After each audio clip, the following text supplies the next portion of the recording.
Estou falando do front of house.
distinguished delegates, ladies and gentlemen, honored guests, may I please ask you to take your seats? We are about to begin with the ceremonial opening of the high-level segment. Please, may I ask you to take your seats? Thank you.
And he starts.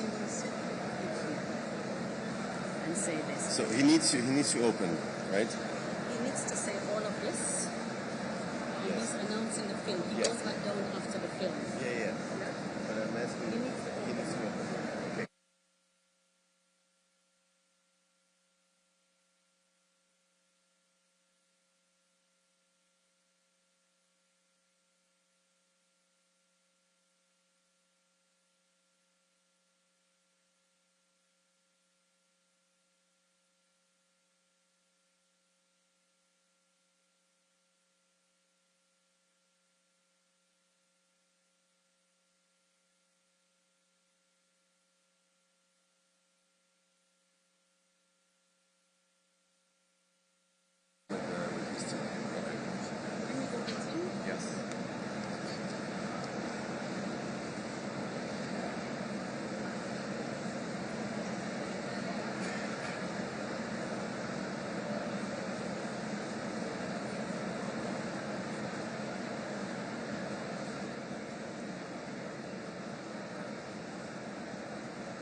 Oh, I can bounce standing.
Your Excellencies, distinguished delegates, honored guests, welcome to the opening of the high-level segment on the occasion of the 30th session of the Conference of the Parties, the 20th session of the Conference of the Parties serving as the meeting of the parties to the Kyoto Protocol, and the 7th session of the Conference of the Parties serving as the meeting of the parties of the Paris Agreement.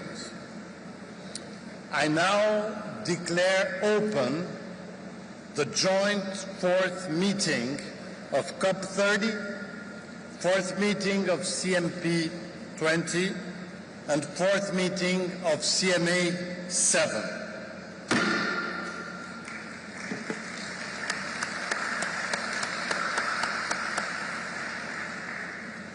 This morning, we are honored to have with us His Excellency Mr. Geraldo Alckmin, Vice President of the Federative Republic of Brazil, and Her Excellency Ms. Annalena Baerbock, President of the 80th session of the United Nations General Assembly.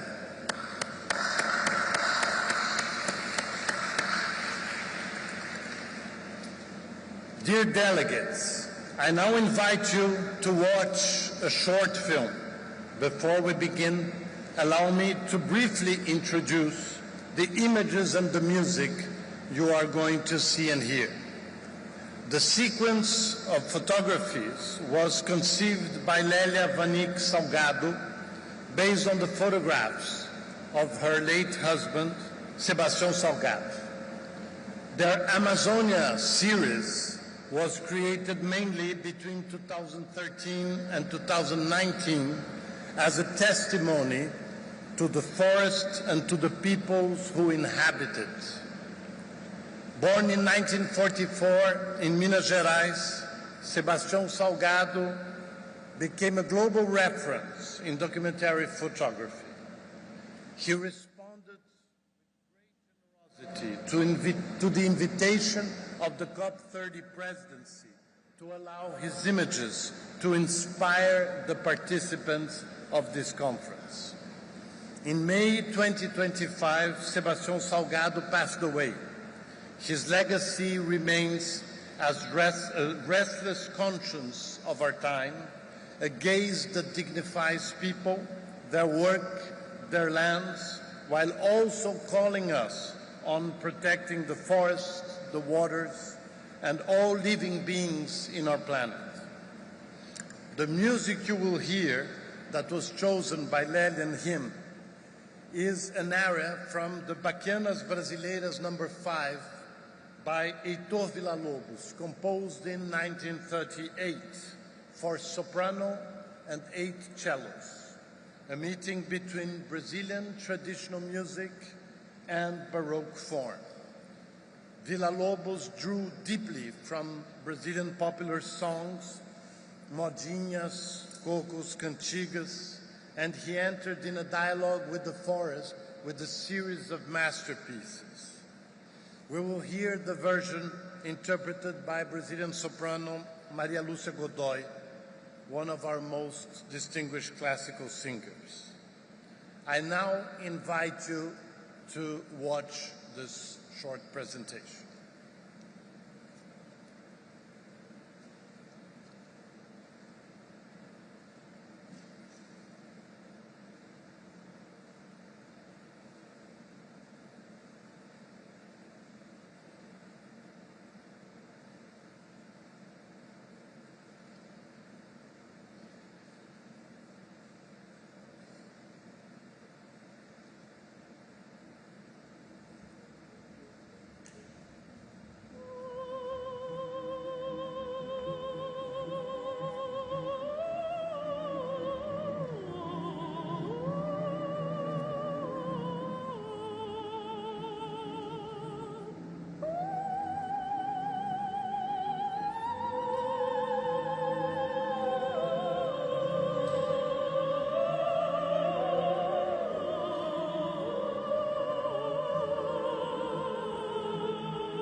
Excellencies, distinguished delegates, thank you for your attention.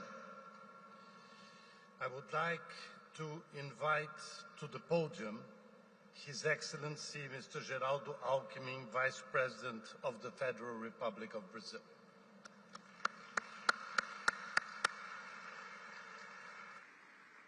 Her Excellency Ms. Annalena Baerbock, President of the 80th session of the United Nations General Assembly.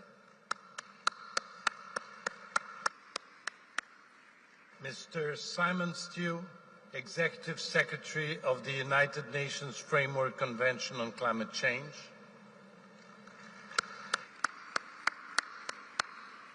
and Ms. Noura Hamladji, Deputy Executive Secretary of the United Nations Framework Convention on Climate Change.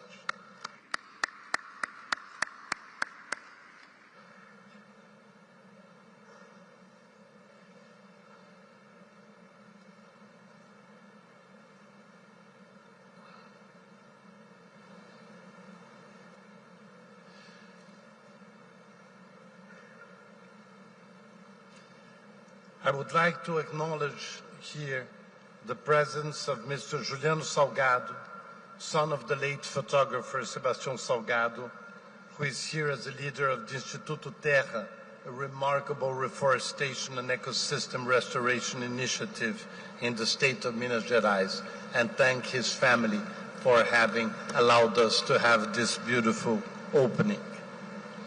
I would also like to acknowledge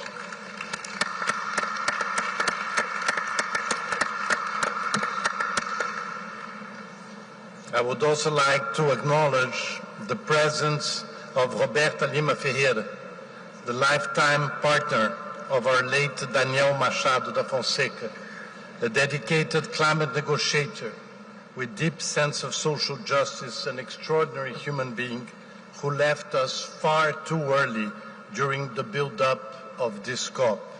Our hearts and thoughts are with Roberta and her family.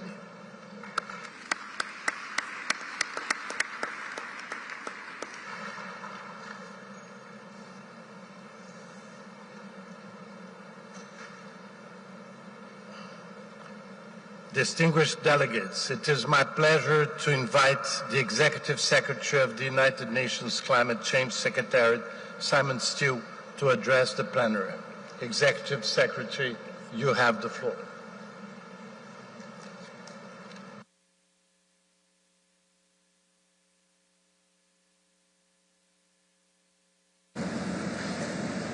Excellencies, honourable ministers, your arrival meets COP mid-stride. We're no longer talking about what this COP must do. We are doing it, but we must strive for more. Negotiators are working around the clock. I commend the spirit of goodwill throughout week one.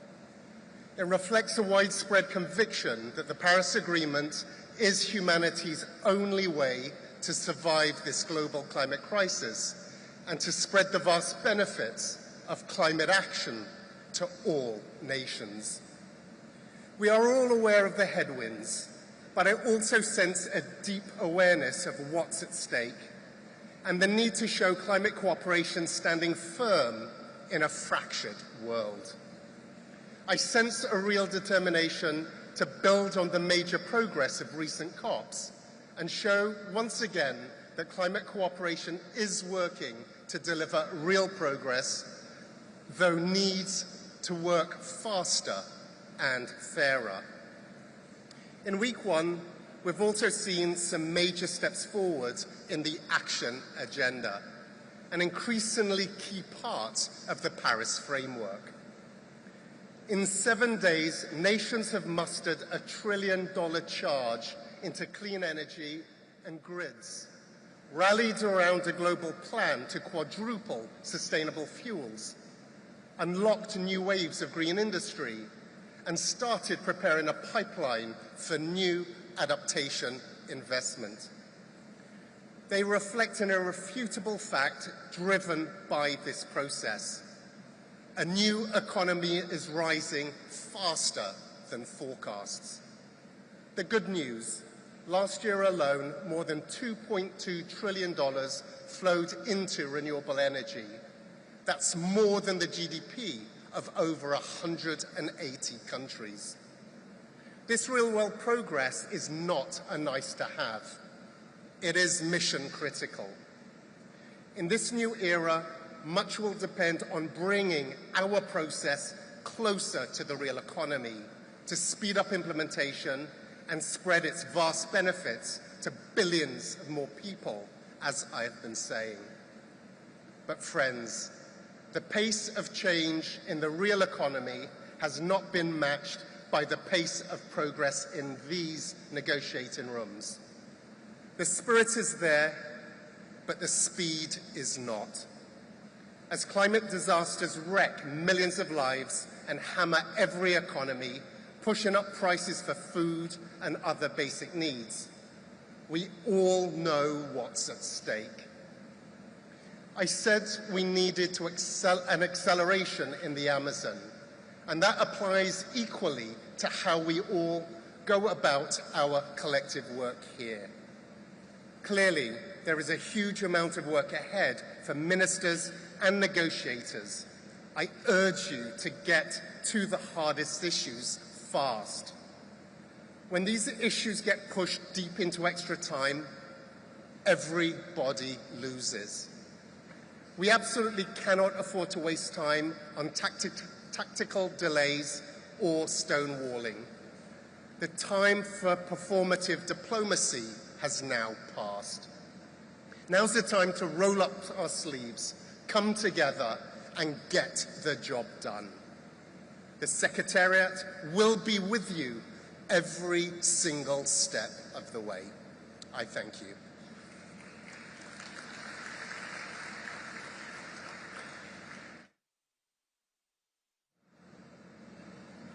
Thank you, Executive Secretary. It is my distinct pleasure to invite Her Excellency Ms. Annalena Baerbock, President of the 80th session of the United Nations General Assembly, to address the plenary. Your Excellency, you have the floor.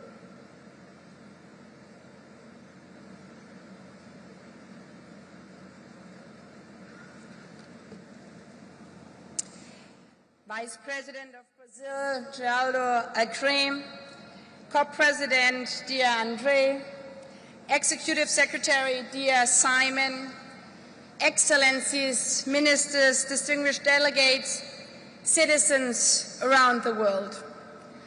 What better place to meet here in Brazil on the 10th anniversary of the Paris Agreement, but also the 80th anniversary of the United Nations, then the birthplace of the UNFCCC. Congratulations to Brazil and to the people and the government for this COP for the forest, but also for the COP for the people. Speaking today as President of the General Assembly of the United Nations, I can assure you, in these heavy geopolitical times, we all feel the headwinds and the backlashes. But this is not a moment of resignation. It's a moment of action. Those of us who have spent years in climate process know that the COP journey has never been one of easy, linear progress. It always came and it always comes in ebbs and flows. Through late nights and endless negotiations, we learned to push through the despair of Copenhagen and carried forward the triumph of Paris. That is why, especially as we celebrate 10 years of Paris, which is a long time span if we look at the effects of climate crisis, but very short-term for international diplomacy, I want to focus on the flows, on the momentum of the last 10 years. Because hope and courage, when shared, can be contagious. And because, frankly, we do not have the luxury of wallowing when people are counting on us. The climate crisis is unrelenting. It pays no heed to our frustration or to the denial of skeptics. We saw this when Hurricane Melissa barreled into the Caribbean 2 weeks ago. We saw it again last week at the Philippines, endured to near back-to-back typhoons. As the Prime Minister of the Bahamas said during UN High-Level Week in September, I quote, "We do not have the luxury of restarting an esoteric conversation about the causes of climate change. Our living reality means that we simply do not have the time." End of quote. So let us look to the flows, to the positive shaping of our future. First, the unstoppable rise of clean energy. The Paris Agreement mentioned renewable energies only once. Those of you who have been there, you have to look for it in the papers. Many even doubting the potential of renewable energy. Talking about phasing out of coal was seen as almost sacrilegious. And now, today, 10 years later, short period in international diplomacy, we are transitioning away from fossil fuels altogether. We decided so 2 years ago. And renewable energies are cheap. They are now scalable. They are now the fastest growing source of power, accounting for 90% of new energy installation globally in 2024. We speak so often about tipping points in negative terms, but there are also the positive tipping points too. And this is one of them, maybe the most important one. You can demonize clean energy all you want, but 10 years after Paris, renewables are simply unstoppable. As they say, it's the economy, stupid. No investor wants stranded assets. In 2024, global investment in clean energy, as Simon Stiell said, reached $2 trillion, 800 billion more than in fossil fuels. Our task now is to ensure that this innovation and the financing thereof reaches everyone, everywhere, especially those who have yet to benefit on it, especially on the African continent, because this was also the promise of Paris.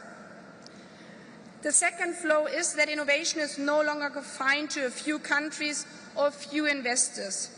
We are innovating together interconnectedly. From last week's World Social Summit in Doha to the SDGs, from the Paris Agreement to Sevilla, from the Global Digital Compact to the new finance instruments emerging here in Belem, our job is to converge these agenda intersectoral. As early warning systems, resilient infrastructure, community preparedness are being transformed through digital tools that advance social justice and climate action at the same time.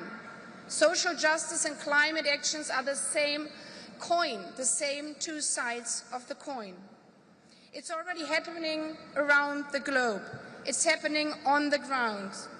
Just days ago, I met a young woman, a CEO, who developed a solar-powered, AI-enabled water purification device, crucial for flood-prone communities. That is the future. The third flow is this: the money exists. It simply needs to be redirected.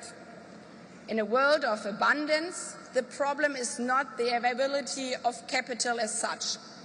It is where that capital goes.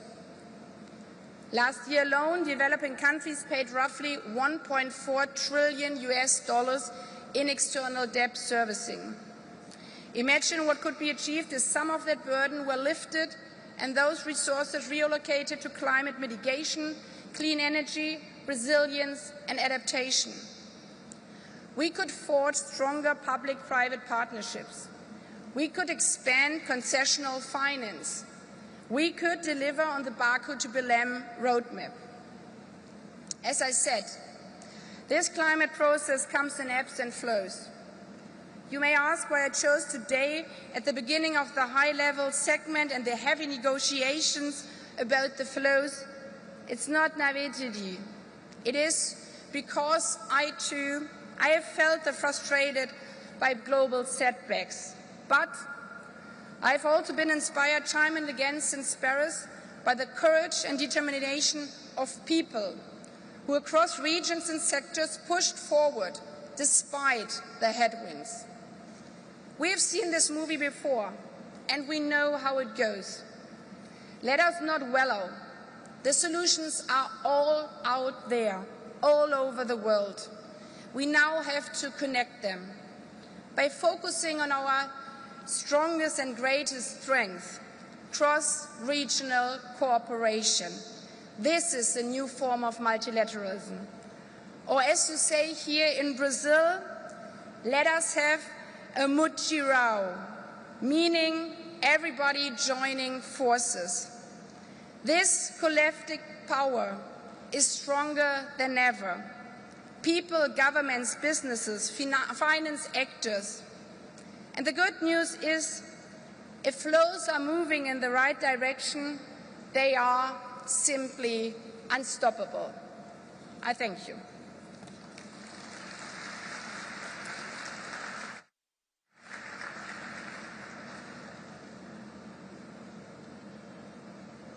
Thank you very much for your intervention. It is my pleasure now to invite His Excellency Mr. Geraldo Alckmin, Vice President of the Federative Republic of Brazil, to deliver a message to the plenary. Your Excellency, you have the floor.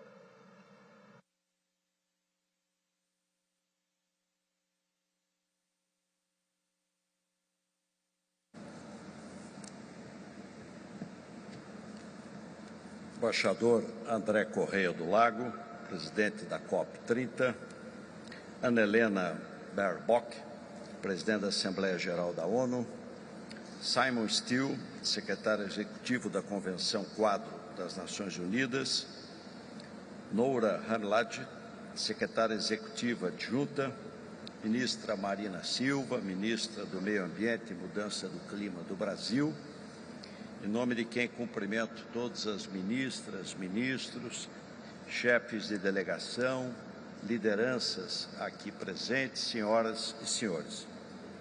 É uma honra estar aqui em Belém, no coração da Amazônia, a maior floresta tropical do mundo, na abertura deste segmento de alto nível da COP30.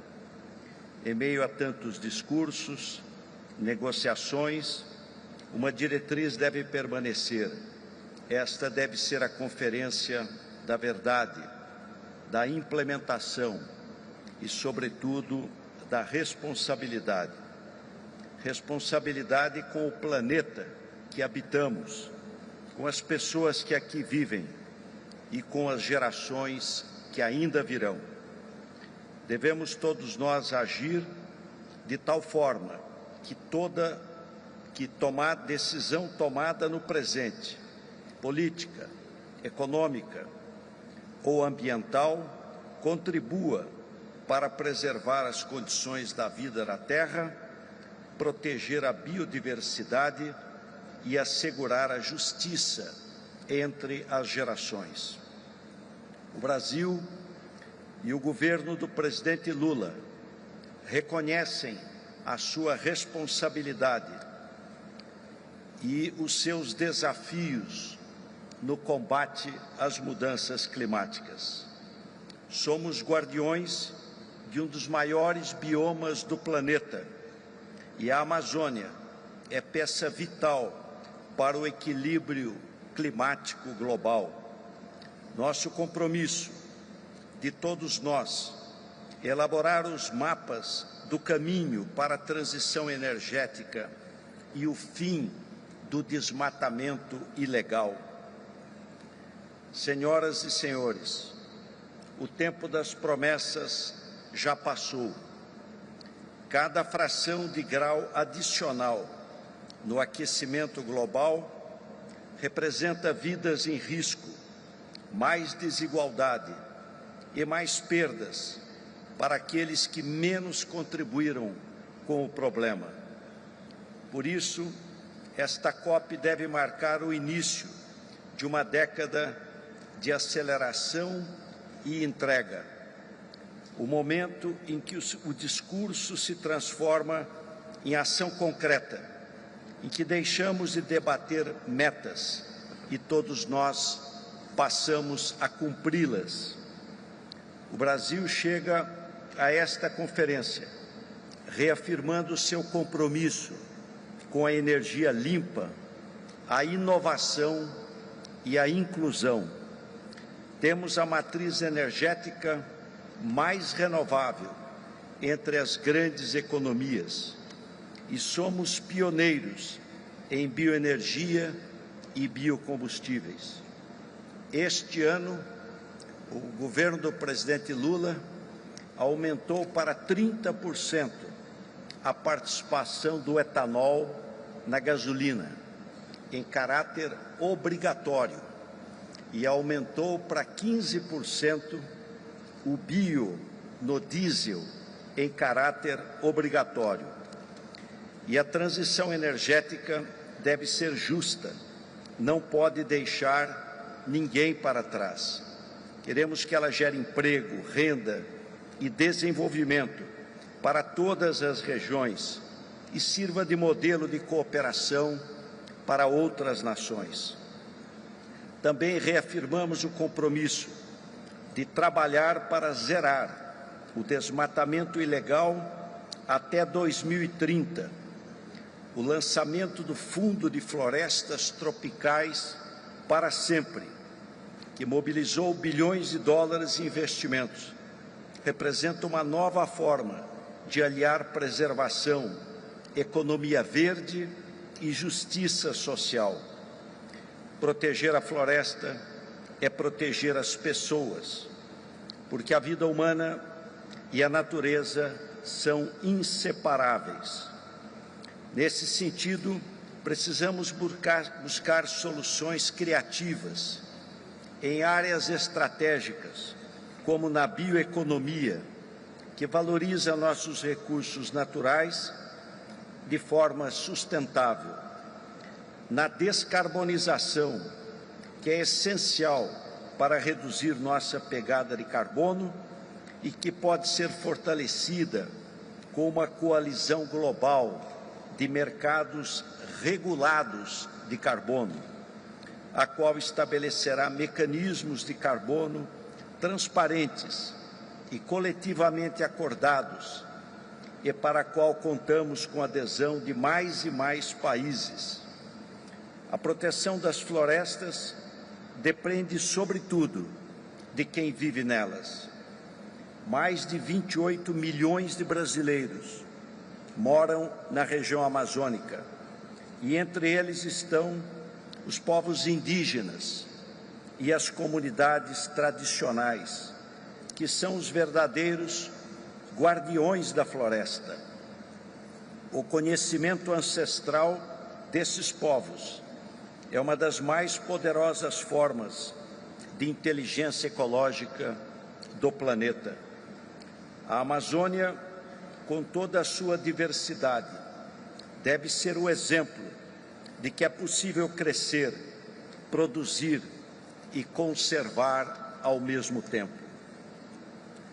O Brasil propõe que a COP30 deixe como legado mapas de ação integrados na aceleração da transição energética para sair da dependência dos combustíveis fósseis. A meta é triplicar a energia renovável e dobrar a eficiência energética até 2030. Essa data está logo ali, mas os dados mostram que a capacidade renovável hoje ainda é a metade do que seria necessária para alcançar a meta. Na mesma linha, o compromisso de Belem ambiciona quadruplicar o uso de combustíveis sustentáveis até 2035, e 25 países já se juntaram ao esforço. Na erradicação do desmatamento ilegal, já reduzimos no Brasil o desmatamento em 50%, mas temos que fazer mais. Ideias inovadoras, como o TFFF, podem contribuir concretamente para chegar ao objetivo. Valorização das florestas, especialmente com foco na socio- e bioeconomia, assim como a recuperação de áreas degradadas. E promoção da cooperação entre governos, empresas e comunidades locais. Somente em um mutirão lograremos mudar mentes e realidades. O momento é para todos nós repactuar a nossa união em torno dos objetivos do Acordo de Paris.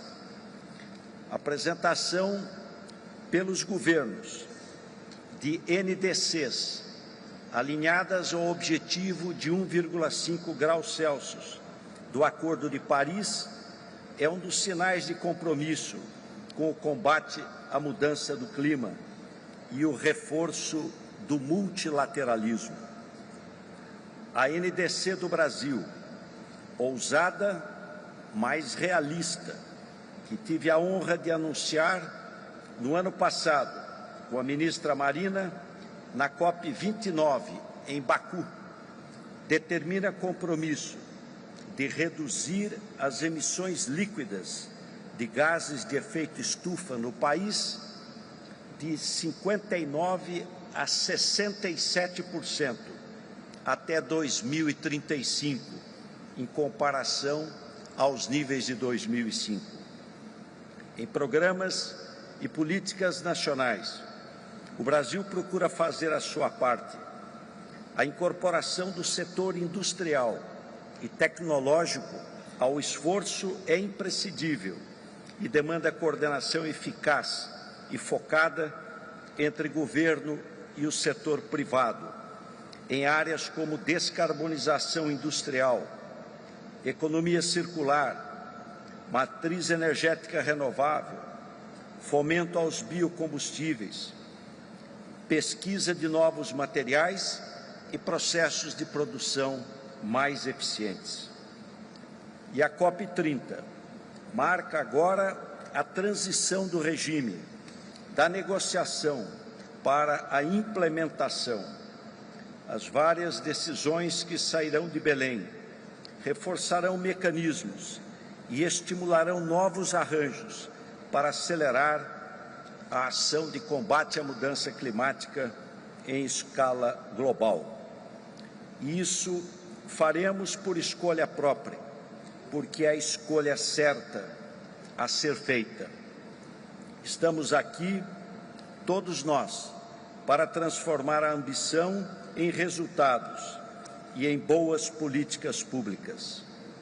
Nosso dever é garantir que a ação climática global seja guiada pela ética da responsabilidade, uma ética que une ciência, solidariedade, progresso e dignidade. O Brasil acredita que ética, inovação e sustentabilidade não são caminhos paralelos, mas o mesmo caminho, o da responsabilidade compartilhada pelo futuro comum da humanidade.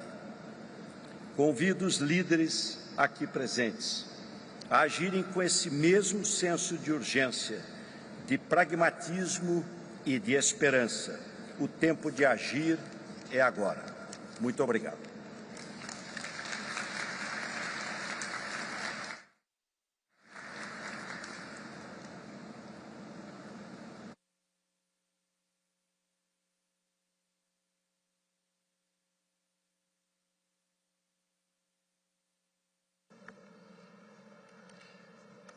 Thank you, Vice President Alckmin.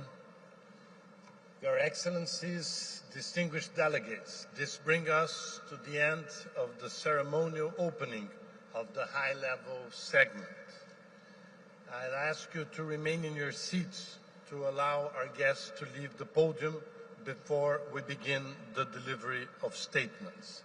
So, just a 2-minute pause. I will accompany the authorities.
Your Excellencies, distinguished delegates, honorable guests, today representatives of parties and groups will deliver their national and group statements. I would like to inform Your Excellencies of measures in place to ensure effective time management.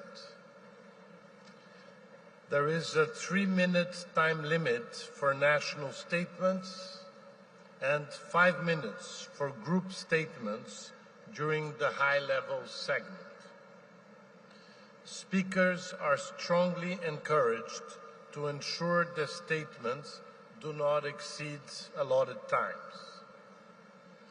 Additionally, in line with the practice of other UN bodies and to ensure the smooth conduct of the meeting, a bell will be used to signal when the allotted time is exceeded. Statements should be as concise as possible, noting that full texts of the official statements will be made available on the UNFCCC website.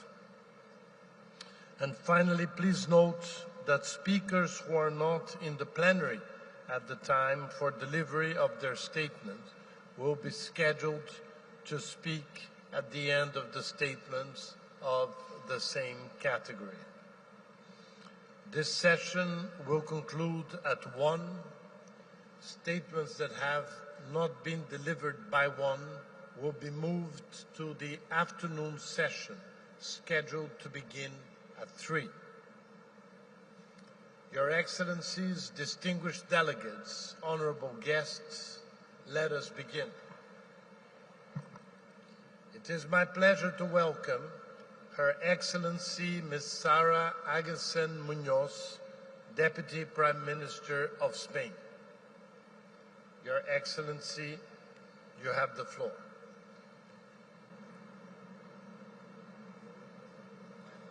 Gracias. Hace 10 años adoptamos juntos el Acuerdo de París, convencidos de que el multilateralismo ambicioso es la única respuesta posible contra la emergencia climática. Desde entonces hemos dado grandes pasos de un mundo en el que la neutralidad climática era impensable, dominado por la inversión en combustibles fósiles, a otro donde más de 100 países que representan el 80% del PIB mundial tienen objetivos de emisiones netas cero, en el que las renovables avanzan imparables y donde la adaptación progresa con más de 170 planes específicos. Cada décima de grado cuenta. Hay motivos para la esperanza, pero aún queda mucho camino por recorrer. El cambio climático se acelera, sus impactos se intensifican, son más frecuentes, duraderos y con mayor alcance territorial. Hablamos de olas de calor, de incendios, de sequías, de inundaciones, huracanes, impactos que muchos de los que estamos aquí, nuestros países, hemos sufrido. Aquí, precisamente, en este espacio, en el pulmón de nuestro planeta, la Amazonia, sufren los fenómenos más extremos del cambio climático. En España también hemos vivido este último año la cara más amarga del cambio climático, una dana que azotó Valencia o los incendios que asolaron la península ibérica este verano. Son efectos distintos en los territorios, pero con una amenaza común. Estamos ante una emergencia climática que es una crisis sanitaria, social y de seguridad, agravada en los últimos años por el avance exponencial del negacionismo, la desinformación y los ataques a la ciencia, que nos hacen más vulnerables y solo aumentan las pérdidas y daños. Solo con un esfuerzo colectivo y constante a favor de la ciencia podremos garantizar que la acción climática sea efectiva y sostenida en el tiempo. Necesitamos intensificar nuestros esfuerzos. Una acción climática con sinergias muy poderosas. Una agenda climática que es una agenda de salud pública, de justicia social, de prosperidad, de derechos humanos y paz. Una apuesta ganadora para todos, especialmente para los más vulnerables. Así lo hacemos en España, apostando por las renovables, por la eficiencia energética, por los planes de adaptación, por la transición justa, sin dejar a nadie atrás, haciendo que esta transformación también nos acerque a la igualdad de género real. Animo a que juntos trabajemos en la implementación de esta agenda, que es una agenda de oportunidades, y que la COP de Belén nos permita responder a las brechas de ambición implementando políticas de adaptación y de mitigación, movilizar recursos financieros a la escala necesaria y mantener vivo el objetivo de 1,5 grados. Avancemos en esta agenda de prosperidad. Tenemos que hacerlo por responsabilidad, por convicción y por oportunidad. Pueden contar con España. Gracias.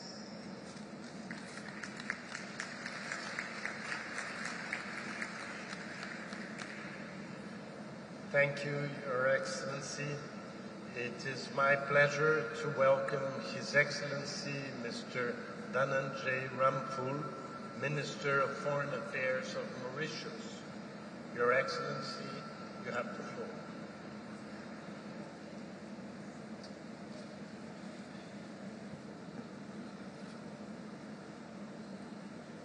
Mr. President, Excellencies, distinguished delegates, allow me first to thank Brazil for hosting us in Belem, gateway to the heart of the Amazon and the confluence of nature and humanity, a reminder of our collective responsibilities towards nature. Mr. President, our land, our ocean and our air are facing unprecedented challenges. Climate crisis is today's reality. It is burning our forests, bleaching our corals, flooding our coasts, and damaging our ecosystem services beyond repair. Our very existence is at stake. Excellencies, a decade after the promises of the Paris Agreement, despite our good intentions, we realize that we have not done enough. Our planet demands action now. COP30 must be the moment of truth, the moment we genuinely turn promises into progress, ambition into action. The ICJ has spoken. It is the duty of states to protect the climate system. Commitments are binding, both for cutting down emissions and for providing support for mitigation and adaptation. For Mauritius, as a small island developing state, the stakes could not be higher. We contribute next to nothing to global emissions, less than 0.01%. Yet, we participate in the global commitment to reduce emissions. Our NDC 3.0 commits to cutting emissions by 40% and achieving 60% of renewable power. We are investing in clean energy, decarbonizing key sectors, restoring our mangroves and forests, and protecting our reefs. Is everybody contributing their fair share? That's the question.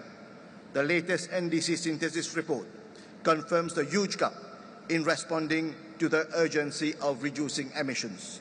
Excellencies, our ocean is our lifeblood, our heritage, and a primary economic engine. Our very existence depends on healthy oceans. Mauritius is diverting critical national resources from development to address coastal erosion and reef restoration. The 2025 UNEP Adaptation Gap Report reveals a funding chasm. Let us be clear, national ambition, especially for SIDS, cannot succeed without global solidarity. Climate action makes economic sense. Every dollar invested in adaptation saves significantly more. We either invest now or wait until no amount of finance can cure the climate. Action is not thrift. Inaction is folly. We must leave Belem not with declarations, but with the determination to act and deliver for a future we and our children deserve. Thank you.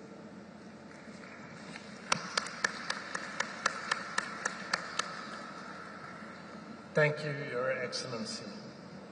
It is my pleasure to welcome His Excellency Mr. Yalchim Rafiev, Deputy Minister of Foreign Affairs of Azerbaijan. Your Excellency, you have the floor.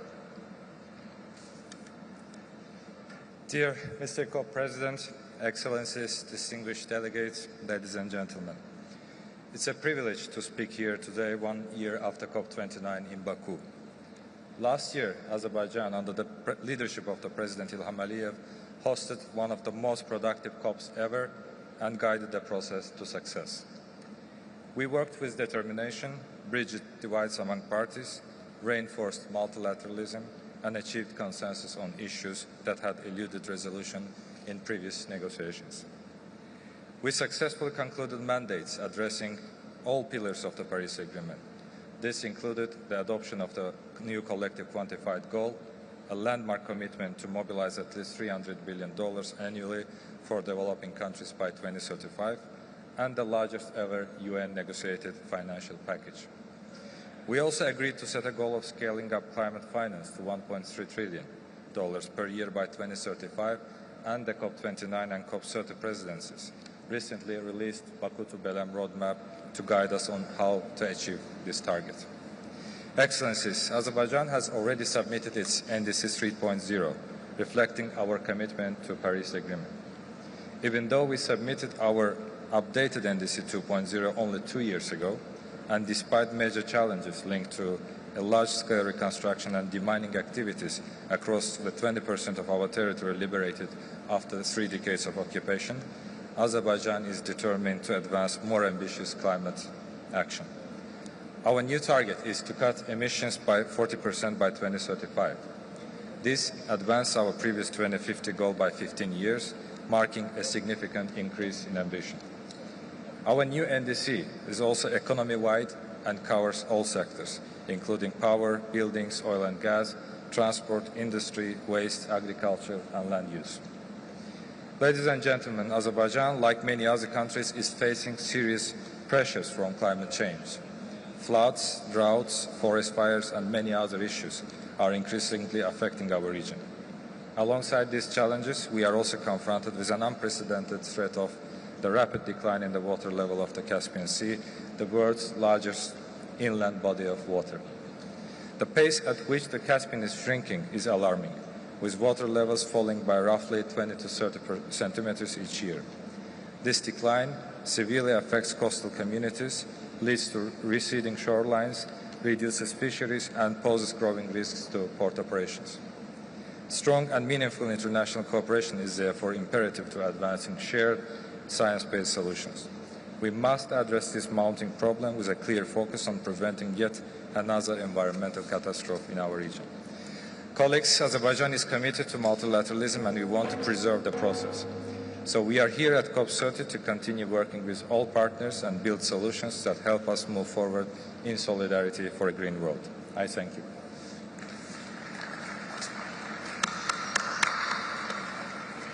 Thank you, Your Excellency.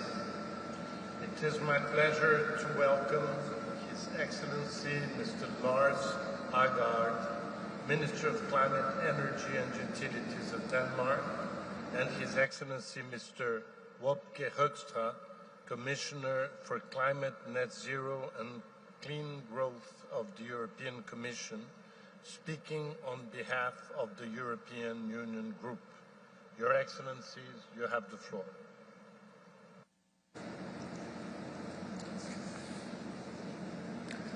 COP President, Excellencies, distinguished colleagues, climate change is real. It's already affecting our lives across the globe. Higher frequency and impact of wildfires, floods, storms and droughts. Previous extremes are now new normal, but there's nothing normal about this. And it only gets worse if we don't act. The EU's climate action is guided by science and evidence. Here at COP30, we need to bend the curve. We must act now, and we must act together to cut emissions and adapt to climate realities of today and tomorrow. In an unpredictable world, our partners in all corners of the world can count on the European Union. We stand firm on our commitment to the Paris Agreement. On November 5th, earlier this month, environmental and climate ministers of the EU formally adopted European Union's new NDC under the Paris Agreement. The NDC aims to reduce net greenhouse gas emissions by a range of 66.25 and 72.5% below 99 level by 2035. And it's covering all sectors of the economy and all greenhouse gas emissions. This is an ambitious milestone on the path to a 90 net 90% net reduction target by 2040 compared to 1990 levels, which will be written into EU's climate law as our legally binding target for 2040. And with that, we set a pathway that is more ambitious than a linear trajectory to climate neutrality by 2050. With these targets, EU stands firm for climate action based on science. We encourage all parties to respond with the same commitment and urgency. Accelerating the green transition is also a powerful driver of economic growth, competitiveness and social development. Over time, it will lower energy prices, reduce dependency on imported fossil fuels, and provide energy security in a changing geographic political world. And it will create high-quality jobs in and outside of Europe. We need to act. We need to act without delay. Together, let's bend the curve.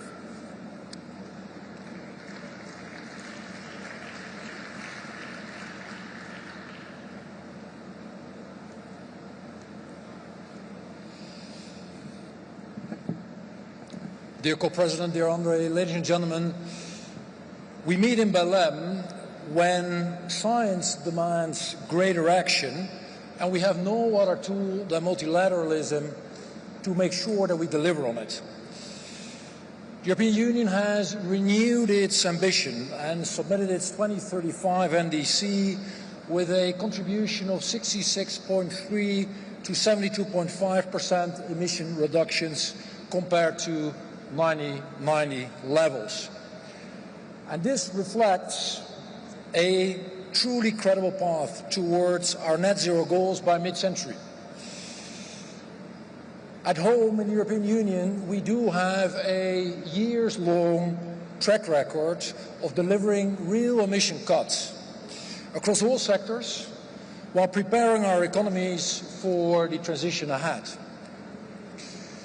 Now, here in Belem, we do need to make sure we deliver several elements.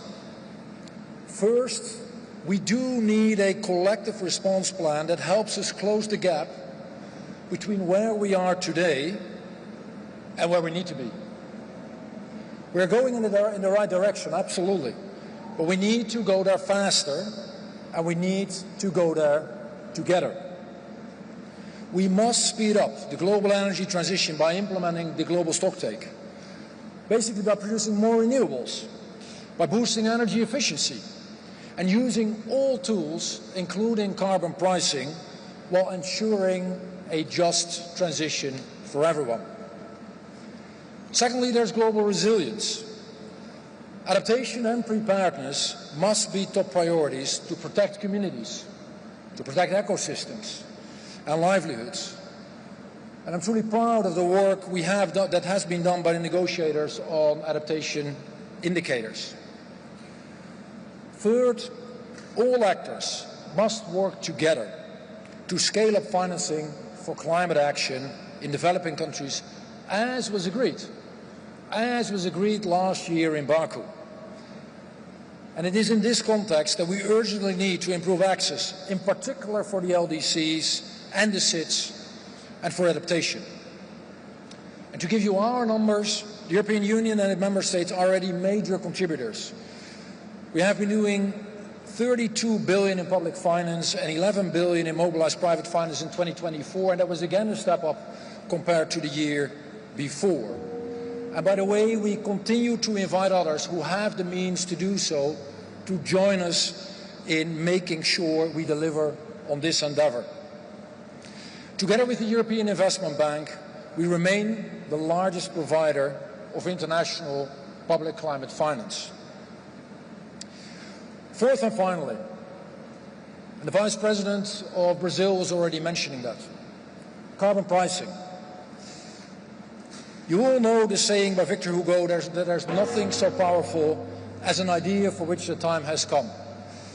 And this is something we do need to pursue.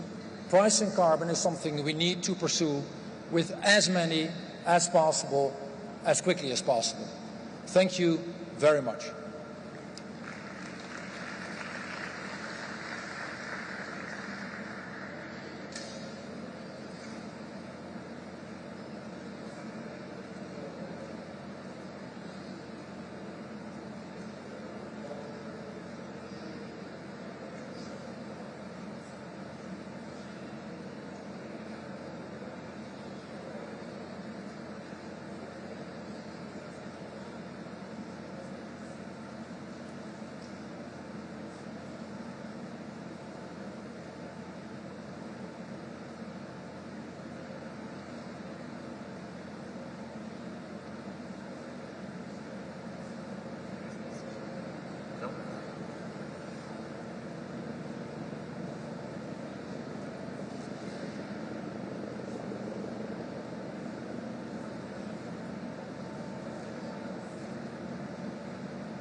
I would like to welcome His Excellency Mr. Steven Victor, Minister of Agriculture, Fisheries and Environment of Palau, speaking on behalf of the Alliance of Small Island States. COP President, Excellencies, distinguished ministers, colleagues, Palau has the honor to deliver this statement on behalf of the 39 members of the Alliance of Small Island States. Allow me to align with the remarks to be delivered by Iraq on behalf of the G77 and China. AOCIS extends its sincere appreciation to the government and the people of Brazil for the warm welcome here at COP30 in Belem. Here at COP30, which President Lula has dubbed the Cup of Truth, we must be honest with ourselves and with each other. The latest science is clear. We are dangerously off track to limiting global warming to 1.5 degrees. Our collective response has not yet been matched the scale and urgency of this crisis, worsening the impacts across the planet. This is why for small island developing states, 1.5 degrees is not a political slogan. It is a non-negotiable survival threshold for our people, our culture, and our livelihoods. Mr. President, AOCIS has come here with solutions. We have made a proposal for a robust response plan to NDC synthesis report to get us back on track to 1.5 degrees. Our goal is not to finger point or undermine the Paris Agreement policy cycle.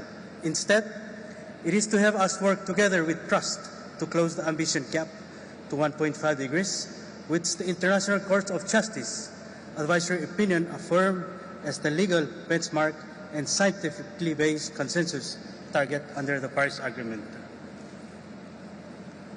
At the same time, we must use our existing spaces, such as the mitigation work program, effectively, and to agree to refine our global stocktake process and to ensure it considers the best available science from the IPCC to safeguard its scientific integrity. On the UAE dialogue, we are disappointed that 2 years after the adoption of the GST, we are still unable to advance follow-up on outcomes of GST1, particularly the just, orderly, and equitable transition away from fossil fuels. Adaptation is an ever-increasing priority for AOCIS. At COP30, we are mandated to conclude the UAE Belem work program on indicators. We recognize the complexity of this task, given that further work is needed to refine those indicators that are still not complete. Our view is that subsidiary bodies can continue this work toward a set of credible, balanced, and workable set of indicators.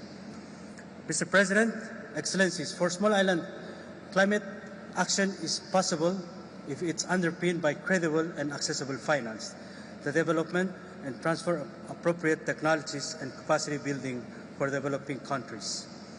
Public finance remains vital, and this is why we join other developing countries in a call to operationalize Article 9.1.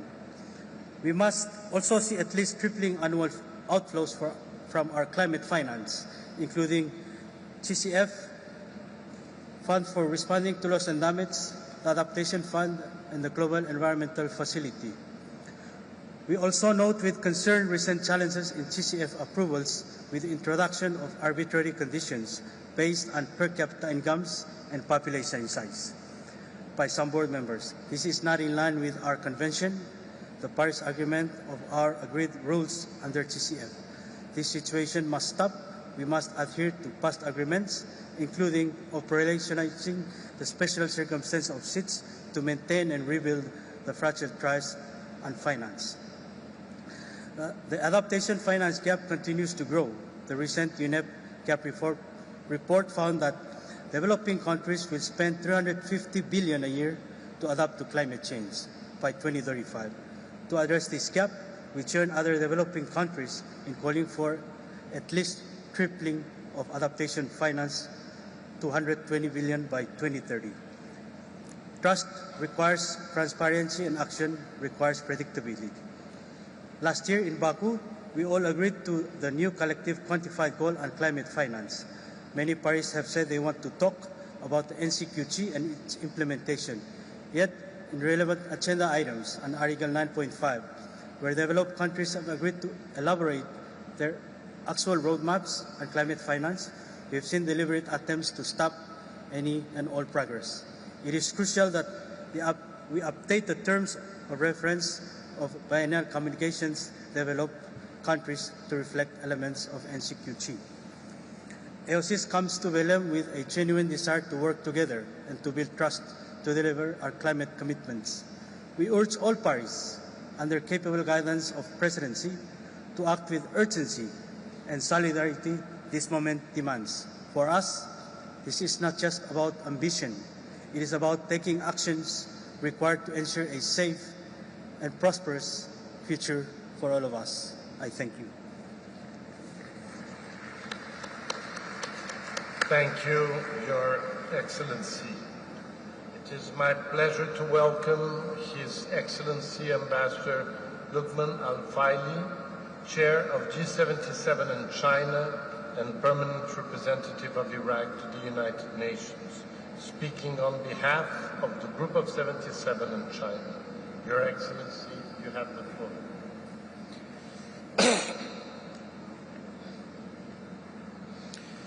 His Excellency Ambassador Andre de Lago, President of COP30, CMP20, CMA7. Executive Secretary of the United Nations Framework Convention on Climate Change, Mr. Simon Sillon. Excellencies, thank you for giving me the floor. I'm honored to speak on behalf of a group of 77 and China. A longer version of the statement will be provided later. Group of 77 and China appreciates the positive environment outcome of this week one. We look forward to having the positiveness continued and allowing us to move toward a successful outcome for this COP. Scaling up climate finance in accordance with the principles and provisions of UNFCCC and Paris Agreement formed the core of the priorities for G77 and China. At COP30, we must secure outcomes that enable the provision and mobilization of finance for developed countries at the necessary scale and quality, while addressing the systematic disenabler of climate finance. This includes ensuring a successful outcome on the agenda item related to climate finance. Further, it's important to highlight the importance of Article 9.1 of the Paris Agreement, which forms a cornerstone of climate finance, as well as Article 9.5, which is a key to ensuring the predictability of climate finance from the developed countries, in a manner that enables developing countries to effectively plan their climate action. We underscore the need to improve biennial communication submitted by developed countries to demonstrate additionality and delivery of predictability needed. We emphasize the importance of operationalizing the CMA's decision to encourage the operating entities of the financial mechanism and other multilateral climate funds to at least triple their annual outflow of the operating entities by 2030. With a significant increase of public resources provided through the fund, G77 and China underscores that this agreed goal can only be met through fully executed contributions, input from developed countries to the trust fund of the operating entity in a predictable, timely, ambitious manner. For the 9th replenishment of the GEF and further capitalization of its to LDCF and SECEF, the third replenishment of the GCF, the first replenishment of the fund of responding to loss and damage, and further capitalization of the adoption fund. G77 and China further emphasizes the need to request from all climate funds to have a transparent financing procedure that applies equally to all non-Annex 1 Convention parties. G77 and China further expresses grave concern regarding the application of unilateral and contradictory policies on the project proposed by UNIDO on behalf of Sultan of Oman in the Green Climate Fund by a minority of board members representing a few developed countries. On the adaptation, G77 and China highlight the importance of agenda items related to GGA and national adaptation plans. It is vital that we search successful outcome for the COP30. We stress the importance of means of implementation in implementing adaptation effort under GGA, and that GGA outcomes need to contain a strong reference to finance flow from developed to developing countries. With regard to NAP agenda items, the group appreciates the clear progress we made at this COP and is looking forward to delivering an outcome that is in favor of advancing NAP implementation.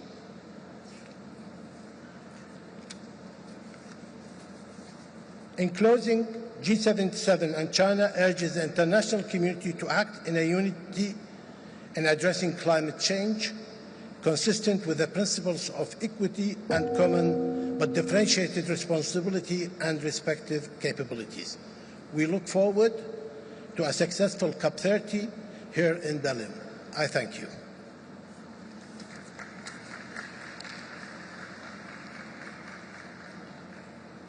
Thank you, Your Excellency. It is my pleasure to welcome His Excellency Mr. Andreas Bjelland Eriksen, Minister of Climate and Environment of Norway. Your Excellency, you have the floor. President, 10 years after Paris, we can conclude that the Paris Agreement is working.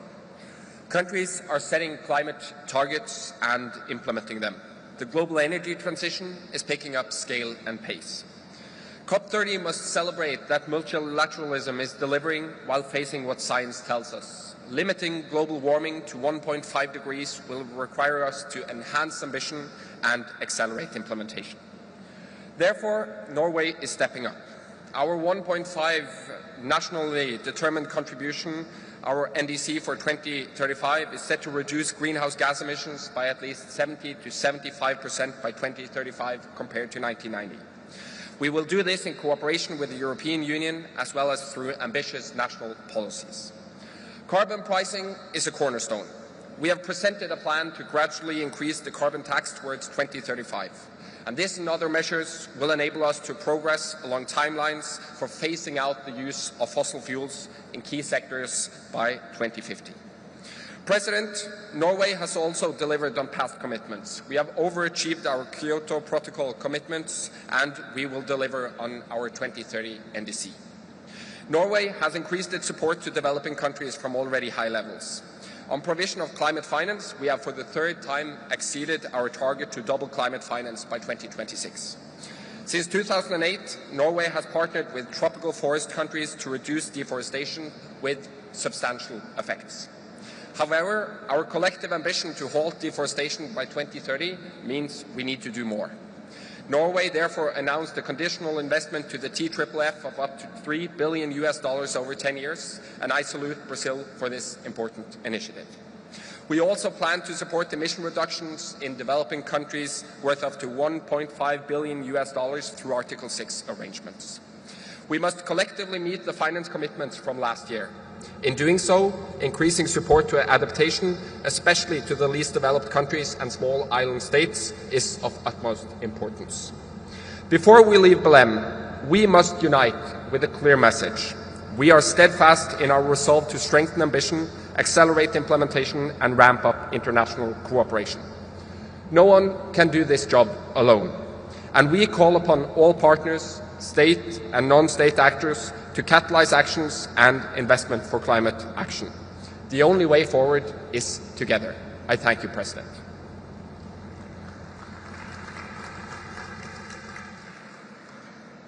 Thank you, Your Excellency.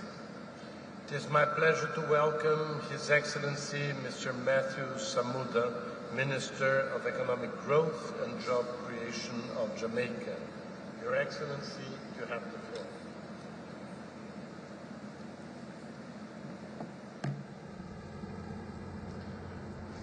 Mr. President, Excellencies, colleagues, I have the honor to speak on behalf of the people of Jamaica here at COP30 in Belem, Brazil. We extend our deep appreciation to the government of Brazil and to the COP President, Ambassador Correa do Lago, whose leadership we trust will reignite global determination to keep 1.5 degrees alive. Excellencies, on October 28, 2025, Hurricane Melissa changed the life of every Jamaican. In less than 24 hours, a tropical storm exploded into a historic and one of the most powerful Category 5 hurricanes ever. The result? Hundreds of thousands displaced and critical infrastructure destroyed. Storm surge reached 13 feet and rainfall in the central highlands surpassed 30 inches within hours. This is the new face of climate change. Mr. President, scientists have confirmed that the conditions driving Melissa's rapid intensification were made 6 times more likely because of human-induced warning. Sadly, extreme events are becoming our new norm. Preliminary estimates place damages around $10 billion or approximately a third or just under a third of our GDP. No small island state can absorb losses of this magnitude. Excellencies, Jamaicans are resilient, but resilience must not be defined as surviving the unbearable. We did not create this crisis, but we refuse to stand as victims.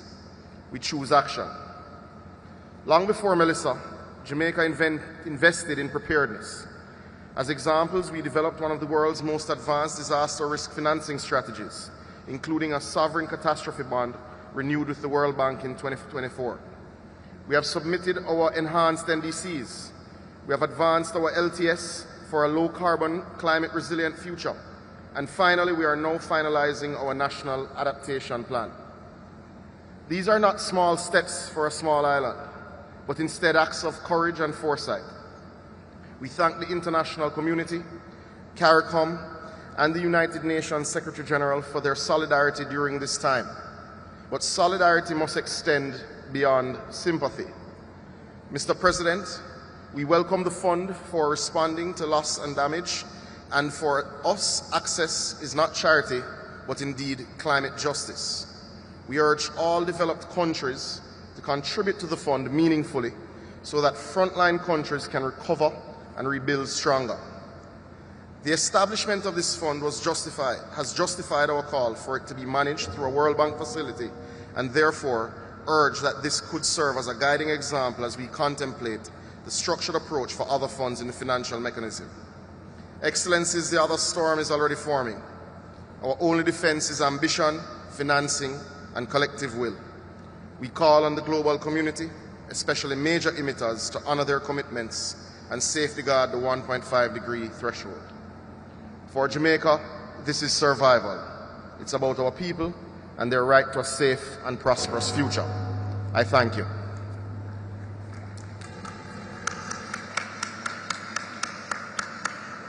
Thank you, Your Excellency. It is my pleasure to welcome His Excellency Mr. Armando Paino Enriquez Daher, Minister of Environment and Natural Resources of the Dominican Republic. Your Excellency, you have the floor.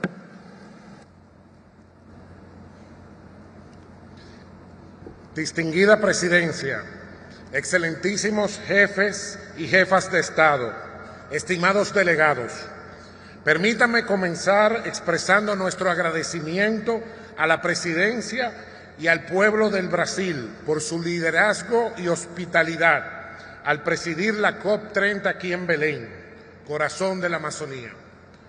Hoy me dirijo a ustedes con un mensaje claro. La adaptación es la prioridad que define nuestra supervivencia colectiva como pequeños estados insulares. Para los SIDS, cada año que pasa sin apoyo y respuestas contundentes nos deja más expuestos, más vulnerables y con menos margen para proteger lo que somos y lo que tenemos. El reciente huracán Melissa evidenció que el Caribe vive la crisis climática en primera línea. Un solo evento puede poner en riesgo la seguridad hídrica y alimentaria, destruir infraestructura crítica y revertir años de desarrollo en cuestión de horas. Y mientras lidiamos con sequías más prolongadas, temperaturas crecientes y pérdida de biodiversidad, enfrentamos además una amenaza que ya no es invisible, el sargazo, que asfixia ecosistemas, afecta la pesca y paraliza sectores como el turismo esenciales. Lo que antes era esporádico, hoy exige soluciones regionales, ciencia, cooperación y financiamiento. Frente a esta realidad, la República Dominicana no llega a Belén con las manos vacías. Hace 2 días lanzamos nuestra plataforma País de Financiamiento Climático para mejorar el acceso al financiamiento climático y convertir nuestras políticas en inversiones reales para la resiliencia y el desarrollo sostenible por y para la gente. La República Dominicana impulsa una transición energética justa, fortalece la agricultura resiliente y conserva activamente sus ecosistemas.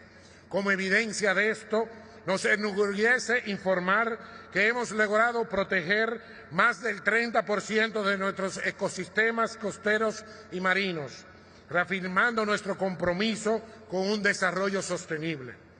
Sin embargo, ningún avance nacional puede compensar la magnitud de nuestra vulnerabilidad y la exposición al riesgo.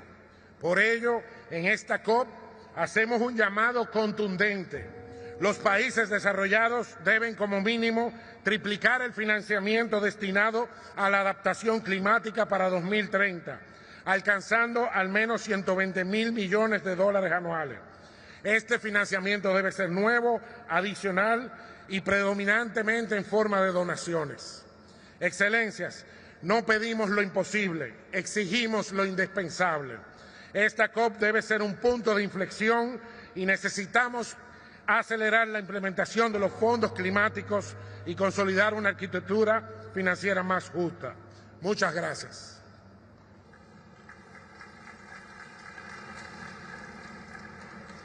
Thank you, Your Excellency. It is my pleasure to welcome Her Excellency Ms. Grace Fu, Minister of Sustainability and the Environment of Singapore. Your Excellency, you have the floor. Mr. President, climate change is outpacing our collective response. Geopolitical tensions and economic volatility are intensifying. Multilateral cooperation is under strain. Singapore reaffirms our commitment to work with the global community to progress towards our climate goals. We are one of 13 countries who submitted the 2035 NDC before the 10th February deadline. We pledged to reduce our emissions to between 45 to 50 million tons of CO2 by 2035, with a pathway to net zero in 2050. We have quadrupled our solar deployment from 2020 and are diversifying our energy mix through sources such as biomethane and electricity imports. We are also studying the potential deployment of nuclear energy. We are equally focused on adaptation and resilience. We are developing our inaugural National Adaptation Plan to address climate impacts, including sea level rise, urban heat, and food and water supply resilience. We are working with our ASEAN partners to advance the ASEAN Power Grid, a key enabler of the region's energy transition, and develop carbon capture and storage technologies. We are also collaborating on research and capacity building initiatives to strengthen regional adaptation and resilience. Implementation requires adequate financing based on the Paris Agreement principles. The Baku to Belem roadmap recognizes the global climate finance gap. As a global financial hub, Singapore is voluntarily addressing this gap through capacity building, blended finance, and carbon markets. Through the FAST-P, we have mobilized $510 million to deploy in green and sustainable infrastructure in Southeast and South Asia. Carbon markets are another key enabler of finance. Singapore has signed 10 implementation agreements under Article 6, and we have committed to procure 2 million tons of nature-based carbon credits from projects in Ghana, Paraguay, and Peru. We also launched the Coalition to Grow Carbon Markets with Kenya and the UK to develop high-integrity voluntary markets, which now has 10 member countries. To help Asia phase out coal, we are developing energy transition credits with partners. Singapore reaffirms our full support for the COP30 presidency and the UNFCCC multilateral process. This is a critical time, requiring all parties to stand firm for climate action. I urge parties to assume collective leadership towards our climate goals. Thank you.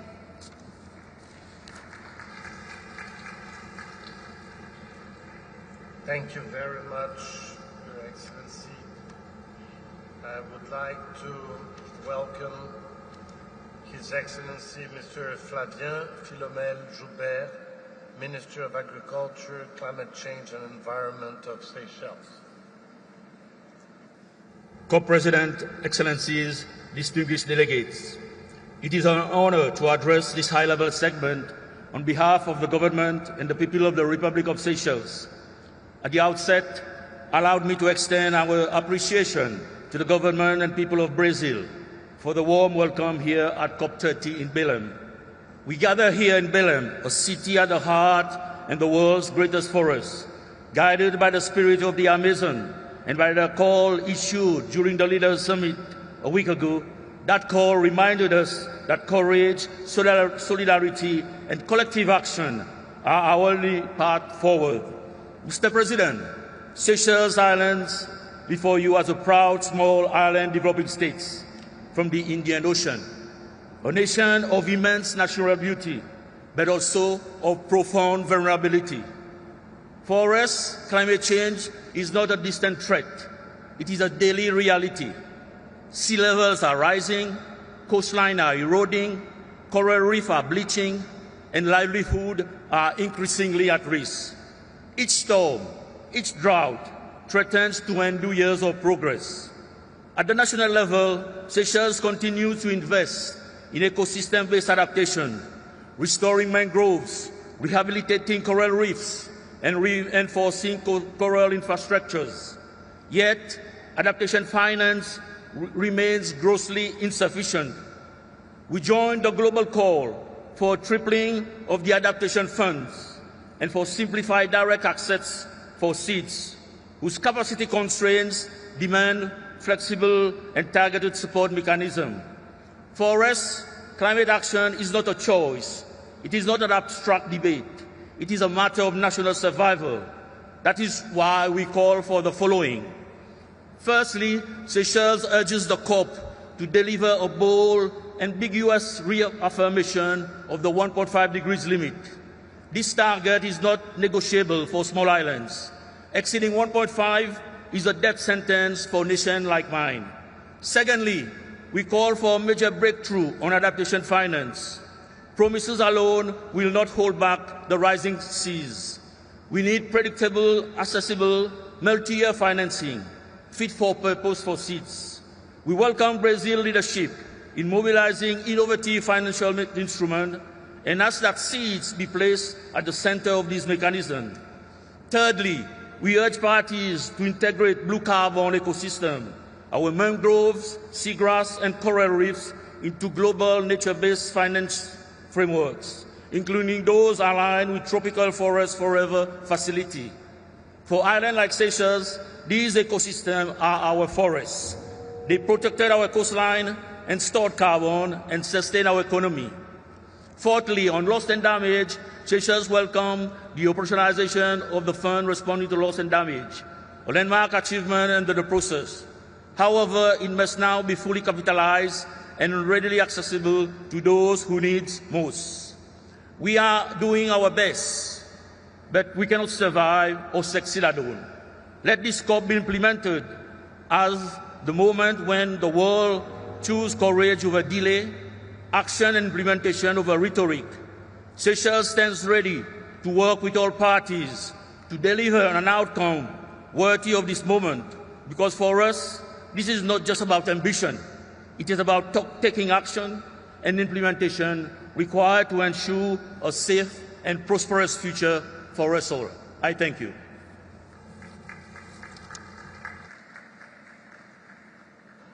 Thank you, Your Excellency. It is my pleasure to welcome His Excellency Mr. Sungwon Kim, Minister of Climate, Energy and Environment of the Republic of Korea. Your Excellency, you have the floor.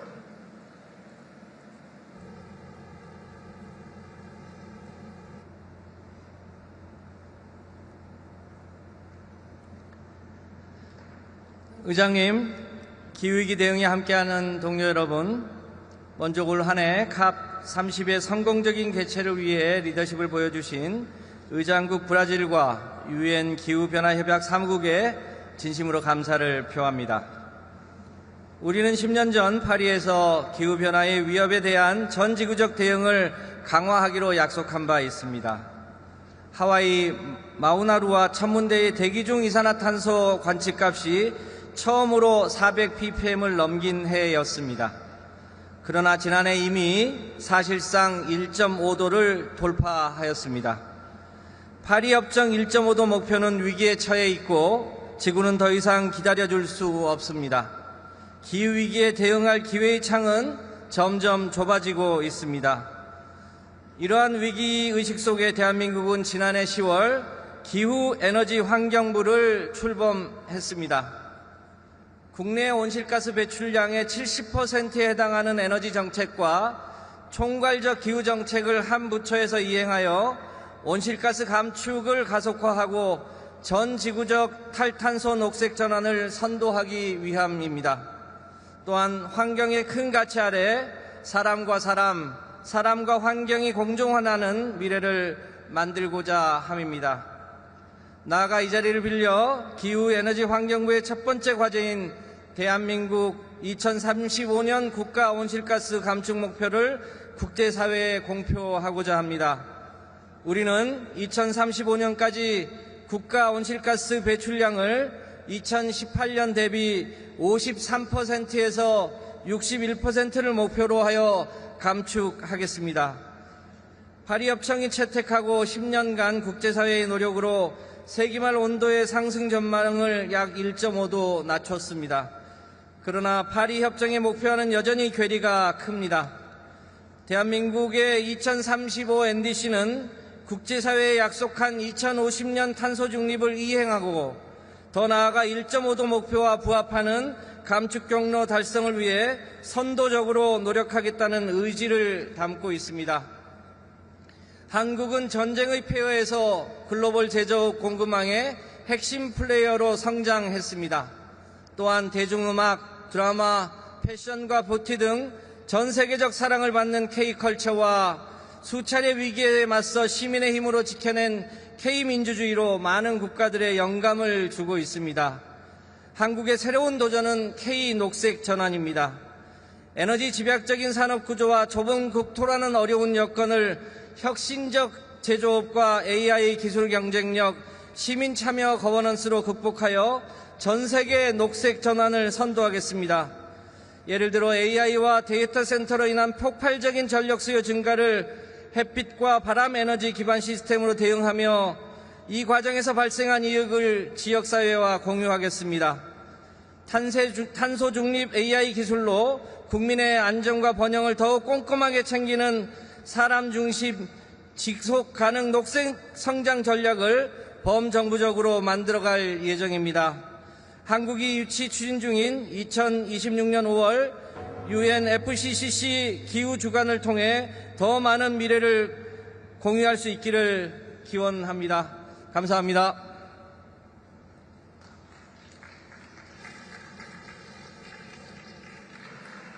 Thank you, Your Excellency.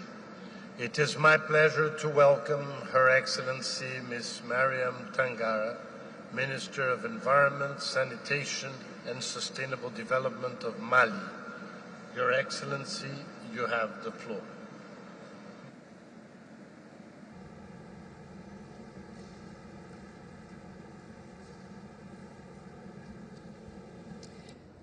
Monsieur le Président de la COP, Mesdames et Messieurs les ministres, Mesdames et Messieurs, permettez-moi, à l'entame de mes propos, d'adresser mes vives félicitations à la présidence de la COP, ainsi qu'au peuple et au gouvernement de la République fédérative du Brésil pour l'accueil chaleureux et l'organisation exemplaire de cette conférence des parties. C'est pour moi un honneur et un grand privilège de prendre la parole devant cette auguste assemblée réunie ici à Belem, au cœur de l'Amazonie, symbole vivant de la richesse et de la fragilité de notre planète. Je voudrais également transmettre les salutations fraternelles du peuple du Mali et de son gouvernement sous le leadership éclairé du président de la transition, chef de l'État, son Excellence le général d'armée Assimi Goïta, président de la Confédération des États du Sahel, et résolument engagé dans la lutte contre les changements climatiques. Mesdames et Messieurs, le Mali subit de plein fouet les effets néfastes et croissants des changements climatiques. Les études réalisées montrent que le pays est confronté aux sécheresses récurrentes, aux inondations, aux vents forts, aux fortes variations de température, provoquant d'énormes pertes en vies humaines et réduisant considérablement la résilience de nos communautés. En 2025, les pluies diluviennes ont causé d'importants dégâts matériels, des pertes en vies humaines affectant des milliers de personnes. Ces drames rappellent que la crise climatique n'est plus une menace lointaine. Elle est désormais une réalité quotidienne impactant nos écosystèmes, nos villes et notre quotidien. Mesdames et Messieurs, le Mali, vaste pays sahélien dont les 2/3 sont désertiques, dépend principalement de l'agriculture, de l'élevage, de la pêche et de la foresterie. Ces activités vitales qui emploient plus de 80% de la population active sont aujourd'hui gravement perturbées par les effets du dérèglement climatique, exacerbant les tensions autour des ressources naturelles et contribuant à fragiliser la région du Sahel. Conscient de ces enjeux, le nexus climat, paix et sécurité, reconnu comme l'un des principaux défis du Sahel, constitue désormais un cadre essentiel de convergence des initiatives novatrices. Le Mali, qui est un faible émetteur de gaz à effet de serre, demeure résolument engagé à jouer pleinement sa partition dans la lutte contre ce fléau planétaire. C'est pourquoi il a adopté sa vision 2063, accompagnée d'une stratégie nationale pour l'émergence et le développement durable et un plan d'action pour renforcer l'amélioration du cadre de vie des populations. Plusieurs actions sont prévues ou en cours de réalisation, dont la construction de 4 centrales solaires photovoltaïques, la réalisation des centaines de kilomètres de lignes et de transport et de distribution d'électricité. En outre, dans le cadre de la poursuite des œuvres sociales initiées par son Excellence le général d'armée, président de la transition, le chef d'État, 512 forages ont été réalisés au bénéfice des populations vulnérables. Enfin, la 3e génération de notre CDN, en cours d'élaboration, ambitionne de rehausser le niveau de notre ambition climatique. C'est le lieu également de rappeler que depuis le 6 juin 2024, les États du Mali, du Niger et du Burkina Faso ont décidé de créer la Confédération des États du Sahel avec comme principaux axes de diplomatie, la défense et le développement, lesquels intègrent une part importante des questions transversales climatiques et environnementales. Il convient de signaler toutefois que le Mali, à l'instar de bien d'autres États africains, regrette que les promesses répétées de la COP 2015 et la COP 2024 de Bakou peinent encore à se concrétiser. Les engagements sur le financement de l'adaptation, les pertes et dommages ou encore le transfert de technologies doivent enfin devenir réalité. Face à l'urgence climatique, la complexité de la tâche qui nous attend consiste à renforcer la gouvernance climatique à cet effet. Il est nécessaire d'harmoniser et de simplifier les procédures d'accès, notamment de faciliter l'accès aux fonds destinés à l'action climatique. Notre pays demeure pleinement disposé à renforcer la coopération avec tous les partenaires internationaux. dans un esprit de partenariat équitable et respectueux des principes qui guident l'action gouvernementale, à savoir le respect de la souveraineté du Mali, le respect des choix stratégiques et de partenaires opérés par le Mali et la prise en compte des intérêts vitaux des populations. La République du Mali, pour sa part, demeure convaincue que la COP30 aboutira à des résultats prometteurs pour faire face à l'urgence climatique, qu'elle contribuera au renforcement d'une coopération internationale plus solidaire, une justice climatique et une victoire collective dans notre lutte commune contre les changements climatiques. Je vous remercie. Thank you, Excellency.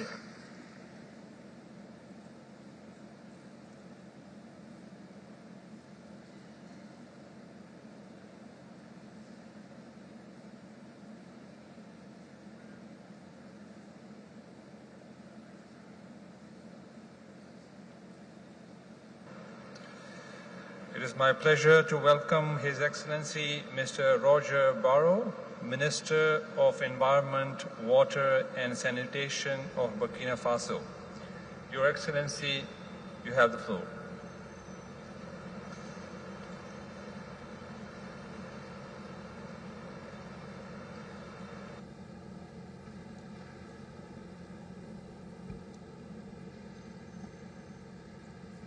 Monsieur le Président, distingués délégués, je porte à cette auguste assemblée les salutations fraternelles de son Excellence, le capitaine Ibrahim Traoré, président du Faso, chef de l'État, artisan d'une nouvelle espérance pour le peuple burkinabé. Le Burkina Faso remercie le peuple frère de la République fédérative du Brésil pour l'accueil chaleureux et exprime sa satisfaction pour l'organisation de cette conférence qui se tient au cœur de la forêt amazonienne, sanctuaire de vie, de mémoire et de résilience. Il apporte tout son soutien à la présidence brésilienne pour faire de la COP30 un moment historique de relance de l'action climatique. Monsieur le Président, cette 30e COP nous offre une opportunité, celle d'unir nos voix et nos volontés afin de renforcer l'ambition climatique mondiale et traduire nos engagements en des actions concrètes capables de protéger des vies et d'offrir des moyens d'existence. C'est une responsabilité partagée mais différenciée.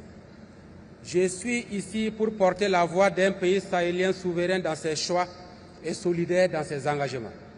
La voix d'un peuple digne et résilient qui, face à l'adversité, choisit toujours d'agir.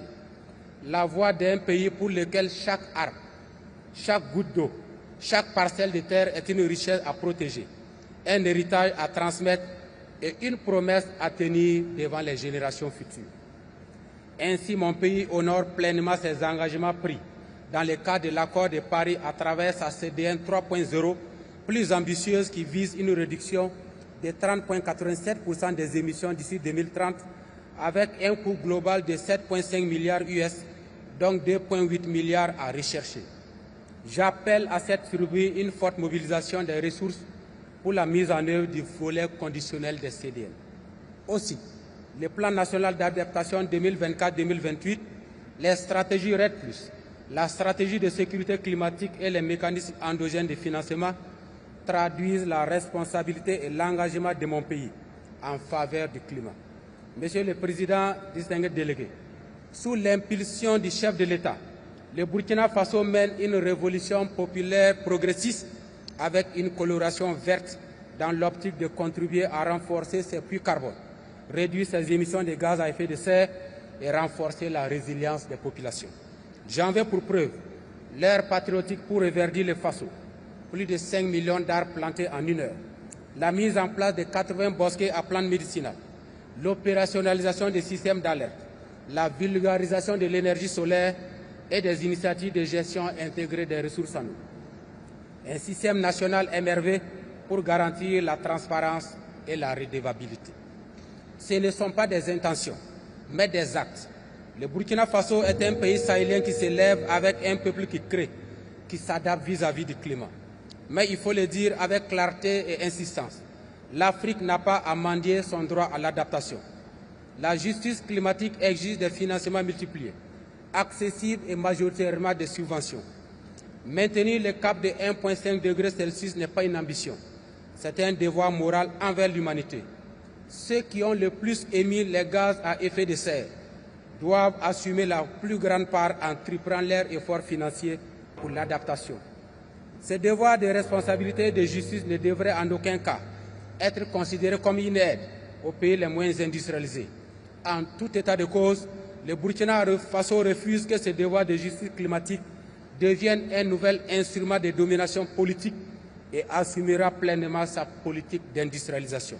Monsieur le Président, la planète ne sera pas sauvée par l'orgueil technologique, ni par des promesses sans suite, mais par la volonté des peuples à être justes et redevables vis-à-vis de la planète Terre. Un proverbe mandingue rappelle que seul on va plus vite, ensemble on va plus loin. C'est dans cet esprit que le Burkina Faso, dans le cadre de la Confédération des États du Sahel, AES, marche aux côtés des groupes des pays les moins avancés, du groupe Afrique et du G77 plus la Chine, pour un nouvel ordre climatique fondé sur la souveraineté, l'équité, le respect et la justice.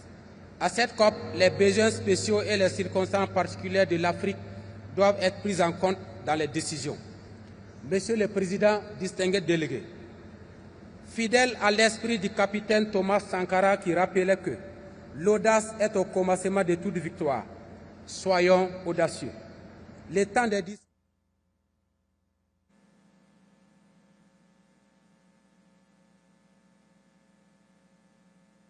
Je vous remercie.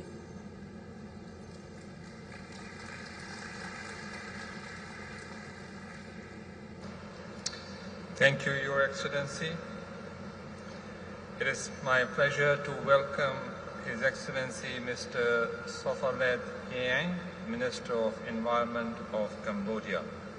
Your Excellency, you have the floor.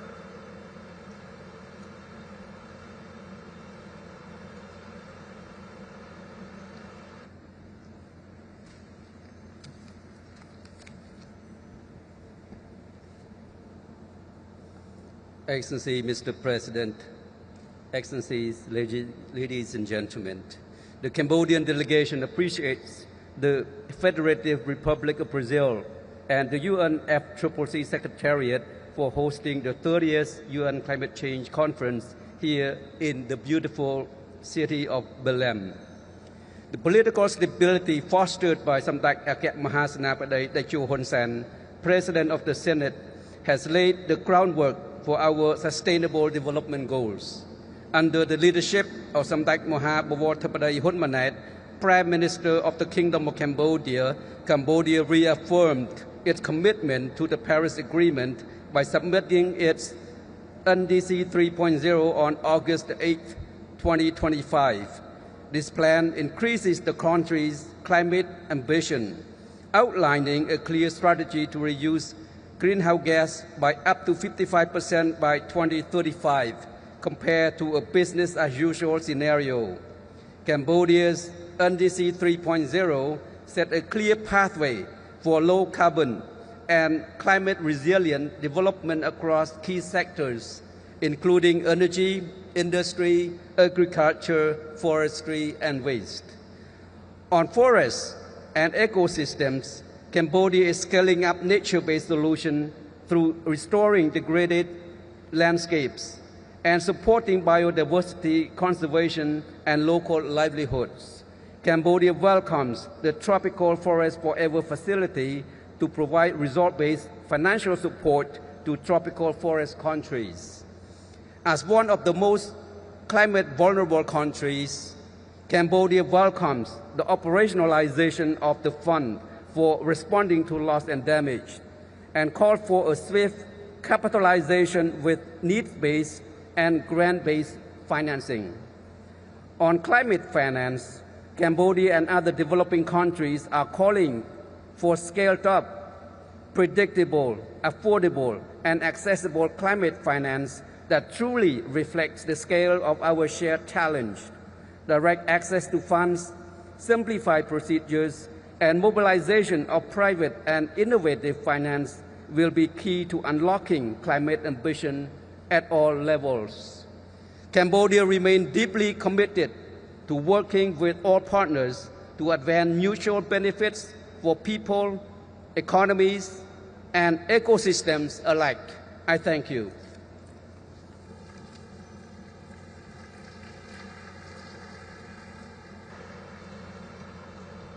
Thank you, Your Excellency. It is my pleasure to welcome His Excellency Mr. Aziz Abdul Hakimov, Minister of Ecology, Environmental Protection and Climate Change of Uzbekistan. Your Excellency, you have the floor. Honorable Excellencies, distinguished delegates, ladies and gentlemen. It is a true honor to address this distinguished gathering at COP30 here in heart of the Amazon, where we meet at a truly critical moment. The climate crisis is already reshaping nature and society with the rising temperatures, water scarcity, and environmental change affecting biodiversity, health, and economies. Dear colleagues, today, more than 20% of Central Asian region's land is degraded. It continues at a rate of 9 square meters per minute. Dear colleagues, can you imagine in just the 7 days of this COP, about 90,000 square meters of land have degraded, equal to food and income loss of 300 families' village. It is estimated that by mid-century, crop yields could be declined by 1/3. According to recent research, the temperature in Central Asian region already increased by 2.2 degrees Celsius, and this affects water resources available. Even achieving a commitment of 1.5 degrees, but in Central Asia region, it means would rises by double and exceed 3 degrees of warming. Glaciers in Central Asia shrink by 0.5% every year, already losing about 30% of their volume. The amount of water available per person in Uzbekistan has almost halved. Dear participants, in our new NDC 3.0, we target to reduce the GHG emission per unit of GDP by 50% by 2035 compared to 2010 levels, or 15% increased from our previous target. Under the leadership of His Excellency President Shavkat Mirziyoyev, Uzbekistan has placed climate action at the heart of its national development agenda. Guided by strategic vision, we are pushing ambitions and concrete goals, expanding renewable energy generation to 25,000 megawatts and increasing the share of renewable up to 54% within the next 5 years, reducing annual emission by over 16 million tons of CO2, expanding forests to 6.1 million hectares, including 2.3 million hectares in the RLC region, with the Yashil Makon program aimed to increase the greenery spaces from 4% in 2016 up to 30% by 2030, achieving 95% coverage of solid waste collection with 35% of waste used for energy generation. There are not just targets on paper, there are concrete actions on our path towards a greener, sustainable and climate resilient Uzbekistan. Honorable delegates, Central Asia, one of the regions most affected by climate change, is taking coordinated action to strengthen mitigation and adaptation with the governments, civil societies, businesses and scientists. That's why under our ministry we have established the Green University initiative, bringing together partners from Central Asia, Azerbaijan and Mongolia. Dear delegates, using this opportunity, I would like to invite all of you to participate at the 8th Global Environment Facility Assembly in Samarkand, May 31st to June 5th, 2026, and parallel event Eco Expo Central Asia. I thank you for your attention. Katar Ahmad.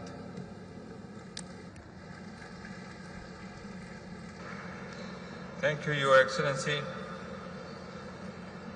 It is now my pleasure to welcome His Excellency Mr. Tawfiq Abdul Wahab Al-Sharjbi, Minister of Water and Environment of Yemen. Your Excellency, you have the floor. السيد الرئيس، أصحاب المعالي والسعادة، السيدات والسادة، تتقدم الجمهورية اليمنية بخالص الشكر للبرازيل على استضافة هذا المؤتمر وعلى قيادة العمل المناخي العالمي نحو مسار أكثر عدالة وطموح. يعكس اجتماعنا اليوم إدراكا جماعيا بأن مستقبلنا يتوقف على العمل السريع والمسؤولية المشتركة. تأتي اليمن إلى هذا المحفل وهي تواجه هشاشة مناخية غير مسبوقة. إن الأثر التراكمي للجفاف والفيضانات والعواصف المدارية يعمل كمضاعف رئيسي لعدم الاستقرار في بلادنا، وتعد أزمتنا الأكثر حرجاً هي ندرة المياه، حيث يصل العجز الوطني الحاد إلى أكثر من 2.6 مليار متر مكعب سنوياً. تضرب هذه الفجوة المائية صميم أمننا الغذائي، مما يؤثر بشدة على الإنتاج الزراعي وسبل العيش في عموم البلد. وعلى الرغم من الظروف الصعبة فإن رؤيتنا الوطنية من الهشاشة إلى المرونة والشمولية تعكس توجهنا لتحديث المساهمات المحددة وطنيا، بحيث يصبح العمل المناخي بارزا في جميع المسارات نحو التنمية المستدامة ومكافحة الفقر، مع إعطاء الأولوية لجهود التكيف لحماية الأرواح والمجتمعات المحلية وتحقيق التحول إلى التنمية منخفضة الانبعاثات. نحن ننفذ هذه الرؤية بنشاط ونعمل على وضع الصيغة النهائية لمساهمتنا المحددة وطنيا وإعداد تقرير الشفافية الدوري وكذلك خطتنا الوطنية للتكيف. معالي الرئيس، إن طموحاتنا المناخية لا يمكن أن تتحقق من غير التمويل المناخي، كما أن نص وروح المادة 9.1 هما أساس الثقة العالمية، ومع ذلك لا يزال الوصول إلى هذا التمويل صعبا بسبب حواجز هيكلية معقدة. نطالب بمعاملة عادلة وإجراءات أبسط وأدوات تعكس واقع الدول النامية. تؤكد اليمن دعمها لمطالب الدول الأقل نمو والموقف المشترك للمجموعة العربية بشأن الانتقال العادل، والأهم من ذلك تستحق الدول التي تعاني من الظروف الصعبة مثل الدول المتأثرة بالصراعات مثل اليمن معاملة خاصة في ترتيبات التمويل لمنع تحول فجوات التمويل إلى أسباب جديدة لعدم الاستقرار. السيد الرئيس، يعتمد انتقالنا على الوصول العادل والسهل إلى التكنولوجيا النظيفة من تحلية المياه منخفضة التكلفة والزراعة الذكية مناخيا إلى نظم الرصد الفعالة، كما أن الاستثمار في بناء القدرات المؤسسية والبشرية أمر بالغ الأهمية لتنفيذ المشاريع بكفاءة. في الختام، تحمل اليمن إرادة واضحة وصادقة لتكون جزءا فاعلا من الحل. نحن نؤكد أن العمل المناخي هو الطريق الأكثر استقرار نحو تحقيق السلام والاستقرار المستدام. وأشكركم.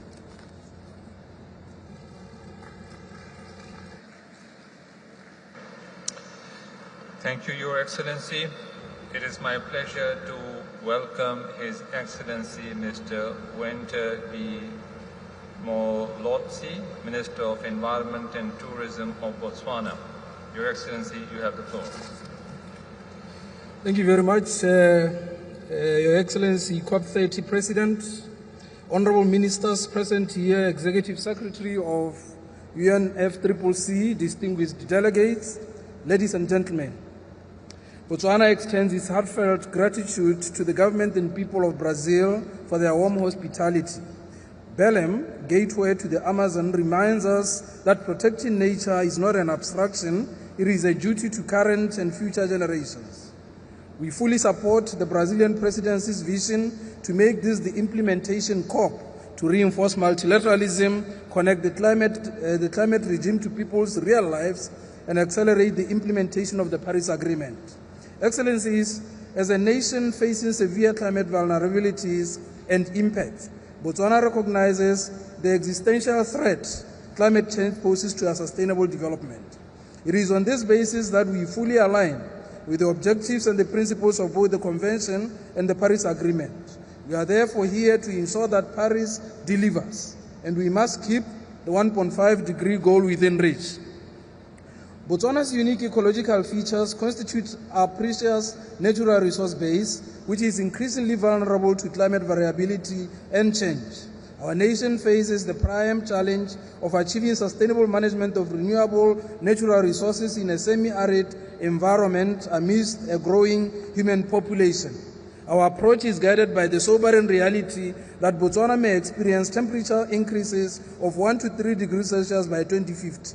Consistent with best available science from the IPCC, with most models predicting rainfall declines of 10 to 25%.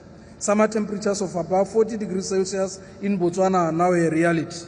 These changes directly threaten livelihoods, water security, agriculture, and energy, making climate action an urgent priority for our national development.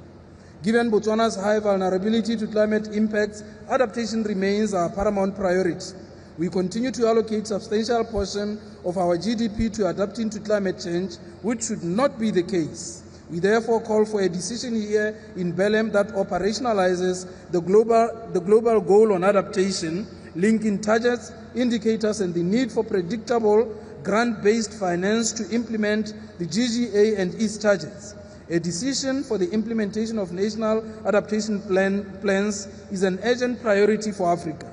Tripling adaptation finance is not an aspiration, it is a necessity. On indicators, we want to stress the importance of agreeing on indicators that are outcome-based, fit for purpose, align with the provisions of the Convention and the Paris Agreement, and do not shift obligations of the climate crisis to developing countries. Excellencies, Botswana has embraced a transformative approach to climate policy integration. The National Development Plan 12, 2025-2030. As the second implementation plan for our Vision 2036, NDP 12 represents Botswana's first comprehensive effort to align development priorities with the National Transformation Strategy and climate resilience. This 5-year plan, adopted by our Parliament, mainstreams climate action across all sectors of our economy. Green transition priority.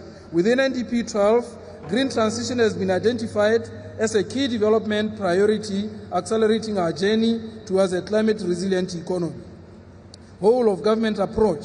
The government of Botswana is advancing the development of this national long-term low emissions development strategy in line with Article 4.19 of the Paris Agreement. This is not merely a compliance exercise. This strategy is designed to be the cornerstone that guides our nation's long-term climate and development trajectory. It is the critical instrument that will synchronize our national ambitions with global climate goals.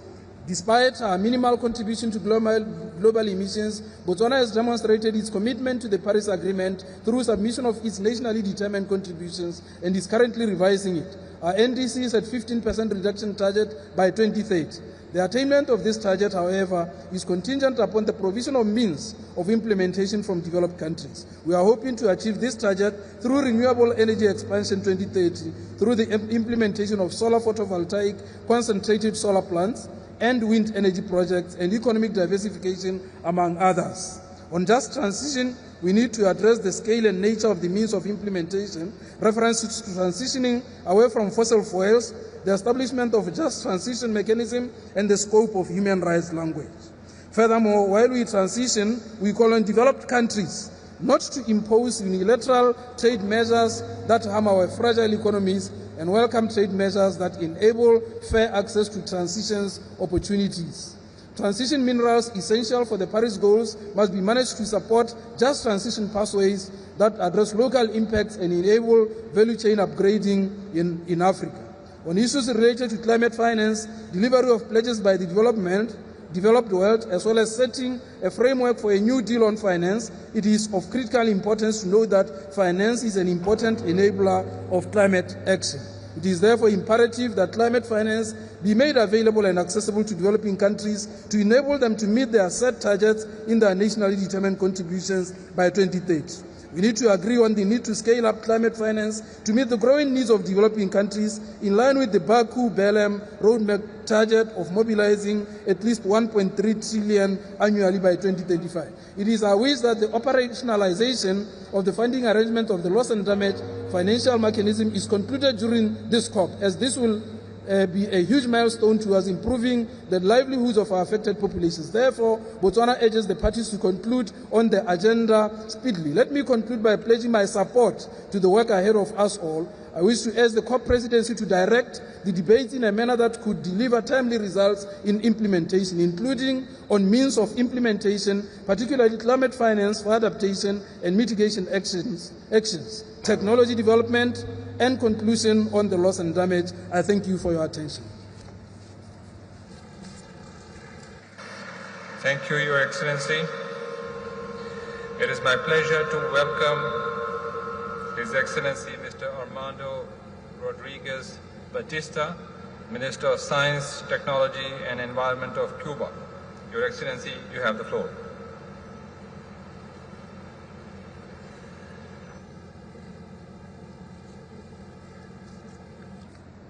Señor Presidente, Excelencias, nuestro más sincero agradecimiento al Presidente Lula, al Gobierno y pueblo de Brasil.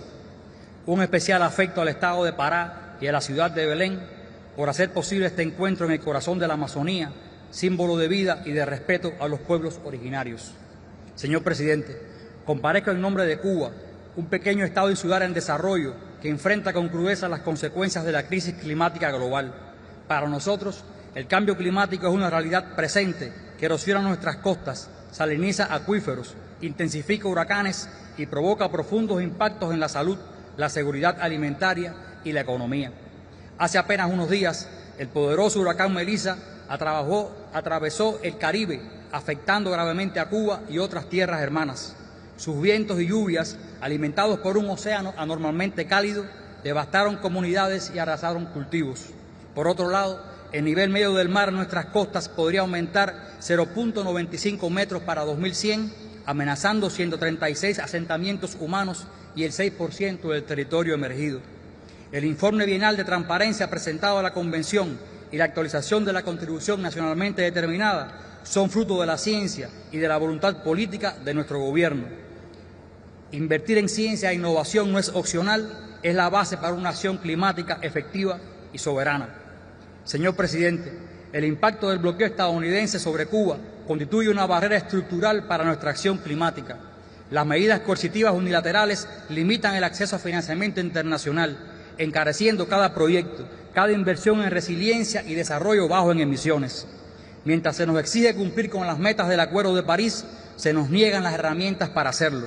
Esta es la mayor injusticia climática que enfrentamos.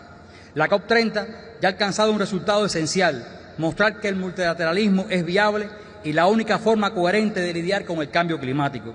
Estamos exigiendo justicia y el cumplimiento de los compromisos de los países desarrollados, sustentados en sus responsabilidades históricas y las obligaciones contraídas bajo la Convención y el Acuerdo de París.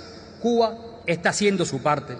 Hace más de 3 décadas, en Río de Janeiro, a unos 3.000 kilómetros de esta hermosa ciudad de Belem, con el profundo simbolismo de un contexto geopolítico cambiante, Fidel Castro describió el futuro que hoy contemplamos y cito: cesen los egoísmos, cesen los hegemonismos, mañana será demasiado tarde para hacer lo que debimos haber hecho hace mucho tiempo. Muchas gracias, señor presidente.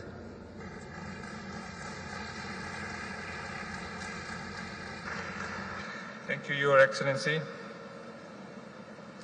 It is my pleasure to welcome His Excellency Mr. Mike Elton Mafosha, Minister of Green Economy and Environment of Zambia. Your Excellency, you have the floor. Thank you. I wish to appreciate the COP30 presidents, Your Excellencies. I am deeply honored to speak on behalf of the people of Zambia at this very important conference. As we gather here in the final week of COP30, I wish to remind ourselves that for the least developed countries, including Zambia, climate change is no longer a threat,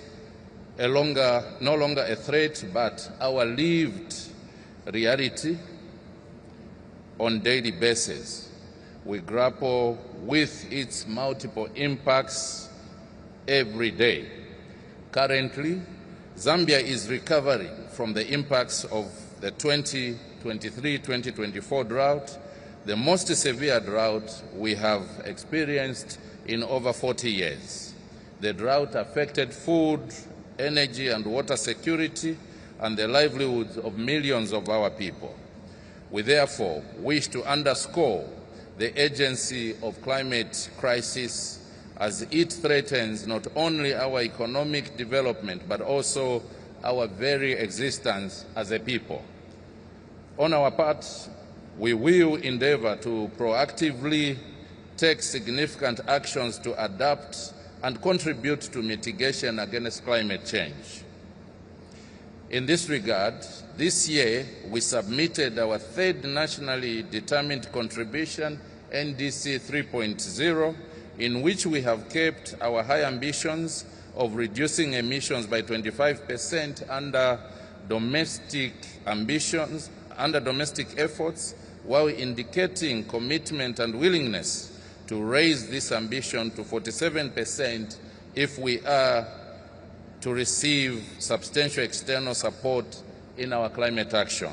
As a country, we have progressively demonstrated our commitment by adding more sectors in our NDCs, moving from 3 sectors in our first NDC in 2016 to 6 sectors in our second NDC in 2021, and now 10 sectors in our NDC 3.0.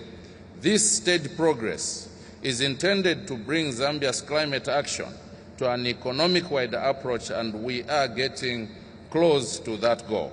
Additionally, this year we submitted our first biannual transparency report and the 4th national communication underscoring our commitment to advancing the goals of the Paris Agreement through the enhanced transparency framework.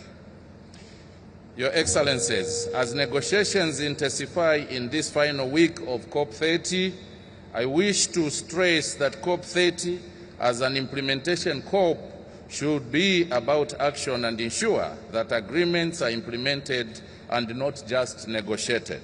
COP30 should be an essential platform to forge common solutions to the challenge of climate change.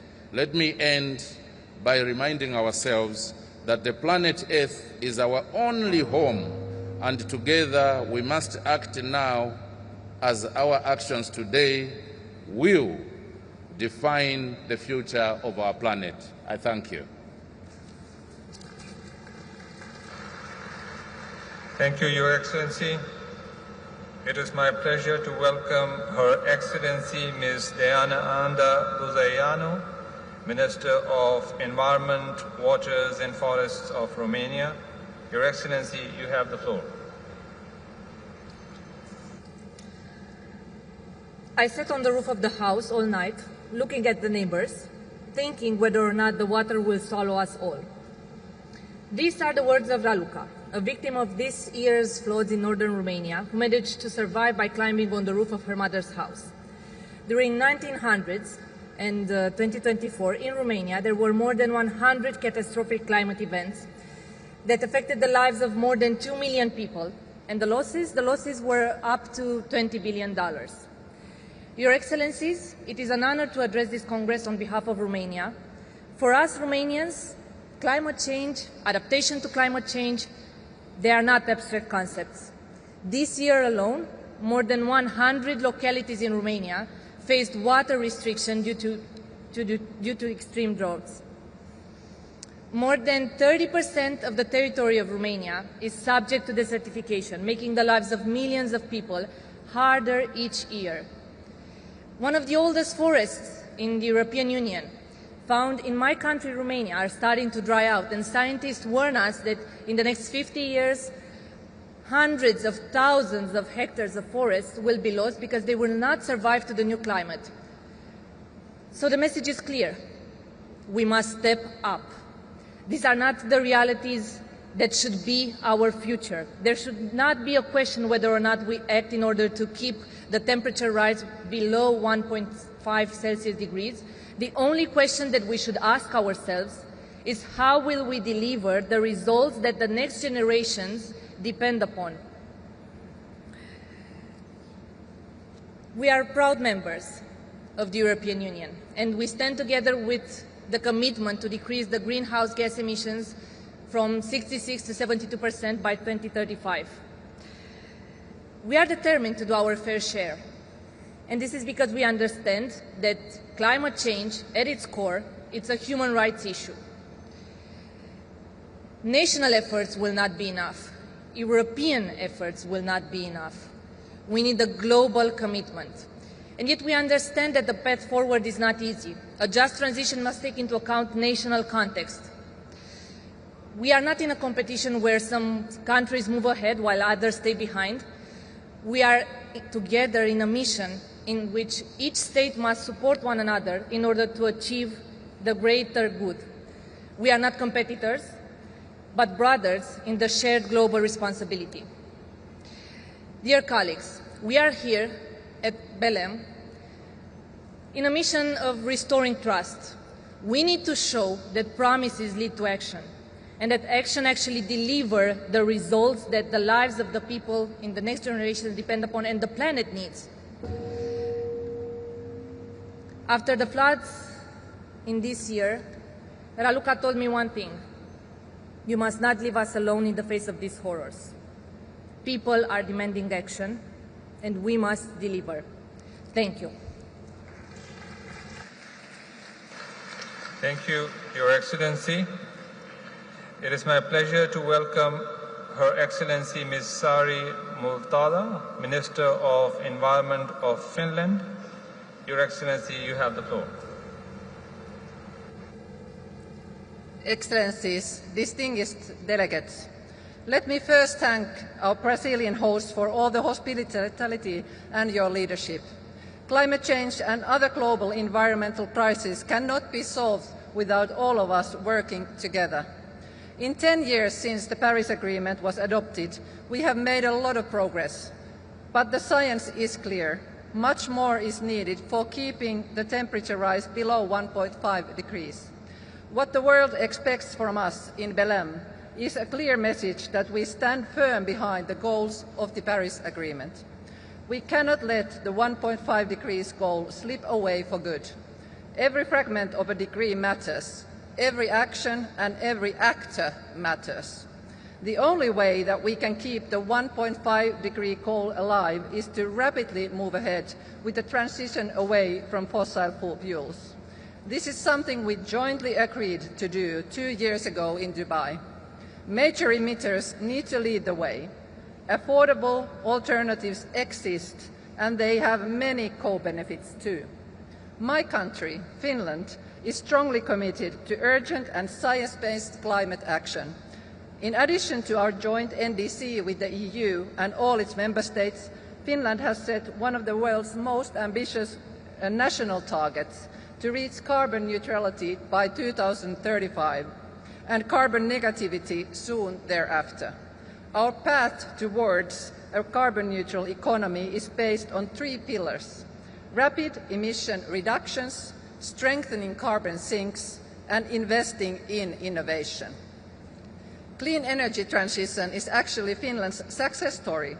The Finnish power sector is almost carbon-free, as the renewables and nuclear power constitute almost already 95% of the total electricity production. Clean energy solutions have also helped us to break away from Russian fossil energy imports, create sustainable growth and well-being, and improve our comprehensive security. We cannot succeed without significant investments to research, innovation and clean technology. Finnish companies have expertise in smart and clean solutions, including the fields of energy, mobility, logistics, mining and built environment. Many of these solutions are presented here in Belem in our pavilion. We believe that climate action and growth go hand in hand. Investment for climate is also the growth and prosperity plan for this century. Excellencies, Paris Agreement gave us the global goal on adaptation. Here in Belem, we want to agree on a set of adaptation indicators. These indicators will help us in preparing adaptation plans and in tracking progress in adaptation action and resilience in our countries. I look forward to having these indicators agreed at COP30. Excellencies, in these times of uncertainty and accelerating change, we must work together, build trust between the nations and communities, and commit to a shared responsibility for the planet and the people. COP30 must send a clear message that the green transition is here to stay and that fossil fuels have no future. 10 years after Paris, let us make sure Belem will be remembered as a success too. Thank you. Thank you, Your Excellency. It is my pleasure to welcome His Excellency Mr. Jiwo Emmanuel Abdullahi, Minister of Environment and Climate Change of Sierra Leone. Your Excellency, you have the floor. Thank you, Mr. President. COP30 Presidency, Excellencies, distinguished delegates, I bring you greetings from the people and government of Sierra Leone. Allow me to congratulate the government of Brazil and the COP30 Presidency for hosting this important conference in the beautiful city of Belem at the heart of the Amazon, one of the most vital ecosystems on our planet. Excellencies, I'd like to recognize the landmark agreement made 10 years ago in Paris that renewed trust in multilateralism. Over the past 10 years, a lot of progress has been made, but we need to do more. Sierra Leone stands before you today from the front line of a climate crisis that is hitting our people with increasing severity. Floods wipe out homes and livelihoods. Landslides claim lives. Rising seas continue to swallow islands and settlements and erode our coasts. Unpredictable rainfall endangers food security, and extreme heat threatens the health and economic stability of millions. This is the daily reality of a country that has contributed almost nothing to this global crisis. It is a reality that is unjust and morally indefensible. Despite these hardships, Sierra Leone continues to push forward with ambition and resolve. Under the leadership of President Julius Maada Bio, our third-generation NDC articulates our ambition to reduce emissions, strengthen adaptation, and protect our people from the worst impacts of climate change. We are restoring forests and critical watersheds, mangrove forests that protect our coasts. We're expanding climate-smart agriculture, promoting renewable energy to power rural homes, health centers, and schools, and strengthening community early warning systems. Sierra Leone refuses to surrender to the climate crisis. We choose resilience, transformation, and progress. Excellencies, while vulnerable countries continue to suffer from the effects of climate change, the negotiations under this process are moving far too slowly. The world does not have the luxury of time, and neither do the people of Sierra Leone. Adaptation must move from vague aspirations to concrete action. It requires strong targets backed by finance, technology transfer, and capacity building. Without this, the GGA risks becoming an empty declaration rather than a lifeline for vulnerable nations.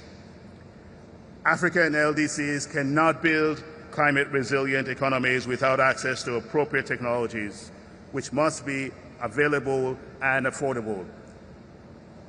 Excellencies, adaptation finance must be publicly funded, match the scale of the problem, and be focused on the priorities of the most vulnerable developing countries.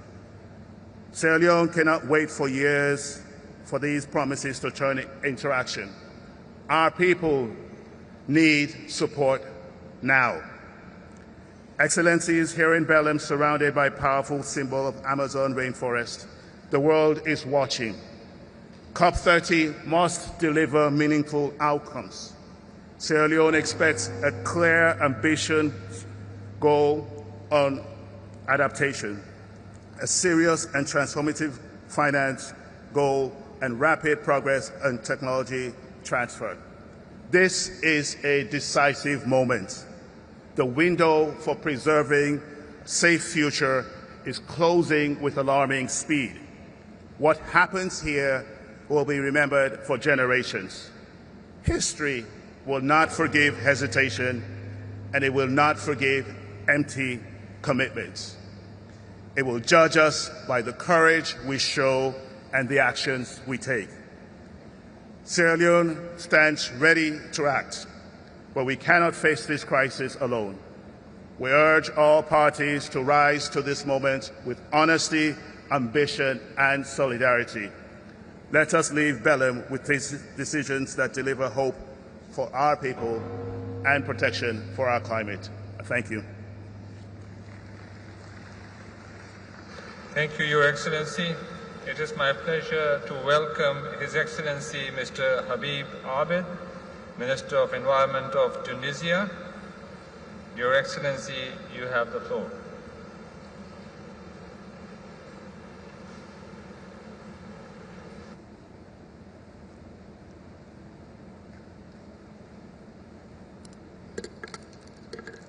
بسم الله الرحمن الرحيم.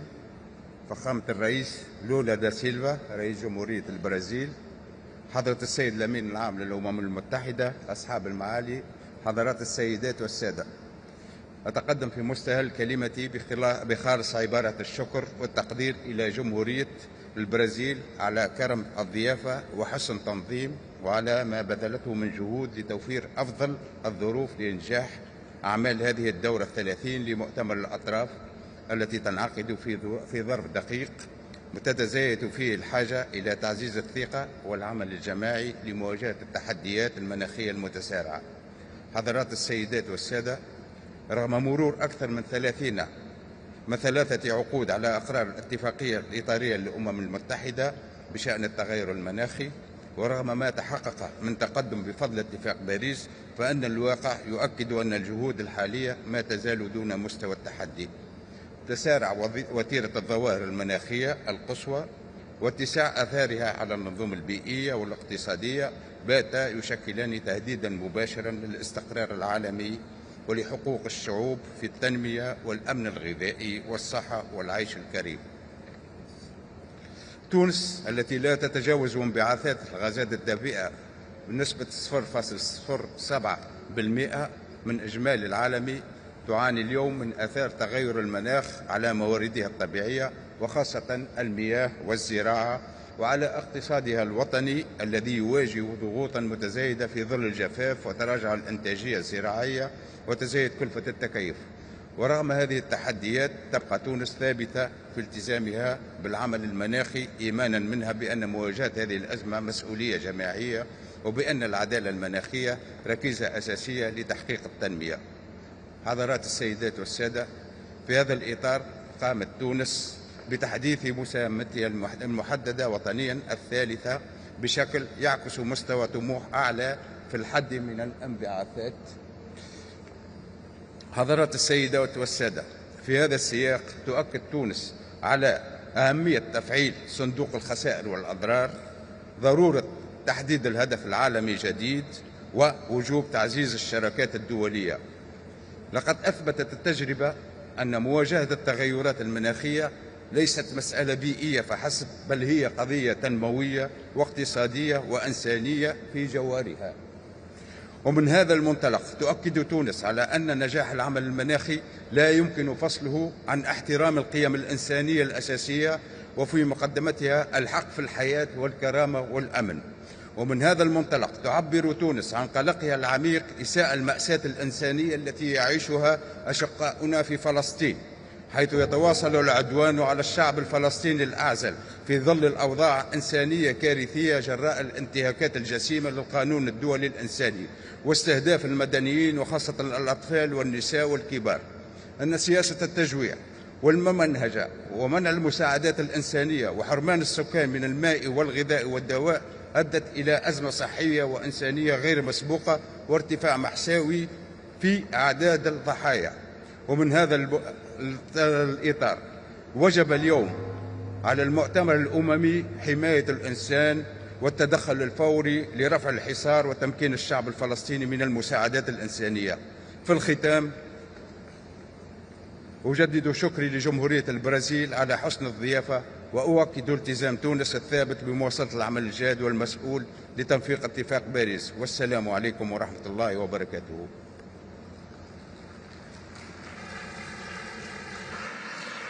Thank you, Your Excellency. It is my pleasure to welcome Her Excellency Ms. Rohi John, Minister of Environment, Climate Change and Natural Resources of the Gambia. Your Excellency, you have the floor. Mr. President, Excellencies, on behalf of the President of the Republic of the Gambia, His Excellency President Adama Barrow, I am pleased and honored to extend sincere gratitude and greetings to His Excellency Luiz Inácio Lula da Silva, President of Brazil, the government and people of Brazil, for hosting COP30 in this beautiful port city of Belem. Let us be reminded that the Gambia, though among the nations least responsible for global greenhouse gas emission, remains one of the most vulnerable to the devastating impacts of climate change. Our economy remains heavily dependent on climate-sensitive sectors such as agriculture and fisheries, and our coastal zone is under increasing threat from sea level rise and storm surge. Mr. President, despite our limited resources, we have made tremendous progress. The Gambia's second NDC sets a target of reducing greenhouse gas emissions by 49.7% below business as usual by 2030, while working towards a vision of net zero emission by 2050, costed at $4 billion US. We have also integrated climate consideration into our current national development plans, strengthened partnerships, and initiated the operationalization of nature-based solutions and broadened resilience-building efforts. In addition, we have recently developed our climate prosperity investment and financial strategy, which outlines a clear pathway for mobilizing resources and driving transformative climate resilient growth. The Gambia underscores the urgency to move beyond theoretical ambitions to practical implementation of NDCs and is working to have a national climate change bill as an act now that will provide stronger legal framework on our climate action. Our climate ambitions depends on enabling conditions and means of implementation, including accessible finance, technology and capacity support to strengthen our national and local institutions for enhancing community resilience. Mr. President, ladies and gentlemen, adaptation is no longer optional. It is an urgent necessity for safeguarding lives, livelihoods, and ecosystems, especially in the world's most climate vulnerable countries. As we conclude UAE Belem work program, the Gambia underscores that delivering the global goal on adaptation requires moving beyond planning to scaling of finance that is predictable and grant-based that enables real implementation on the ground. We urge all parties to constructively decide on adaptation indicators delivered by experts and optionalize their implementation for tracking progress in achieving global goal climate resilience. Let us be clear, without accessible, reliable, and predictable climate finance, building resilience will remain to be mere aspirations. Therefore, the Gambia calls for an inclusion to have a significant increase in adaptation finance, particularly to LDCs and seeds, consistent with Article 9.4 of the Paris Agreement. A substantial and timely contribution to the fund for responding to loss and damage that corresponds to the scale of loss and damage suffered. Only through these actions can adaptation become a pillar of global climate actions and ambition delivered meaningfully resilience outcome for the most vulnerable, which the Gambia also includes. Mr. President, the Gambia considers the recent International Court of Justice advisory opinions aforementioned that restitution, including ecosystem restoration, is a legal obligation, reinforcing the justice dimension of loss and damage. On just transition, equity, and special circumstances of the LDCs and seeds must be at the heart of climate action. We support the elevation of the Just Transition Work Program as a central pillar of the UNFCCC process. Mr. President, Excellencies, allow me to conclude by stressing that we cannot fail our future.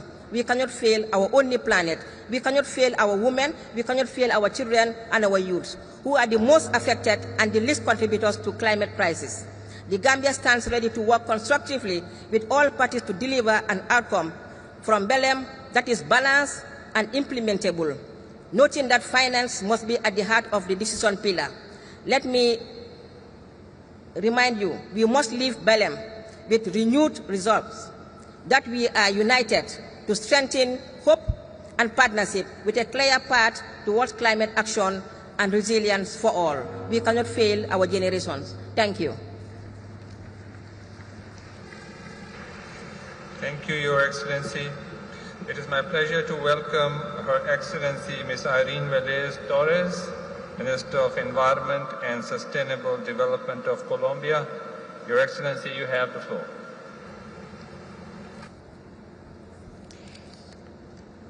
Excelencias, distinguidas delegaciones. El mundo enfrenta una crisis climática y ambiental que arriesga a volverse catástrofe. y no admite de nosotros, gobernantes del mundo, más demoras. La ciencia nos recuerda que el tiempo para mantener vivo el objetivo del 1,5 grados se está agotando. Necesitamos un mandato claro de una hoja de ruta que ordene la eliminación de los combustibles fósiles. Este camino debe ser multilateral, justo y coherente con las realidades y necesidades de cada país. Sabemos que hay contextos diferenciados y responsabilidades diferenciadas. Por ejemplo, entre productores y consumidores, las islas o los países del sur que tenemos una enorme presión y limitación originadas en las enormes deudas externas nacionales. No queremos un compromiso que se limite a sustituciones parciales de energía o a soluciones incompletas ni falsas. Nuestra convicción es que debemos lograr el cero absoluto de emisiones, sustituir las fuentes fósiles de energía y acompañar estos esfuerzos con una transición económica y fiscal urgente en países productores como Colombia. La reestructuración del sistema financiero es urgente y debe priorizar la justicia climática. Estamos convencidas de que la sinergia entre acción climática y protección de la diversidad debe estar en la agenda de la COP30.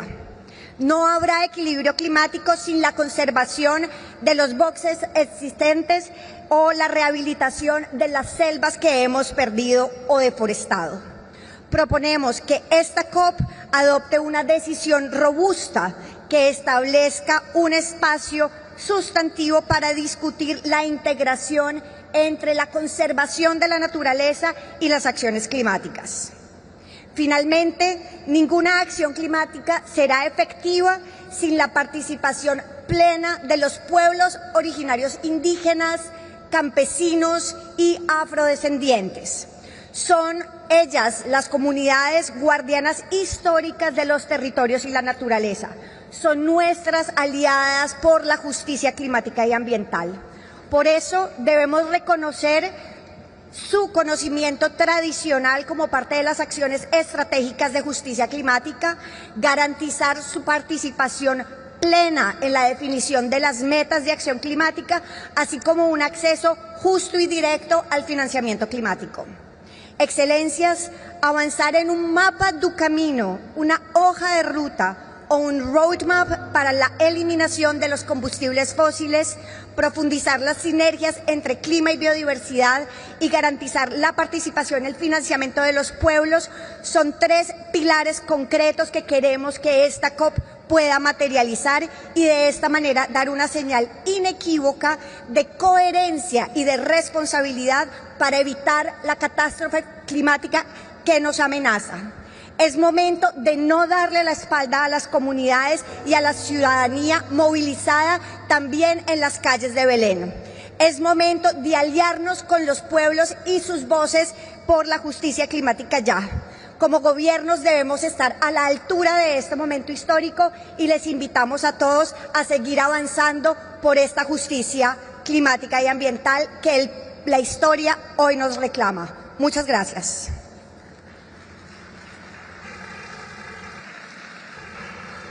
Thank you, Your Excellency. It is my pleasure to welcome His Excellency Mr. Hassan Bakhit Jamous, Minister of Environment, Fisheries and Sustainable Development of Chad. Your Excellency, you have the floor. Merci beaucoup, Monsieur. Excellence, Monsieur le Président de la COP30, Monsieur le Secrétaire exécutif de la Convention cadre des Nations Unies sur le changement climatique, distingués délégués, Mesdames et Messieurs, c'est avec un profond sentiment d'honneur et de responsabilité que je prends la parole au nom du maréchal du Tchad, Mohamed Idriss Déby Itno, président de la République, chef de l'État du Tchad, pour livrer ce message de vision, d'engagement du Tchad face aux défis climatiques qui menacent notre humanité commune. Avant toute chose, qu'il me soit permis d'exprimer notre gratitude au peuple frère du Brésil pour son accueil empreint de chaleur et pour la remarquable organisation de cette conférence des partis. Nos remerciements vont également à son Excellence, le président Luis Lula da Silva, dont le charisme visionnaire et la conviction humaniste incarnent l'esprit de solidarité et de leadership qui inspire cette COP30 à Belem, au cœur de la forêt amazonienne. Sanctuaire de vie et symbole de notre responsabilité commune. Le Tchad, pays sahélien situé au cœur de l'Afrique, se tient aujourd'hui à la croisée des vulnérabilités climatiques et des espoirs de transformation durable. Le vent brûlant de la désertification, les sécheresses prolongées, les inondations dévastatrices et la rareté croissante de l'eau bouleversent nos territoires, compromettant ainsi les moyens de subsistance de nos populations et les perspectives de développement de toute une nation. Les données scientifiques sont alarmantes. Un score global largement supérieur à la moyenne sur la vulnérabilité financière et un risque climatique au-dessus de la norme. Ces constats documentés et chiffrés à l'appui placent le Tchad parmi les pays les plus exposés au monde, rappelant l'urgence d'une réponse globale et concertée. Malheureusement, les dernières statistiques, il y a des vies, des familles, des terres ancestrales. Il y a aussi un peuple qui, malgré l'adversité, continue de croire en la force de la résilience et en la dignité du travail. Mais au-delà de cette vulnérabilité, le Tchad n'est pas seulement un témoin de la crise climatique. Il est aussi un acteur potentiel et essentiel de l'équilibre écologique mondial. Notre territoire abrite des sites d'une valeur scientifique exceptionnelle, dont certains participent silencieusement mais puissamment au grand cycle naturel de la planète. Parmi eux, la dépression de Baudelaire, vaste cuvette désertique au nord du pays, se distingue comme l'une des principales sources de poussière minérale du globe. Portées par le vent saharien, ces fines particules traversent parfois l'Atlantique et atteignent, selon plusieurs études de la NASA, les bassins amazoniens où elles apporteraient une part notable de nutriments minéraux essentiels à la régénération des sols. Ces phénomènes à la fois poétiques et scientifiques illustrent l'interdépendance profonde entre les continents. Le souffle du Sahara nourrit les racines de l'Amazonie. Il nous rappelle que le destin du Tchad et du Brésil, du Sahel et de l'Amazonie se rejoignent dans une même respiration planétaire. Ainsi, Baudelaire n'est pas qu'un symbole saharien. Il est un pont de sable, de vie entre deux mondes. Un message de la nature nous exportant à penser la Terre comme un tout indivisible. Les actions perturbatrices du climat, fruit de décennies de surconsommation, d'exploitation désordonnée et d'inaction politique, bouleversent l'équilibre planétaire. Les glaciers fondent, les forêts s'embrassent, les mers montent, les espèces disparaissent et les hommes fuient leurs terres. Le dérèglement climatique n'est plus une hypothèse, il est la crise morale, économique et sociale de notre temps. Il exige de nous un sursaut de conscience et des rarement moral et une action politique résolue. Le Tchad appelle à honorer les promesses de l'accord de Paris et de concrétiser les engagements financiers. Nous soutenons la position commune africaine qui réclame un nouvel objectif collectif de financement climatique d'au moins 1 300 milliards de dollars par an d'ici 2035, fondé sur les ressources publiques, concessionnelles et directement accessibles aux pays vulnérables.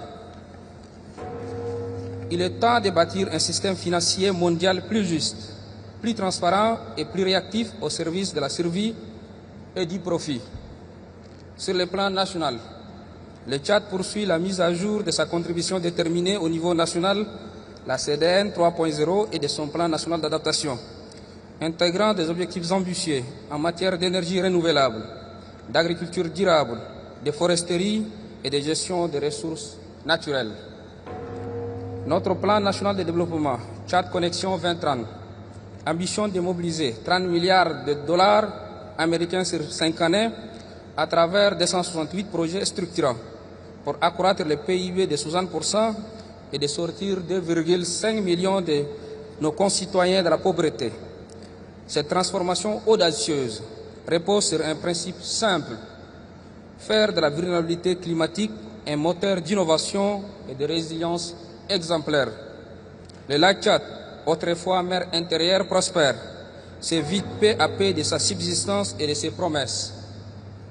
Son déclin alimente les tensions, les migrations et les conflits. Le lien entre climat, paix et sécurité n'est pas une abstraction académique. C'est une réalité quotidienne, tangible, qui exige une réponse intégrée et solidaire des nations. Aucun mur, aucune frontière et aucune armée ne saurait contenir les conséquences du désordre climatique. Face à la gravité du moment, il ne nous reste qu'une voie, celle de la solidarité et de l'action. Nous devons arriver ici à Belem et raviver la flamme de la volonté collective, non par intérêt, mais par devoir. Notre génération possède les moyens technologiques, les ressources financières et surtout la conscience morale pour inverser la tendance. Faisons de cette COP30 la conférence de la responsabilité et de la renaissance. Faisons du Tchad et du Sahel les symboles d'un nouvel humanisme climatique fondé sur l'équité, la dignité et la vie. Je vous remercie.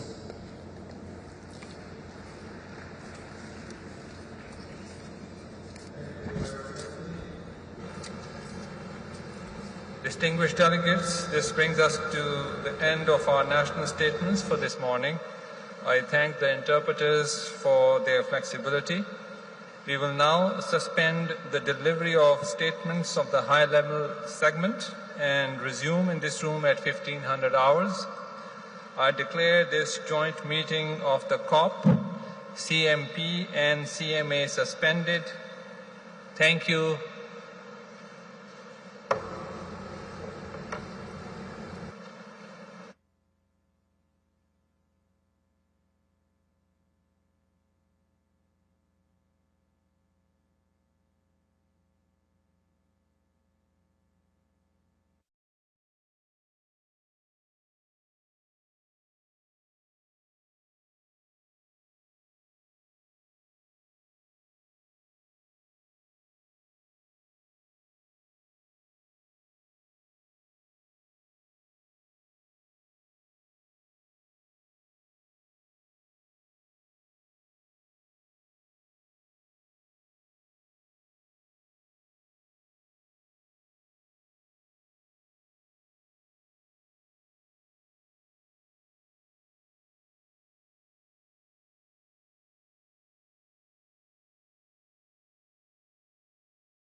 Can you hear me now? Okay, it works. Distinguished delegates, honored guests, we will now resume the joint meeting of the COP, CMP and CMA. I would like to remind Your Excellencies of measures in place to ensure effective time management. There is a 3-minute time limit for statements during the high-level segment. Speakers are strongly encouraged to ensure their statements do not exceed allocated times. Additionally, in line with the practice of other UN bodies and to ensure the smooth conduct of the meeting, a bell will be used to signal when the allocated time is exceeded. Statements should be as concise as possible, noting that full text of the official statements will be made available on the UNGA website. And finally, please note that speakers who are not in the plenary at the time of delivery of their statements will be scheduled to speak at the end of the statements of the same category. Let us begin. It is my pleasure to welcome Her Excellency Ms. Nilda Borges da Mata, Minister of Environment of Sao Tome and Principe. Your Excellency, you have the floor.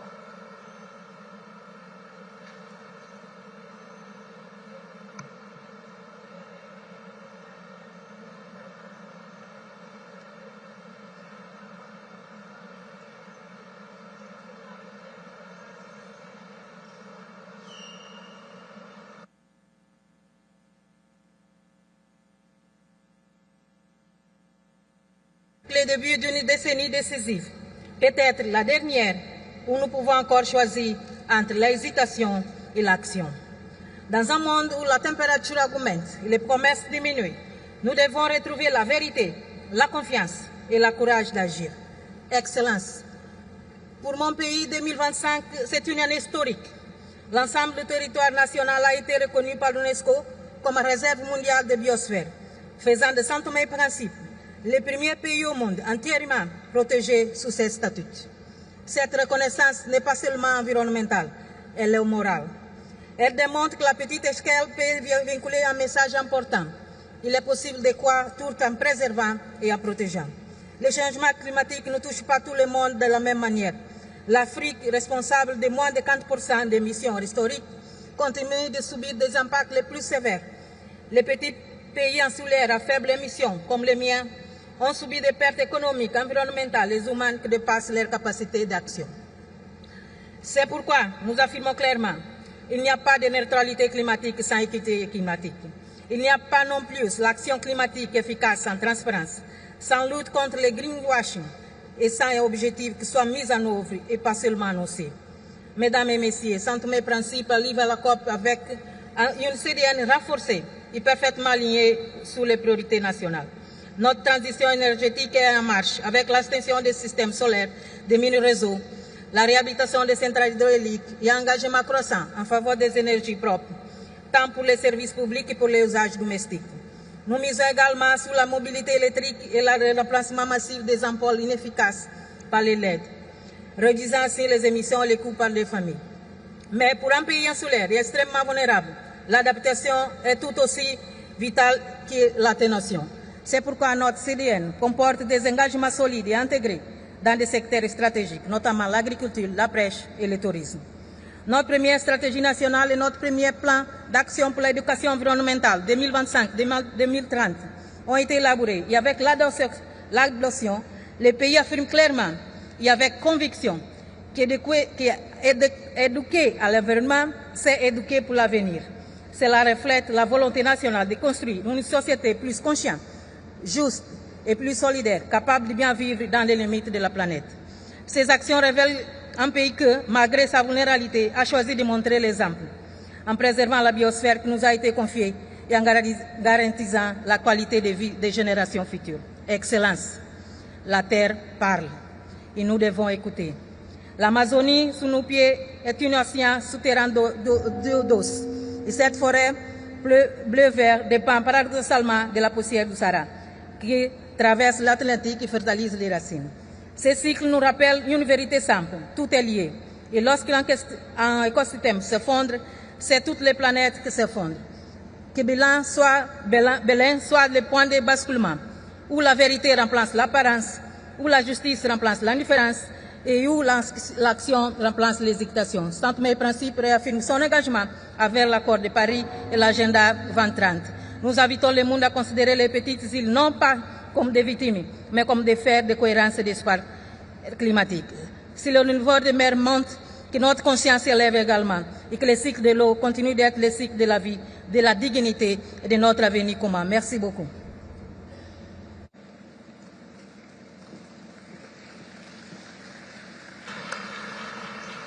Thank you, Your Excellency. It is my pleasure to welcome His Excellency Mr. Vikram Bharat, Minister of Natural Resources of Guyana. Your Excellency, you have the floor. Excellencies, colleagues, friends, first I wish to thank Brazil for the leadership in ensuring that COP30 has brought the world to a moment where we are finally focusing on delivering practical solutions to the climate crisis. As Guyana's President, His Excellency Dr. Mohamed Irfan Ali reminded us at the World Leaders Summit, the world has the ambition and the solutions that we need. What is missing is finance and system to turn ambition into action. I want to highlight 3 areas where this is possible. First, the energy transition. The world is entering a period of unprecedented energy demand, driven by digitalization, industrialization, electrification, and the rapid expansion of artificial intelligence. While hundreds of millions still lack access to modern energy, and many more face chronic instability. Energy transition away from fossil fuel is no doubt needed. The question is, how do we achieve this? We need an energy transition grounded in carbon science and the principles of a just transition. It must be guided by rules and not rhetoric. This means global carbon pricing, phasing out fossil fuel subsidies, and reorganizing the role of responsible, lower carbon producers in meeting the demand that will remain even in the most ambitious net zero scenarios.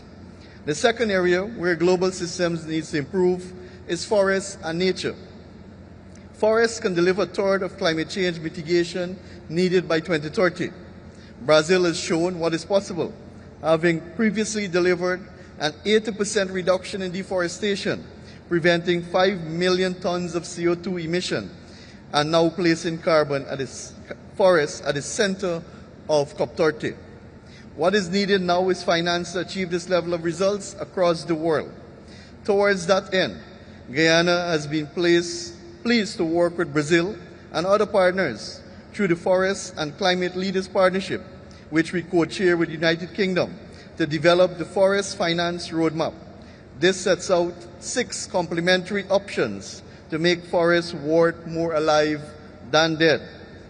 We welcome Brazil's championing of the TFFF. It is a bold and fair initiative that can provide a long-term performance-based finance forested countries have sought for decades. The other roadmap solution I want to highlight is jurisdictional REDD+, which is already delivering results around the world. In Guyana, jurisdictional REDD+ has enabled us to maintain one of the world's lowest deforestation rates while improving lives. We strengthened MRV systems, expanded indigenous land rights, and integrated early into global carbon markets. Guyana became the first country to issue R3's jurisdictional credits and to access the Correa compliance market. To date, we have received well over $500 million US in jurisdictional REDD+ payments. As co-chair of the FCLP with the United Kingdom, we were pleased to incubate the scaling of J+ Coalition, which was launched this morning.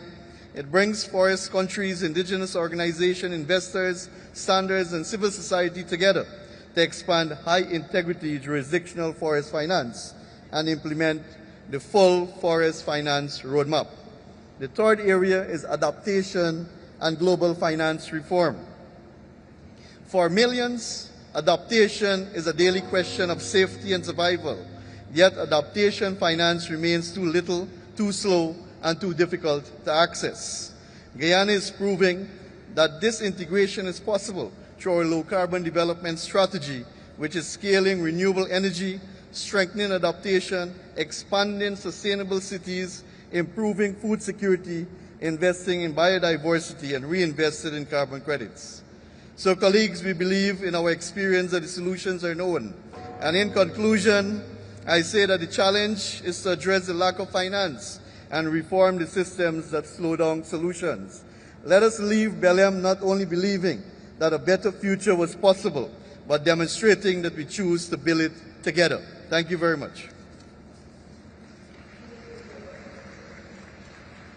It is my pleasure to welcome Her Excellency Ms. Lilian Aber, State Minister for Relief, Disaster Preparedness and Refugees in the Office of the Prime Minister of Uganda. Your Excellency, you have the floor. Thank you very much, Your Excellency, the COP President, the outgoing COP President, Excellencies, distinguished ladies and gentlemen.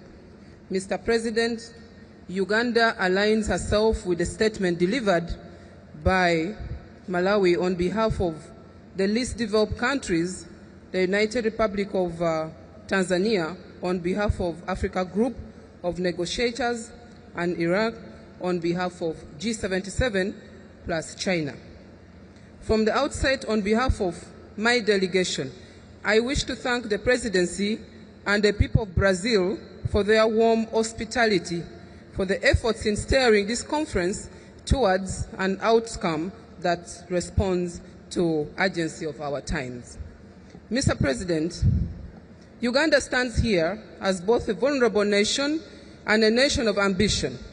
Our communities continue to experience the harshest impacts of a crisis we did not create, intensifying droughts, floods, landslides, loss of lives, livelihood, and ecosystem.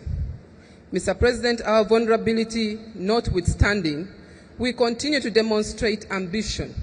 If you recall, Uganda's first NDC outlined Uganda's commitment to reducing national greenhouse gas emissions and increasing climate resilience by 24.7% by 2030.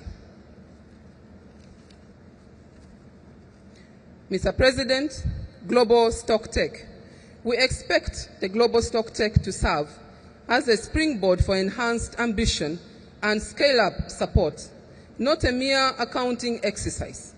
It must trigger new predictable and accessibility climate financing, technology transfer, and a capacity building for developing countries. Finance.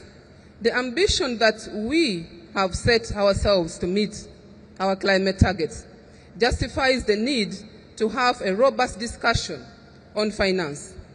If we are to meet our climate goals, not as charity, but as part of the central pillars that define the Paris Agreement. In that sense, we welcome the Baku to Belem roadmap on how climate finance could be scaled up to at least $1.3 trillion a year by 2035. Our hope is that this roadmap can lay out a pathway to the trillions in climate finance that developing countries need to meet their climate targets.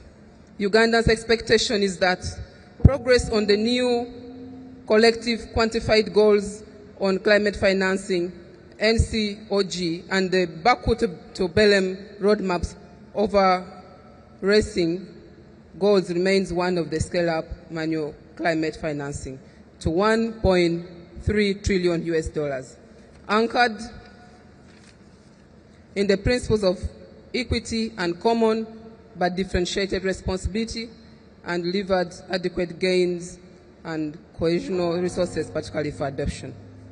Mr. President, in conclusion, I thank you and the entire team for all the efforts undertaken with the heads of delegation, consultation, and the work of ministerial pillars on the outstanding agenda items. We eagerly await your draft proposals on moving these agendas forward, including Africa special circumstances. I thank you, Mr. President. Thank you, Your Excellency. It is my pleasure to welcome Her Excellency Ms. Amna bint Abdullah Al Dahak, Minister of Climate Change and Environment of the United Arab Emirates. Your Excellency, you have the floor. أصحاب المعالي والسعادة، الحضور الكريم، السلام عليكم ورحمة الله وبركاته. يسعدني أن أكون بينكم اليوم وأتوجه بالشكر الجزيل لجمهورية البرازيل على استضافة مؤتمر الأطراف COP30 في قلب الطبيعة. إن الحفاظ على الطبيعة في الإمارات التزام ونهج أرساه الوالد المؤسس الشيخ زايد بن سلطان آل نهيان طيب الله ثراه. هذا الإرث الذي يوجه مسيرتنا المناخية اليوم ويشكل الأساس الذي انطلق منه العالم خلال مؤتمر الأطراف COP28. ومن جانبنا نلتزم بتحقيق الحياد المناخي بحلول عام 2050 من خلال جهود أبرزها مضاعفة إنتاج الطاقة المتجددة 3 مرات ومضاعفة كفاءة استخدام الطاقة بحلول عام 2030 بجانب خفض الانبعاثات ورصد متابعة مستوياتها بشكل مبتكر وشفاف. السيدات والسادة، إن الحفاظ على التنوع البيولوجي وعلى الطبيعة لا يمكن أن يكون بمعزل عن العمل المناخي العالمي. في دولة الإمارات لدينا استراتيجية وطنية للتنوع البيولوجي 2031 تضع أهدافا طموحة، من ضمنها حماية وإعادة تأهيل المناطق البرية والبحرية وتحسين حالة الأنواع المحلية المهددة بالانقراض، ونعمل على مهمة زراعة 100 مليون شجرة قرم بحلول عام 2030 والتي أنجزنا نصفها حتى الآن. كما نساهم في نشر القرم عالميا ونقود مع جمهورية إندونيسيا تحالف القرم من أجل المناخ الذي يحظى بعضوية 45 دولة. ويأتي احتضاننا مؤخرا للمؤتمر العالمي للحفاظ على الطبيعة تأكيدا على أن حماية الطبيعة ركيزة أساسية في سياساتنا الوطنية والعالمية، وهذا ما تم تجسيده في إعلان أبو ظبي للعمل الموحد من أجل الطبيعة والإنسانية والمستقبل الصادر عن المؤتمر. الحضور الكريم، إن ملف المياه هو التحدي الوجودي الأكبر في عصرنا، واليوم يعيش نصف سكان العالم في ظل ندرة مياه حادة لشهر واحد في العام على الأقل. وتفخر دولة الإمارات باستضافة مؤتمر الأمم المتحدة للمياه عام 2026 بالتعاون مع جمهورية السنغال من أجل وضع حلول جذرية لهذه الأزمة. ونحن بدورنا ندعم العالم بمبادرات نوعية مثل مبادرة محمد بن زايد للماء الرامية إلى نشر وتبني حلول تواجه تحديات ندرة المياه على مستوى العالم. وكلنا ثقة بأن هذا المؤتمر يمهد مسارا للتنفيذ الحقيقي بما يعزز التعاون الدولي كأساس لتحقيق طموحاتنا الجماعية. ولكي ننجح يجب أن نركز على أولويات واضحة أهمها الطموح من خلال تقديم مساهمات محددة وطنية جريئة، ونتوقع أن تعكس هذه المساهمات استجابة واضحة للتقييم العالمي للعمل المناخي. كما أن الطموح والتكيف يحتاجان إلى تمويل متاح وميسور التكلفة، وينبغي أن يكون هناك آلية للبدء في جمع 1.3 تريليون دولار لدفع العمل المناخي كل عام حتى عام 2035. وفي هذا الإطار تجدد دولة الإمارات التزامها من خلال صندوق التيرا الذي أطلقناه بقيمة 30 مليون دولار في COP28 بجانب مساهماتنا ومبادراتنا التنموية العالمية. السيدات والسادة، أسعدني اليوم أن أتحدث إليكم من قلب غابات الأمازون، وأجد ذلك استجابة لنداءات الطبيعة المتكررة لنا. هي نداءات يتردد صداها بداخلي وداخلنا جميعا، فالطبيعة من هنا تقول لنا: مستقبلي هو مستقبلكم، وازدهاري هو ازدهاركم. فلنمد أيدينا لنعمل معا لخلق مستقبل مستدام تكون فيه الطبيعة هي المحرك لنهضتنا ورخائنا. شكرا لكم.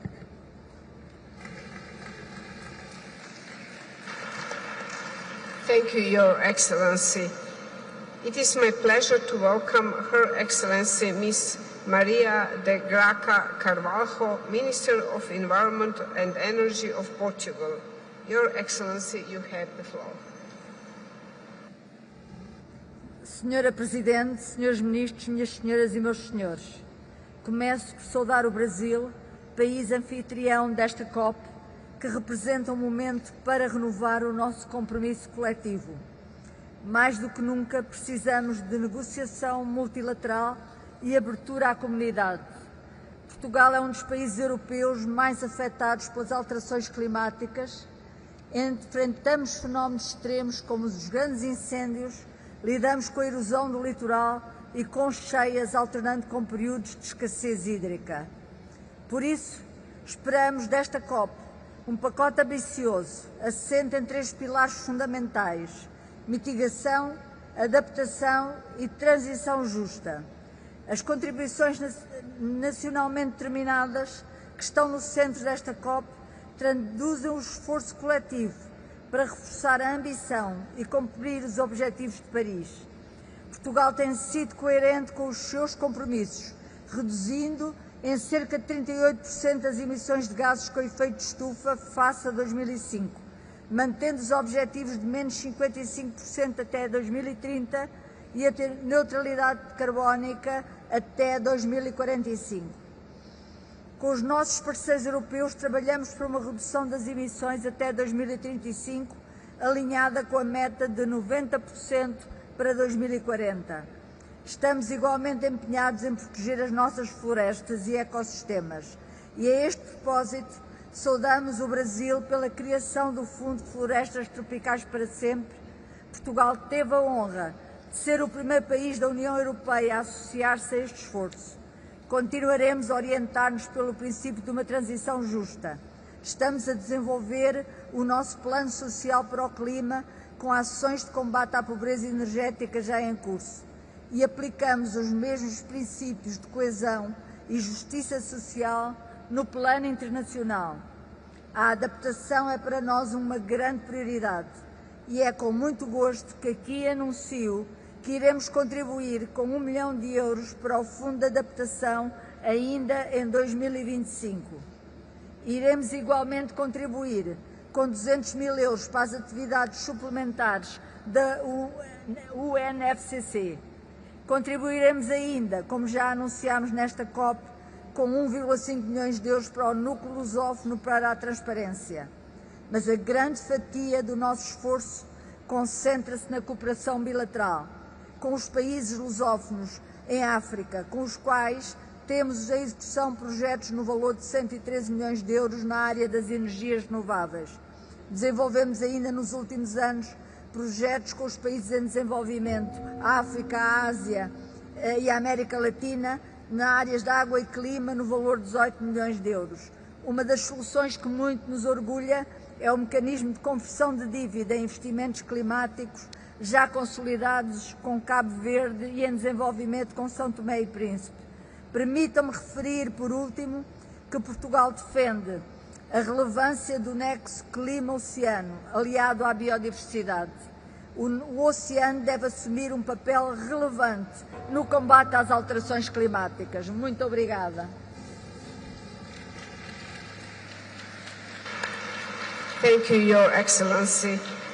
It is my pleasure to welcome His Excellency Mr. El Hadi Abdulrahman Diouf, Minister of Environment and Ecological Transition of Senegal. Your Excellency, you have the floor.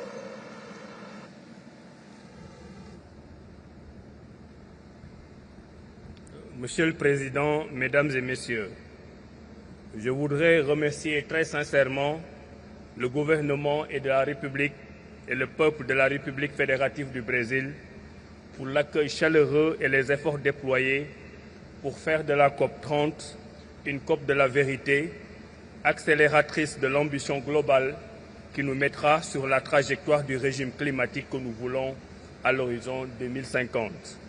J'adresse aussi mes vifs remerciements au secrétaire exécutif de la Convention cadre pour les arrangements adoptés pour faciliter nos travaux.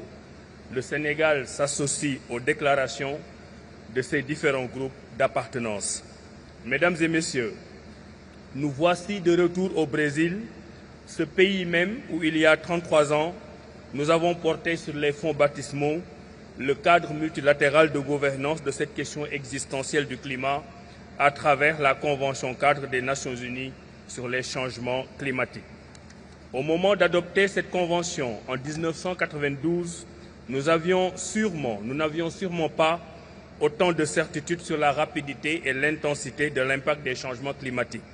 Aujourd'hui, des millions de communautés exposées entre autres à l'avancée du désert, à l'érosion côtière, à la déforestation et à la sécheresse sont victimes de pertes humaines, d'appauvrissement réel, de famine, de souffrances physiques et mentales, alors même qu'elles ne sont pas responsables de cette crise climatique. Le Sénégal, notre pays, est dans la même situation. Mesdames et messieurs, la fréquence des événements extrêmes montre à suffisance que la bataille du climat se gagne ensemble, mais pas avec des mesures unilatérales. C'est pourquoi nous devons collectivement prendre les résolutions adéquates, conformément à nos engagements pris il y a 10 ans lors de la signature de l'accord de Paris.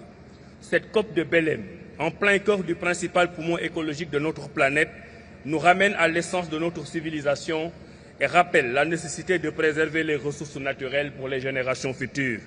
Au regard de l'immensité de ce changement écologique, de ce chantier écologique, j'insisterai sur la nécessité de renforcer les mécanismes internationaux de mobilisation de financement adaptés pour réduire et inverser la tendance de la dégradation des terres et de la biodiversité.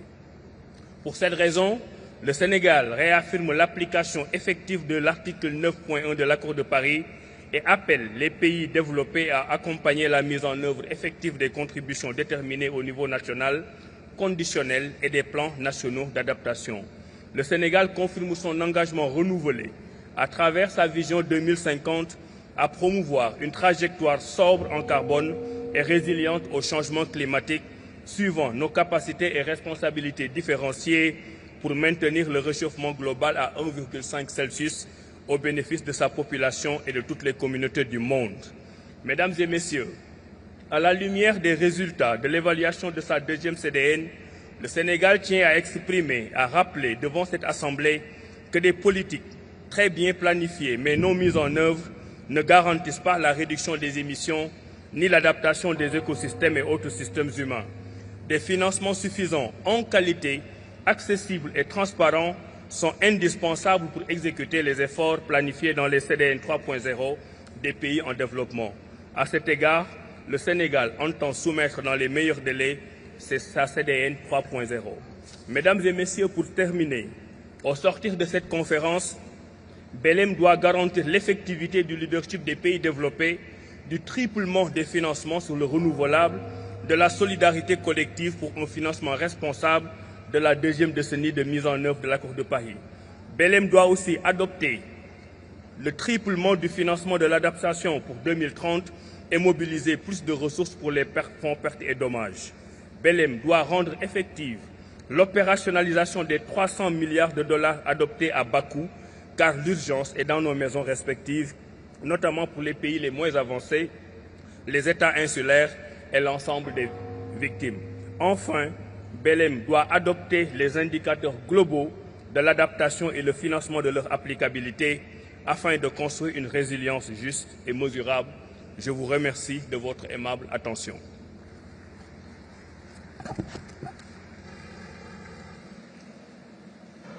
Thank you, Your Excellency. It's my pleasure to welcome Her Excellency Ms. Marie Nyange Ndambo, Minister of Environment, Sustainable Development and New Climate Economy of the Democratic Republic of Congo. Your Excellency, you have the floor. Excellences, Mesdames et Messieurs, C'est pour moi un honneur de prendre la parole au nom de la République démocratique du Congo à l'occasion de ce segment de haut niveau. Devant les défis climatiques de notre ère, la République démocratique du Congo encourage tous les gouvernements d'agir à l'échelon local et mondial en matière de ressources et de technologies, ainsi que de la solidarité, car le changement climatique ne connaît pas de frontières. La République démocratique du Congo attire l'attention sur le fait que c'est maintenant le moment de passer des promesses aux engagements fermes, car les effets du changement climatique sur nos pays surviennent à une vitesse plus rapide que ne le sont nos négociations et leurs impasses. Par conséquent, mon pays, la République démocratique du Congo, recommande un traitement juste et équitable en faveur des communautés locales et des peuples autochtones et des descendants africains dans le financement climatique. Nous nous inscrivons non seulement dans la logique de la responsabilité commune et différenciée, mais aussi dans l'exigence d'équipe qui veut qu'une part conséquente du financement climat soit dirigée vers les bassins du Congo, proportionnellement à son importance de premier poumon, disons, je voulais dire de deuxième poumon planétaire pour l'équilibre climatique. Ainsi, avoir un financement qui tient compte des efforts des uns et des autres va aider énormément les pays qui en ont le plus besoin en termes de développement, mais qui détiennent aussi d'énormes ressources forestières comme la RDC qui détient 60% des forêts du bassin du Congo, des tourbières, 60% d'eau douce d'Afrique, de pouvoir poursuivre les efforts pour l'équilibre climatique. La RDC a mis en place pour la mobilisation des ressources des outils importants. Le couloir vert Kivu-Kinshasa, qui est une aire protégée communautaire, qui a une superficie de 540 000 km², et la forêt C'est Nous, qui est un programme fédérateur. La RDC veut, à travers ces deux programmes, mobiliser le financement climat. Les deux programmes mettent au centre les deux actions d'amélioration de la vie des communautés locales et des peuples autochtones. J'ai dit et je vous remercie.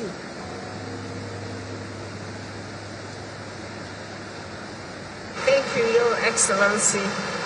It's my pleasure to welcome His Excellency Mr. Correa, Minister of Environment, Climate Change, Disaster Management and Meteorology of Solomon Islands. Your Excellency, you have the floor.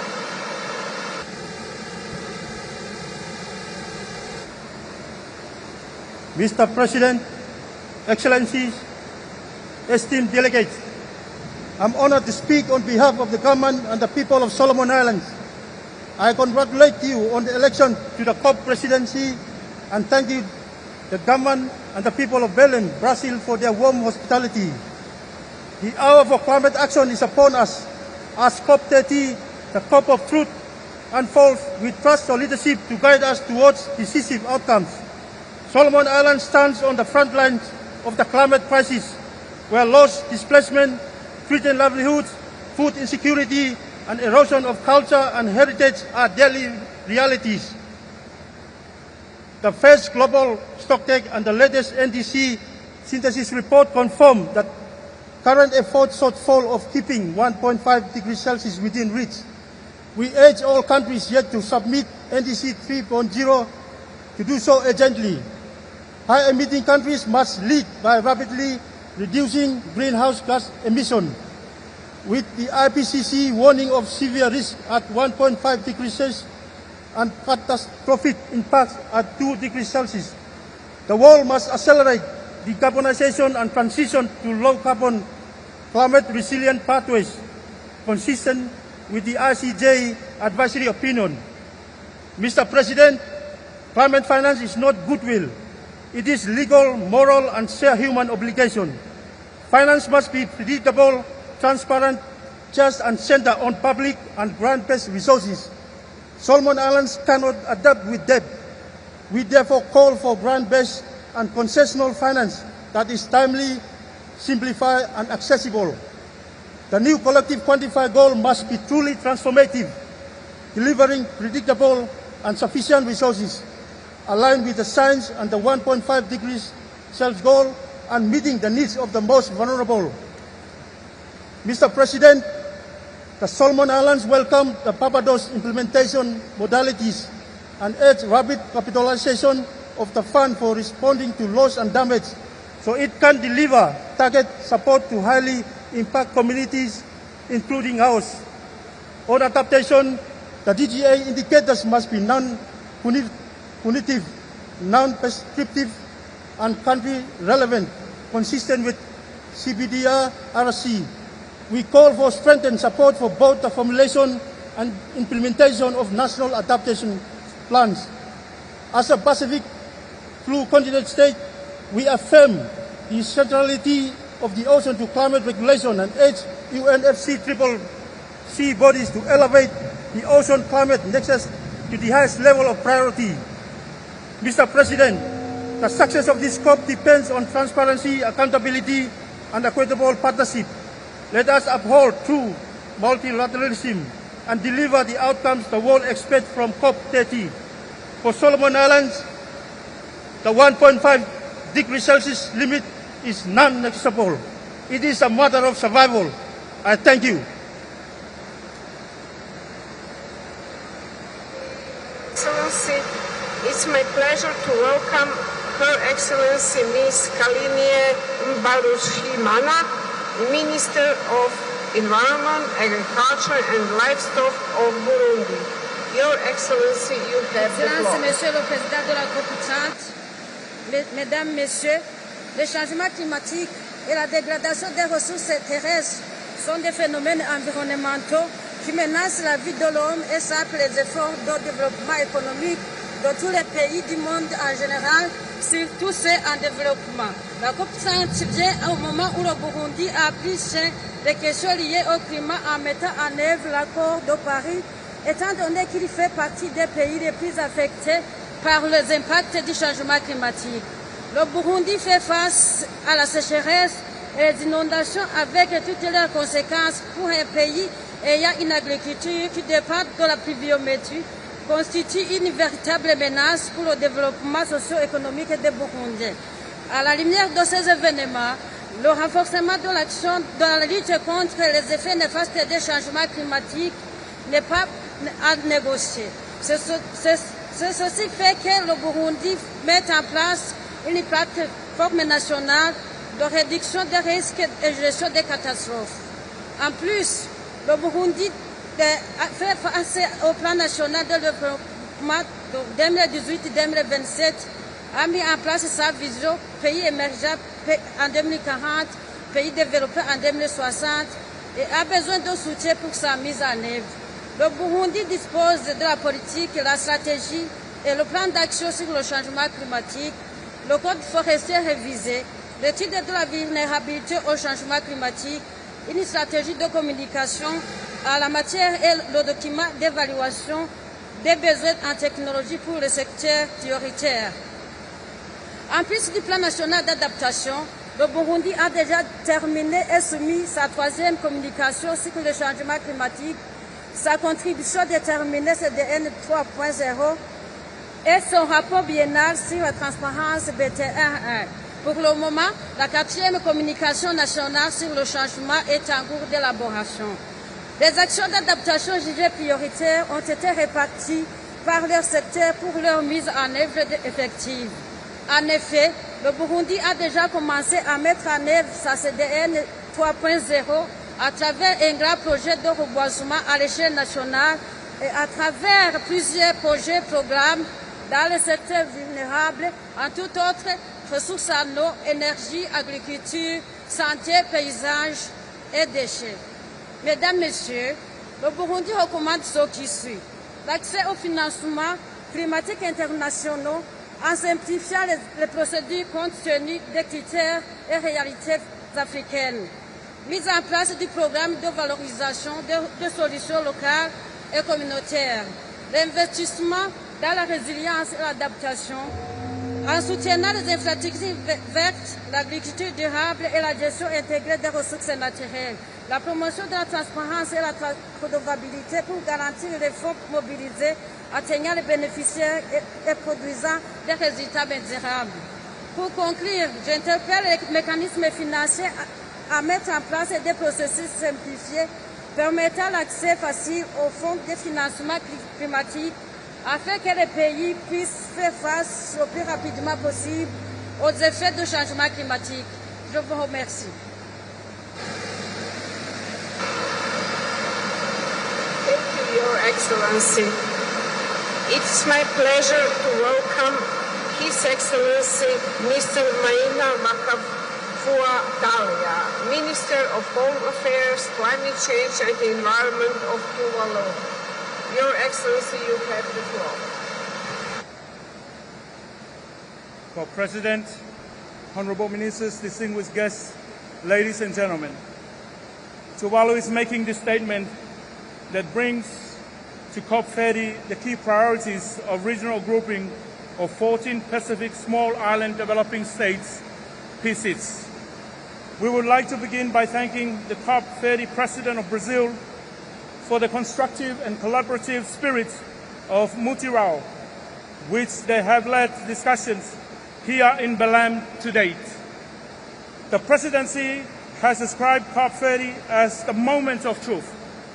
For us as PSIDS, that truth is that we are seeing the 1.5 target disappear before our eyes.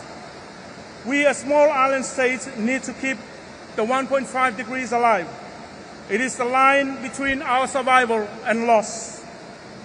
The real moment of truth for all countries attending COP is that we must leave Belem with a package that keeps the 1.5 target within reach through a genuine response plan for closing the NDC ambition gap by strengthening mitigation actions in line with the GST1 outcomes and advancing the phasing out of fossil fuels. As the recent ICJ advisory opinion has shown us, the 1.5 target is not just a political aspiration, but a legal obligation, informed by the best available science from the IPCC. Unless countries' NDC's targets and real-world actions are improved, significant overshoot of the 1.5 will become inevitable with the widespread and destructive consequences, particularly for the most vulnerable countries and peoples everywhere, including and especially PSIDS. We have heard concerns from some that an NDC response plan could be seen to be pointing fingers at certain countries. This is absolutely not the case. It is about ensuring that we all work together collectively to address the climate crisis. Mr. President, we also understand that, to deliver the necessary lift in ambition, we as developing countries need to urgently see the significant scale-up in new, accessible, and predictable grant-based finance to ensure climate actions. To ensure this, we must deliver the necessary changes to the global physical landscape. Well, last year, the NCQG opened the door for other sources of funding, including private finance. The binding duty of developed countries is to provide public climate finance. This is grounded in Article 9.1 of the Paris Agreement and reinforced by the ICJ advisory opinion, which recognizes this as a matter of duty, equity, and justice. Mr. President, For small island developing states, the ocean is our lifeblood. It sustains our economies, nourishes communities, and shapes our culture. It is also our first line of defense against the climate crisis. We welcome the inclusion of ocean-based actions in submitted NDCs of parties and encourage support for their implementation, underpinned by environmental integrity and safeguards to align with the 1.5 temperature limit set out in the Paris Agreement. PCIDS expressed its disappointment to the International Maritime Organization that did not adopt the net zero framework, and PCIDS echoes the call of the President Lula to continue to work towards implementing this framework, which ensure a just and equitable transition to zero-emission shipping for developing countries. We welcome the launch of the Barbados implementation modalities as the initial phase of the fund for responding to loss and damage, and urge developed countries to convert pledges to contributions and further capitalize the fund through the upcoming replenishment process. Despite being the region severely hit by climate change, the Pacific is not lying down. We are coming up with innovative solutions for protecting our islands, protecting our lands, protecting our oceans and our peoples. And we are highlighting to the world the need for increased ambition to deal with this existential threat. Excellencies, we urge you all to support the presidency to ensure we come away from Belem with a renewed drive to ensure we keep 1.5 alive, not just for a small island, but for the rest of the world. I thank you. Thank you, Your Excellency. It's my pleasure to welcome His Excellency Mr. Jose Didier Yaovi Tonato, Minister for Living, Environment and Transport in charge of Sustainable Development of Benin. Your Excellency, you have the floor. Excellences, Mesdames et Messieurs les ministres, Excellences, Monsieur le Secrétaire exécutif de la Convention des Nations Unies sur les changements climatiques, Mesdames et Messieurs, je voudrais remercier le Président de la République, le gouvernement et tout le peuple du Brésil pour l'organisation de la COP30 sur le changement climatique. Au Bénin, notre action pour la sauvegarde s'articule autour de la gestion durable des forêts, le monitoring de l'atteinte de la cible de 1,5 degré, la concrétisation de l'ambition climatique, la définition du nouvel objectif collectif quantifié sur le financement climatique avec la feuille de route subséquente. Cette action qui est stratégiquement encadrée par les programmes d'action du gouvernement se déploie au niveau opérationnel dans le cadre du programme Environnement, Forêt et Climat. Dans le cadre des négociations, nous voulons faire valoir nos spécificités sur l'adaptation, l'atténuation et surtout le financement qui tiennent compte des sources nouvelles de mobilisation des ressources, notamment les marchés carbone, ainsi que les ressources du budget national pour la mise en œuvre de nos contributions déterminées au niveau national.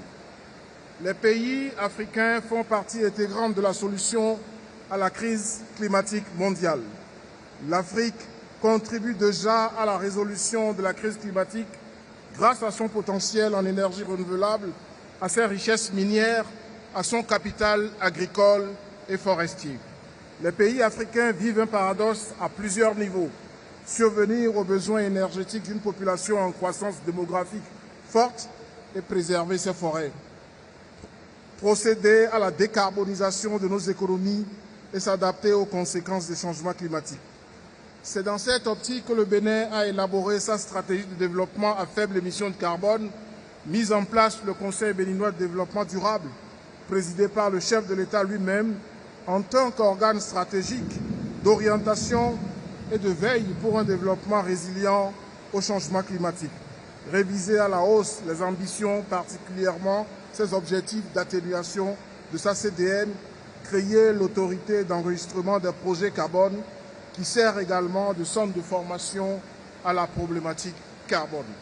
En engageant ces actions stratégiques nécessaires à la sensibilisation des populations et à la responsabilisation des acteurs du développement durable, le Bénin s'associe à toutes les initiatives qui sont conduites à l'échelle internationale pour relever les défis de la mobilisation des ressources nécessaires à une transformation de la lutte sur les changements climatiques.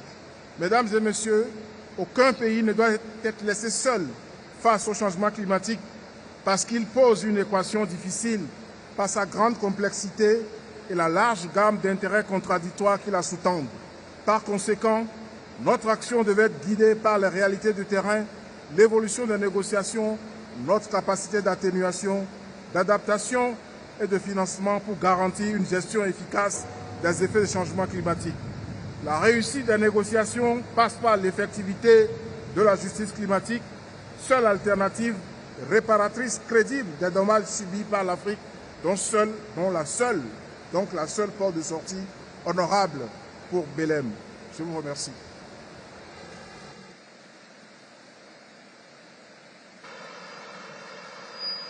Thank you, Your Excellency. It is my pleasure to welcome His Excellency Mr. Balarabe Abbas Lawal, Minister of Environment of Nigeria. Your Excellency, you have the floor.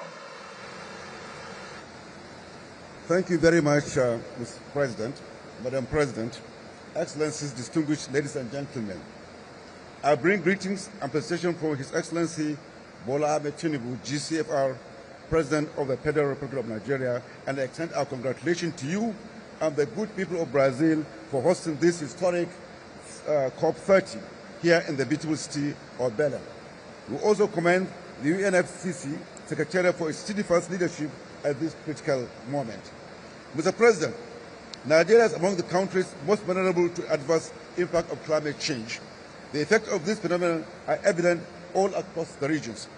To confront this, Nigeria is implementing decisive, coordinated measures to mitigate the impact of climate change within the country. We recognize the critical importance of well-structured climate finance alongside technology transfer and capacity building in attaining sustainable development. Nigeria has taken critical steps to move from pledges to practical implementation. This year, Nigeria is the first country in West Africa to submit a comprehensive, enhanced National Determined Contribution 3.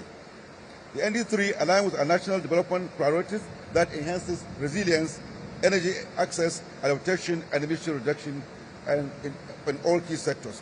We have approved and operationalized national carbon market framework designed to ensure integrity, transparency, and national benefit sharing, position Nigeria as the regional hub for high-quality carbon market. We are also implementing transformative initiatives to promote sustainable resource management and carbon growth. To promote growth in finance, Nigeria has issued its third sovereign green bond. The proceeds are dedicated to green projects and will advance our NDC commitment in partnership with international partners. In addition, through national flood management and resilience programs, Nigeria is investing in hydraulic infrastructure, river training, shore protection, and distilling work to protect vulnerable communities and restore degraded catchments. We are also advancing climate resilience in rural and urban areas to protect public health, enhance productivity, and sustain livelihoods. In the Sahel region, Nigeria continues to advance its transboundary water cooperation through its Niger Basin Authority in partnership with Lake Chad Commission to strengthen climate resilience and ecosystem restoration and peace building, prioritize data harmonization, groundwater management, and early warning system. Nigeria advocates for measurable indicators and dedicated financing to strengthen water sanitation resilience under global goal adaptation. Nigeria remains steadfast in strengthening data systems and inclusive governance that prioritize women, youth, and vulnerable communities. Our nation continues to champion the ozone climate nexus through Montreal Protocol and Kigali Amendment, advancing sustainable cooling and low global warming potentials. Finally, Mr. President, Nigeria urges the delivery of the pledged 100 billion annual climate finance to ensure the untimely delivery of resources that will support adaptation, mitigation, and other priorities, particularly for vulnerable countries in the world. We stand ready for collaboration in synergy, mobilize resources, share knowledge, and accelerate innovative solutions for just and sustainable transition. Distinguished ladies and gentlemen, addressing climate change is a shared responsibility. This gathering, COP30, presents yet another opportunity for us to collectively strengthen global solidarity, scale up ambition, and translate our commitment into concrete action. Let us remember that our action here will echo in eternity. Thank you very much, Ms. President. Thank you, Your Excellency. It's my pleasure to welcome His Excellency Mr. Hani Faisal Nurofik, Minister of Environment of Indonesia. Your Excellency, you have the floor.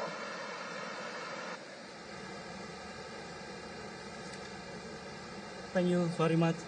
Bismillahirrahmanirrahim. Assalamualaikum warahmatullahi wabarakatuh.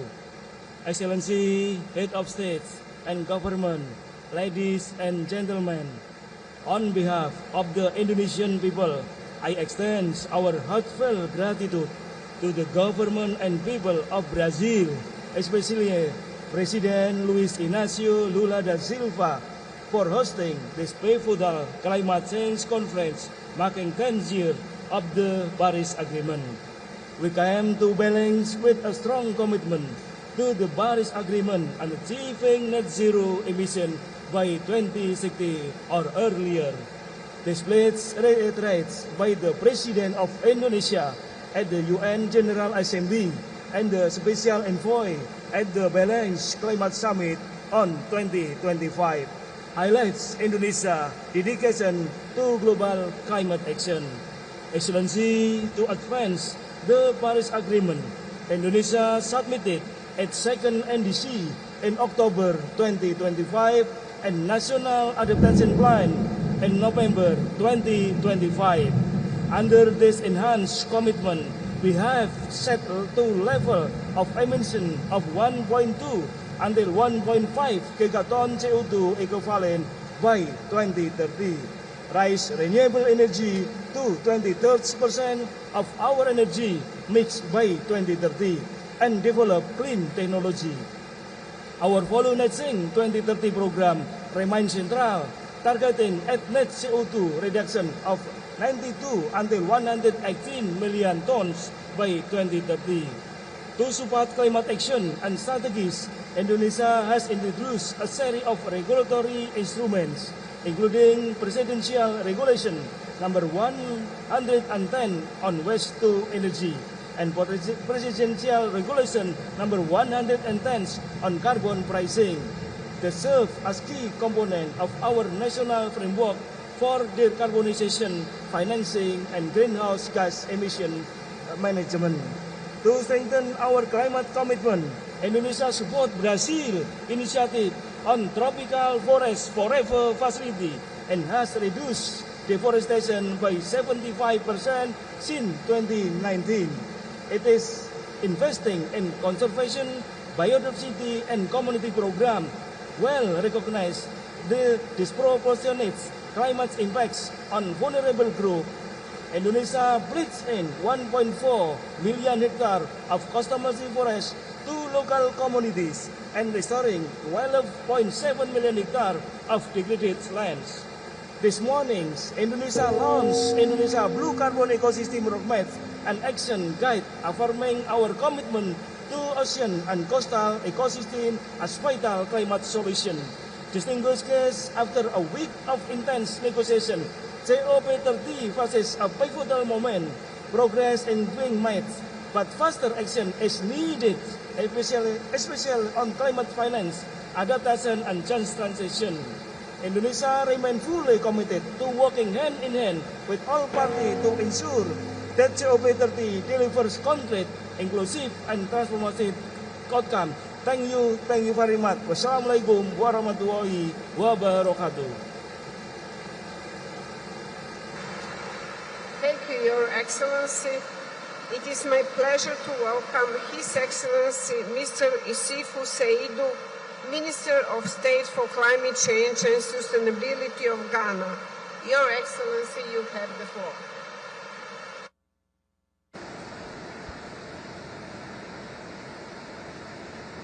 The President of COP, Excellency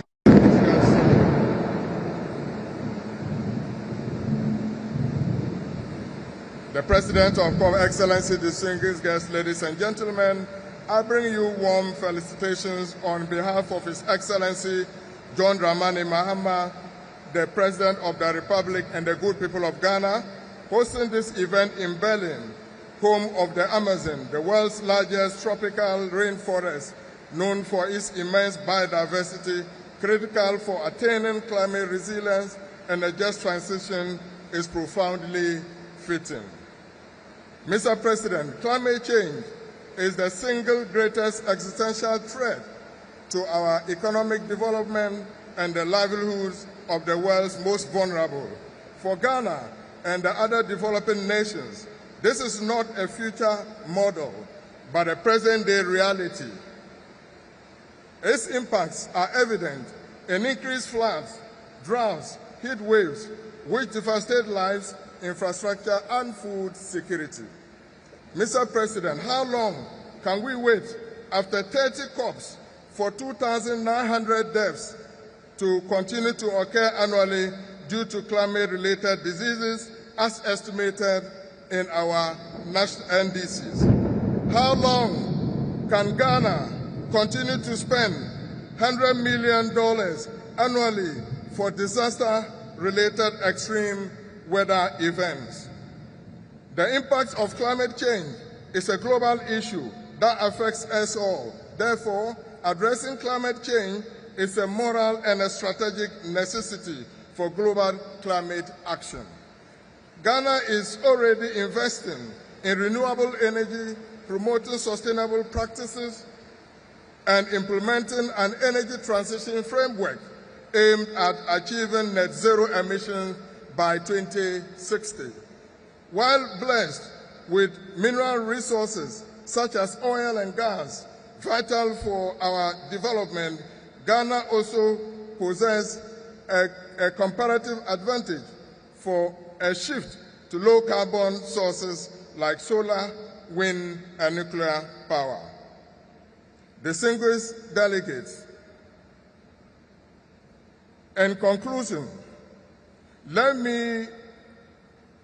be reminded that the climate crisis will be measured not in parts of millions, but in the struggle of the child in Gambaga, Nalergu in the Northeast region, the vulnerability of the old lady in Wa in the Upper West region, and the exhaustion of the family in Keta who must rebuild after every climate-related calamity. Thank you very much.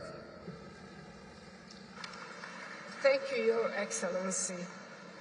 It is my pleasure to welcome His Excellency Mr. Fernando Andres Lopez Lareanga, Minister of Environment of El Salvador. Your Excellency, you have the floor.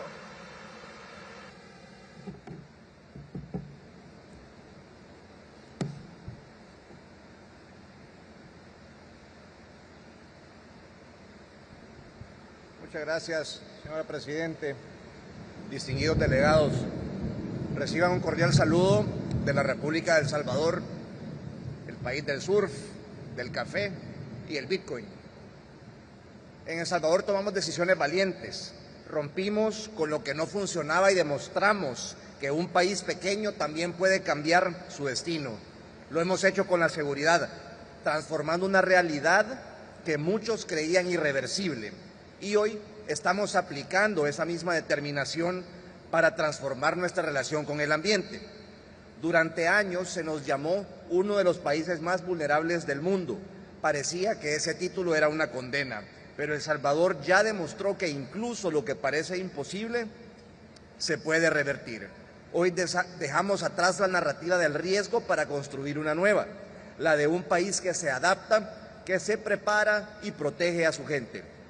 Reforestamos, restauramos ecosistemas marinos, diversificamos nuestra matriz energética, modernizamos el manejo del agua y fortalecimos nuestros sistemas de alerta temprana, no solamente con tecnología y monitoreo necesarios ante eventos hidrometeorológicos extremos, sino convirtiéndonos en país líder regional en la gestión del riesgo. De la degradación pasamos a la recuperación, de la amenaza a la resiliencia. Para El Salvador la vulnerabilidad no es un destino, es un desafío y lo estamos enfrentando con hechos. Aunque aportamos menos del 0.04% de las emisiones globales, elevamos nuestra ambición climática. Nuestra NDC 3.0 establece una reducción del 5% para 2035 basada en medidas reales, financiables y coherentes con nuestro modelo de desarrollo. En energía avanzamos hacia una matriz más limpia, moderna y accesible. En transporte impulsamos movilidad eficiente y de bajas emisiones con proyectos como el primer metrocable del país y la expansión de la movilidad eléctrica. En agricultura hemos promovido prácticas sostenibles y en residuos aceleramos la transición hacia la economía circular. Pero también comprendemos algo fundamental: sin adaptación no hay desarrollo. Con casi el 90% de nuestra población en zonas de riesgo, la adaptación es y seguirá siendo política de Estado. Infraestructura resiliente, sistemas de alerta temprana, gestión hídrica, vivienda segura y conservación de ecosistemas. Estas acciones no buscan aplausos, buscan resultados, porque la acción, no la retórica, es la que salva vida.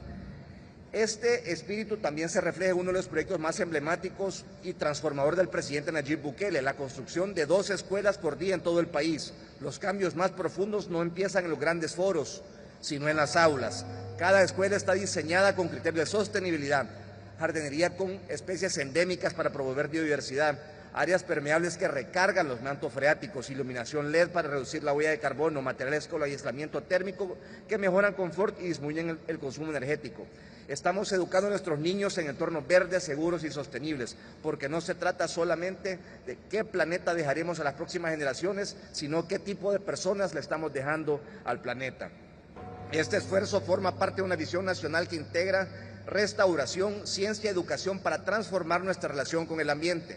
El programa de conservación Río Lempa, una operación de canje de deuda que nos ahorra $350 millones y se proyecta a 20 años, representa un cambio estructural en la gestión de nuestros ecosistemas y en la protección de una cuenca vital para los salvadoreños. Con esto estamos duplicando la inversión en ambiente mientras mejoramos nuestras finanzas y reducimos el riesgo país.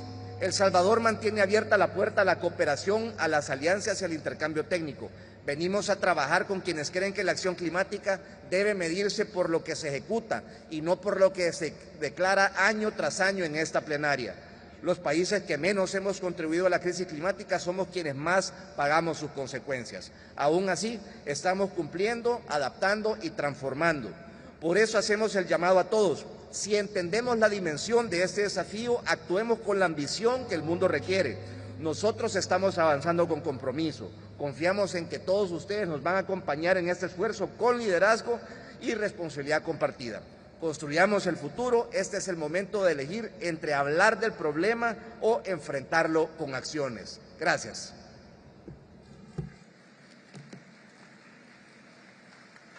Thank you, Your Excellency. It is my pleasure to welcome His Excellency Mr. Edgardo Ulces Ortuno Silva, Minister of Environment of Uruguay. Your Excellency, you have the floor.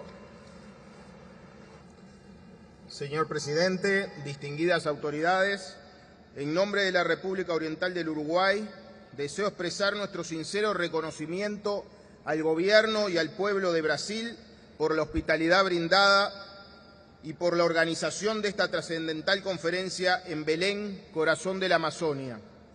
Este encuentro nos convoca con una responsabilidad histórica: reafirmar nuestro compromiso colectivo con la acción climática, la justicia ambiental y la solidaridad entre los pueblos.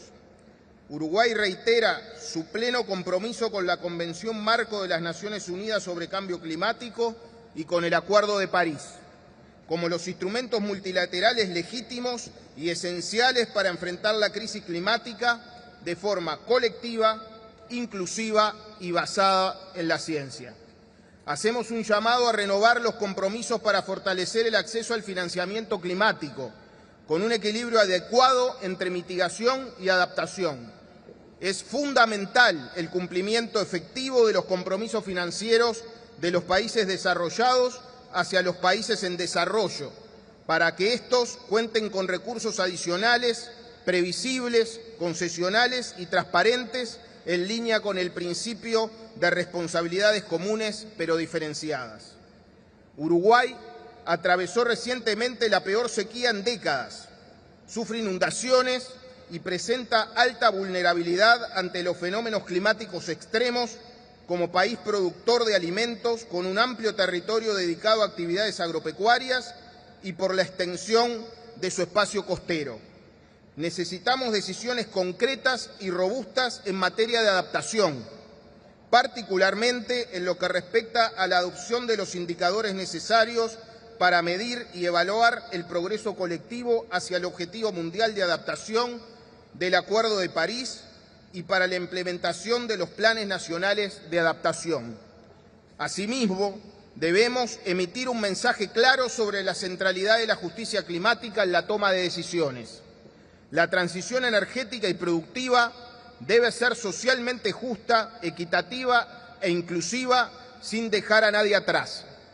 La acción climática debe avanzar de la mano de la reducción de la pobreza, la equidad de género, intergeneracional, étnico-racial, la equidad de género, la participación plena de las comunidades locales, las poblaciones vulnerables, rurales y mujeres con perspectiva de derechos humanos.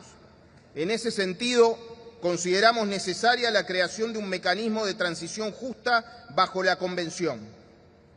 Excelencias, Uruguay se ha posicionado como un país pionero en sostenibilidad ambiental, con desarrollo económico productivo, transformó la matriz eléctrica alcanzando un 97% de fuentes de energía renovable, presentó su tercera contribución determinada a nivel nacional, en la que por primera vez se establecen límites absolutos de emisiones de gases de efecto invernadero.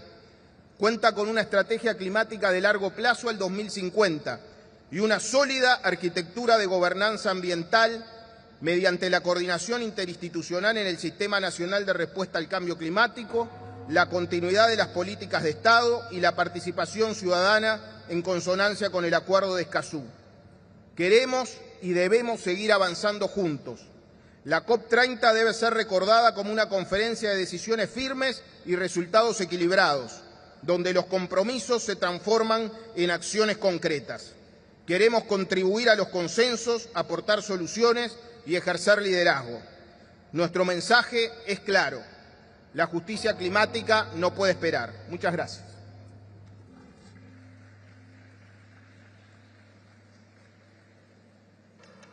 Thank you, Your Excellency. It is my pleasure to welcome His Excellency Mr. Hambarzum Matevosayan, Minister of Environment of Armenia. Your Excellency, you have the floor.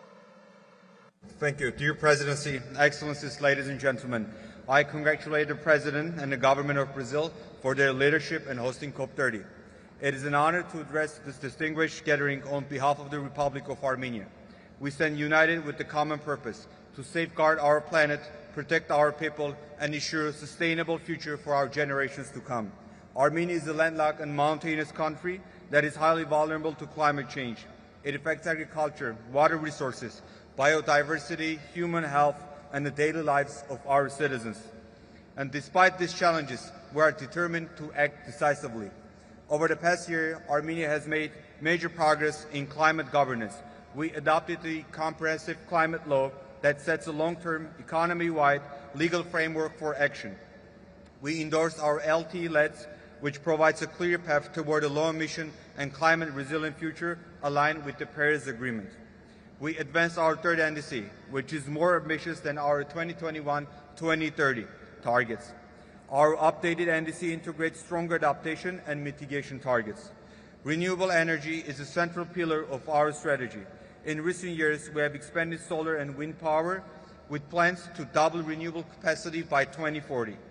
Our goal is to raise the share of the renewable electricity to 50% by 2030 and around 60% by 2040. We believe that the balanced system combining renewables with safe nuclear power is essential for just and sustainable transition.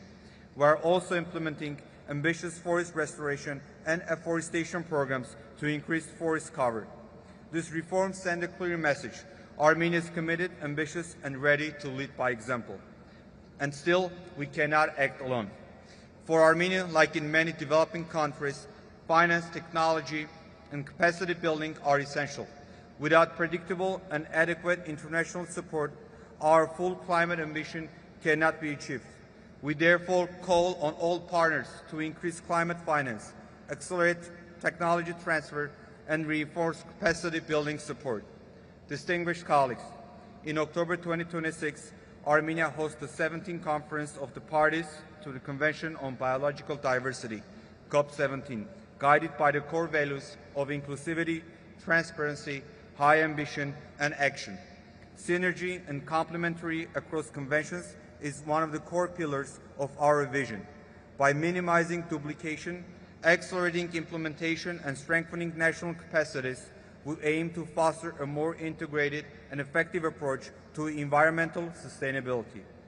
Excellencies, Armenia comes to COP30 with ambition, responsibility, and the spirit of partnership. Through innovation, collaboration, and mutual support, we can ensure that the Paris Agreement delivers on its promise and that future generations inherit a world of stability, prosperity, and hope. Thank you. Thank you, Your Excellency. It is my pleasure to welcome His Excellency Mr. Carsten Schneider, Minister of the Environment, Climate Action, Nature Conservation and Nuclear Safety of Germany. Your Excellency, you have the floor. Mr. President, Excellencies, I would like to begin by expressing my profound gratitude to our Brazilian hosts. The Presidency is doing a great job driving forward the progress that we need. And the great people of Brazil have already won me over with their warm hospitality. Colleagues, if we compare today's world with a world without climate conferences, we will see a massive difference. We started our journey 30 years ago when we had the first COP in Berlin. Before the COP in Paris 10 years ago, we were headed for a world with global warming of over 4 degrees. Thanks to the pledges and measures initiated at COPs, we are now looking at under 3 degrees. This is a big achievement, but clearly we need to do more. Multilateral cooperation is the key, and I'm here to defend it in politically turbulent times. The key sector for this to succeed is the energy industry. Renewable energies have overtaken coal worldwide. More and more countries are introducing emission trading systems as a way to meet climate targets. All of this shows that we are making important progress, but we can and we will do more. The transition to a climate-neutral world is challenging, but it is also a major economic and social opportunity. The cost of inaction would be far higher. Today, in Germany, nearly 60% of our electricity supply comes from renewable energies. We are closing coal-fired power stations and reducing gas consumption. Germany is a reliable partner and stands by the new climate finance target adopted in Baku. In 2024, we contributed almost 12 billion euros to international climate finance. For example, we contributed to a just energy transition in Indonesia and South Africa. Over 6 billion euros of this are public funds, which can also be used to mobilize further public and private funding. We need to get better at this. For example, through guarantees, which is why I'm pleased to have that I have launched the Green Guarantee Group in Germany. Many partners are already involved in the group. We were among the first to contribute to the new fund for responding to loss and damage. The first call for project has now started. This is an important step.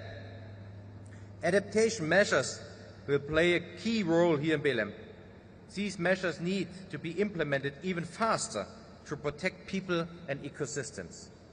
We will continue to especially support vulnerable countries. For example, the small island and developing states in the Caribbean are heavily affected by climate change. With our support, resilient coastal ecosystems help to better protect people from severe events such as hurricanes. And we are taking further action. I'm pleased to announce to you today that this year we will support the Adaptation Fund with a contribution of 60 million euros. We need to further accelerate the global energy transition. The expansion of power grids and storage systems plays a key role. I am pleased that we are advancing this together. In this context, we welcome President Lula's call for a roadmap on transitioning away from fossil fuel. It is the bold signal we need in order to kickstart a process at this COP. Germany supports this. And as I said at the beginning, decisive precisely because of the current political headwinds. We defend multilateralism. Germany and Europe have come to Belem as reliable partners that work ambitiously at home, foster global cooperation and stand in solidarity with those most affected. And I conclude with how the people here in Belem say, Viva Amazonia. Thank you. Thank you, Your Excellency. It is my pleasure to welcome His Excellency Mr. Bremiti Lakiochen, Minister in Assistance to the President and Minister of the Environment of the Marshall Islands. Your Excellency, you have the floor. Madam Vice Presidents, Presidents, Excellencies, Yahweh, I bring warm greetings on what is a special day in the Marshall Islands, our own National President Day. When we published our NAP 2 years ago, we call our National Survival Plan. Now, we are focused on implementation of the plan. With our Marshall Island Resilience and Adaptation Fund, we call it MIRA, set up to receive support. The policy instruments are in place.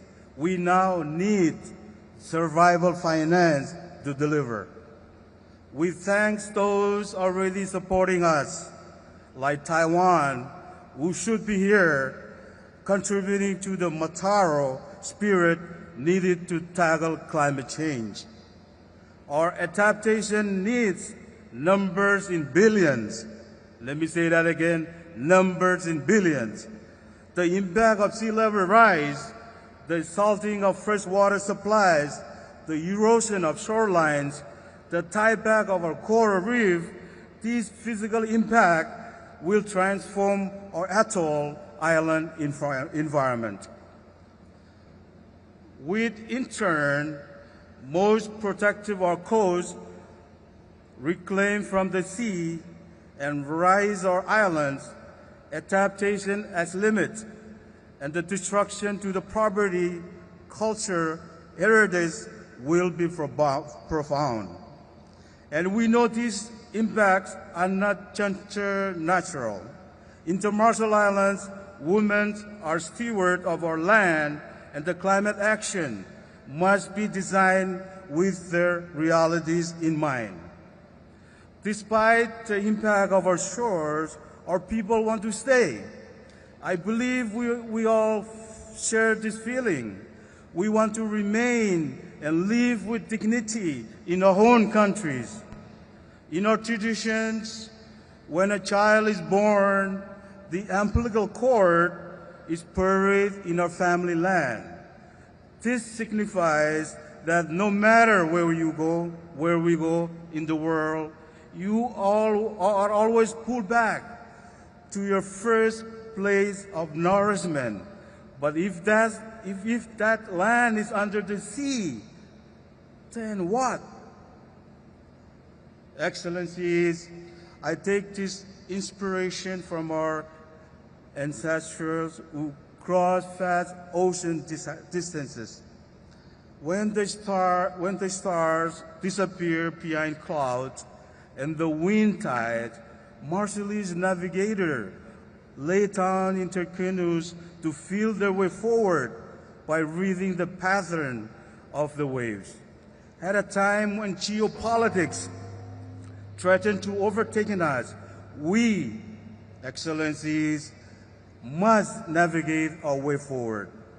We will use every tool available to us, such as the recent advisory opinion from the International Court that tell us what we must do to protect the rights of human rights and the planet.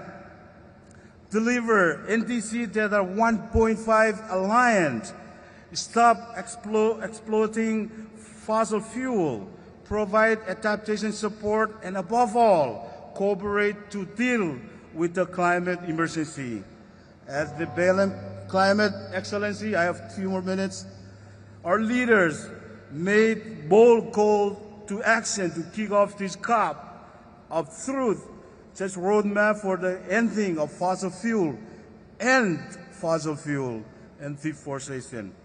Negotiators must become navigators, heed those calls, and prove that Paris Agreement still worked.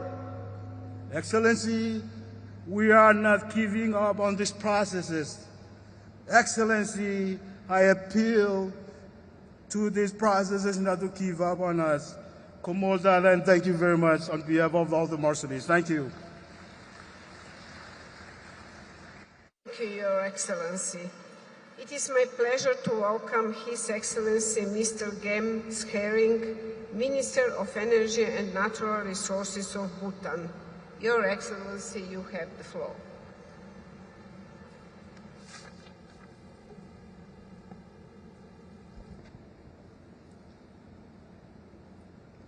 Very, very good afternoon to everyone.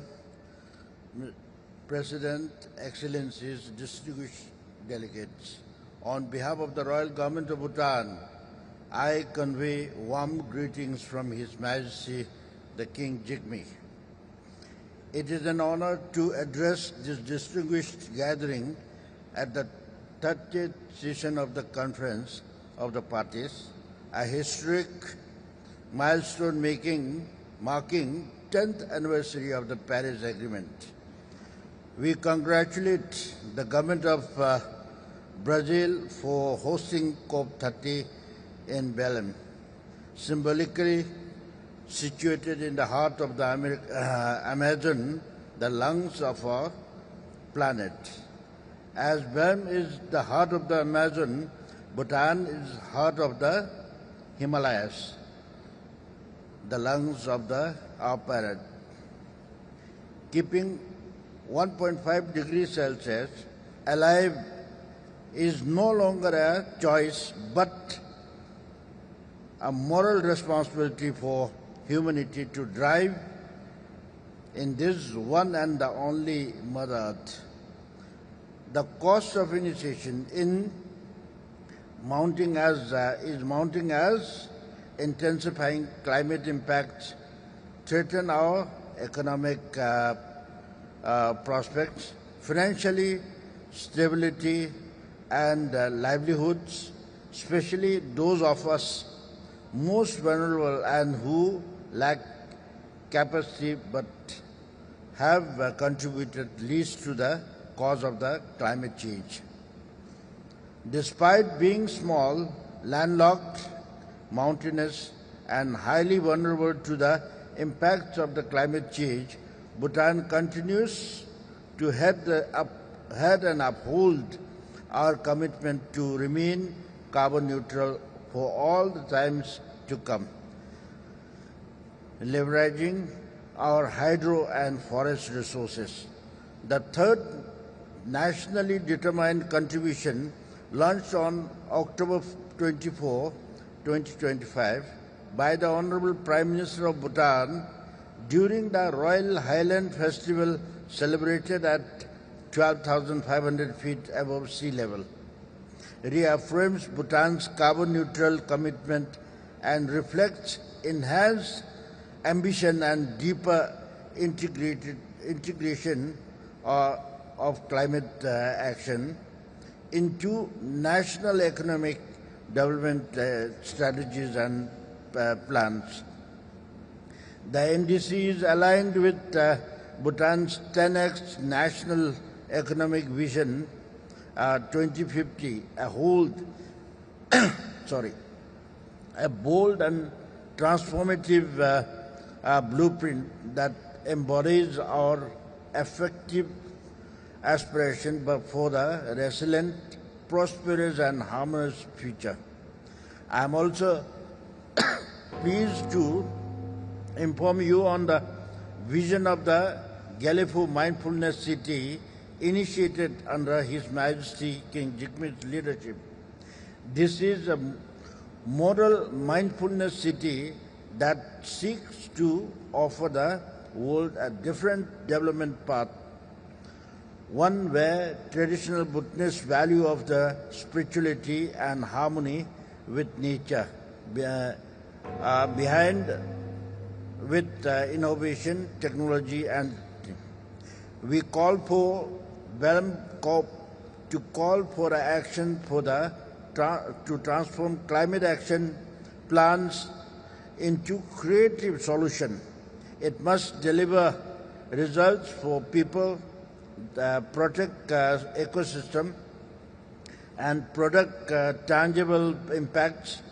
Belem must provide a clear path to deliver the decisions of the new collective quantified goal on climate finance, including the USD 300 billion goal. But we cannot do it alone. We all on the global community to call for renewed cooperation, collaboration, partnership and support. One must not forget, coming together is a beginning, keeping together is a progress, and working together is a success. So let Belem 2025 be remembered as the COP that reconnected humanity with nature and reignited hope for the sustainable future. I thank you and Tashidele. Your Excellency, it is my pleasure to welcome His Excellency Mr. Johan Paul Johansson, Minister of Environment, Energy and Climate of Iceland.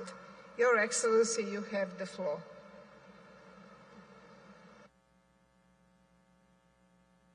Mr. President, Excellencies, colleagues, it is symbolic that we gather here at the gateway to the Amazon forest, one of the world's most important climate systems, now under heavy strain and losing resilience.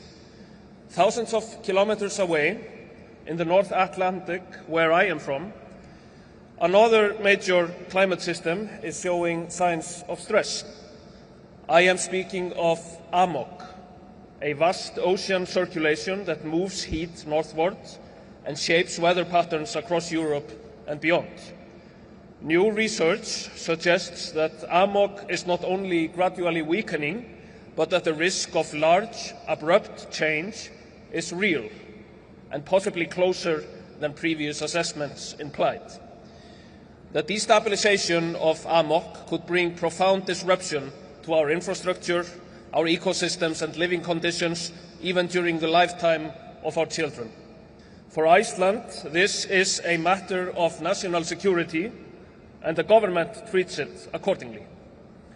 The two systems, Amazon and AMOC, are entirely different, but they deliver the same warning, man-made climate change is weakening the foundations that keep our societies safe. This is not inevitable. Climate tipping points can be averted by political choice and by collective action. We must accelerate emissions cuts, we must invest, and we must invest heavily in new technologies with new possibilities, from superhot geothermal to the capturing and mineralizing of CO2. We must break the bottlenecks and clear the way for renewable energy, cheap, clean, and abundant. But above all, we must protect the systems that protect us, the oceans, the forests, and the wetlands. These are the stabilizers of global climate, and nations that steward them cannot be expected to carry that burden alone. Mitigating and adapting to climate change is a transnational project, one where we must be guided by best available science and by principles of equality and geopolitical justice. Iceland stands ready to contribute to a collective response that matches the scale of the threat, because what we do now together will decide whether the next generation inherits a managed transition or an unmanaged collapse. Thank you, Your Excellency. It is my pleasure to welcome His Excellency Mr. Bojan Kumer, Minister of Environment, Climate and Energy of Slovenia. Your Excellency, you have the floor. Mr. President, Excellencies, ladies and gentlemen, we have gathered here in Belem at a critical moment for global climate action and multilateralism. The recent NDC synthesis report shows that while some progress has been made, we are still not on the right path to limit the global temperature rise to 1.5 degrees. To get back on track, we must fully implement the GST decision, including its energy package. We have committed to transitioning away from fossil fuels, tripling global renewable energy capacity, and addressing fossil fuel subsidies, among other measures. These are not just technical goals, but the scientific and economic foundation on a cleaner, safer, and just future for all. At the same time, it is essential that we advance our efforts on adaptation and climate resilience. Agreeing on indicators for the global goal on adaptation must be one of the key outcomes. Now is the time to ensure implementations grounded in science, so that this conference can truly be the implementation COP. According to the recent historic advisory opinion of ICJ, every country must do its utmost to strengthen the global climate regime. Slovenia is doing its part, demonstrating that small countries can play an important role. In July this year, we adopted our first national climate law, setting the objective of achieving climate neutrality by 2045 at the latest. Slovenia also continues to gradually increase its climate financing, both through bilateral projects and multilateral contributions to various funds, including the Fund for Responding to Loss and Damage. Last year, we recorded a 17% increase in climate financing compared to 2023. This year, Slovenia also holds the presidency of the International Renewable Energy Agency Assembly. For Slovenia, this role is not only an immense honor, but more importantly, a responsibility to champion global cooperation on renewables. At this COP, we must demonstrate that we are able to achieve a balanced outcome that responds to the ambition gap in mitigation, addresses the challenges of adaptation, and meets the needs for climate finance. An outcome that advances a just transition, promotes human rights and gender equality, and upholds international cooperation and multilateralism, guided at various steps by the best available science. Thank you. Thank you, Your Excellency. It is my pleasure to welcome His Excellency Mr. Moise Fils Jean-Pierre, Minister of Environment of Haiti. Your Excellency, you have the floor.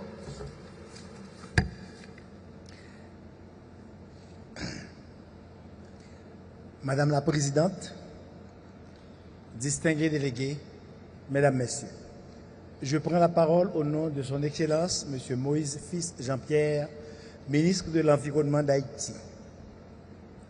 Au nom du Conseil présidentiel de transition, dirigé par Son Excellence Laurent Saint-Cyr, et du chef du gouvernement et du peuple haïtien, je tiens à exprimer ma profonde gratitude envers le peuple et le gouvernement brésilien pour l'accueil chaleureux et l'organisation remarquable de cette COP30 baptisée COP de la mise en œuvre et de la vérité. Madame la Présidente, pour Haïti, la limite de 1,5 degré C d'augmentation de la température globale est une question de survie. Les impacts des changements climatiques sont déjà une dure réalité pour notre pays. Haïti fait face des pays les plus exposés aux effets du changement climatique. Notre géographie insulaire, notre forte dépendance aux ressources naturelles, la dégradation de nos sols et la fragilité de nos infrastructures rendent notre pays particulièrement vulnérable.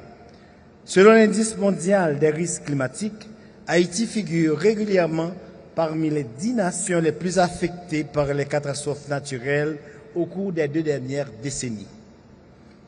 Haïti émet à peine 0,03% des émissions de gaz à effet de serre au niveau mondial. Cette disproportion entre responsabilité et exposition illustre l'impérative nécessité d'une réelle justice climatique. Nous saluons la continuité des efforts sur l'opérationnalisation et la capitalisation du Fonds sur les pertes et préjudices, ainsi que les premières promesses pour sa capitalisation rapide. Malgré nos défis, Haïti participe activement à la lutte mondiale contre les changements climatiques. Comme indiqué dans sa version révisée de la CDN, Haïti entend d'ici 2030 augmenter de manière significative sa couverture forestière ainsi que la part des énergies renouvelables dans son mix énergétique. Nous avons déjà lancé le plan national d'adaptation, le plan national d'adaptation à la santé, un projet de transparence dans les secteurs énergie et agriculture, le draft de la politique nationale sur l'environnement, le climat, la paix et la sécurité. Et enfin, le plan de prospérité climatique présenté à cette conférence des partis. Toutefois, nos efforts se heurtent à des limites structurelles, accès limité au financement climatique, capacité institutionnelle fragile.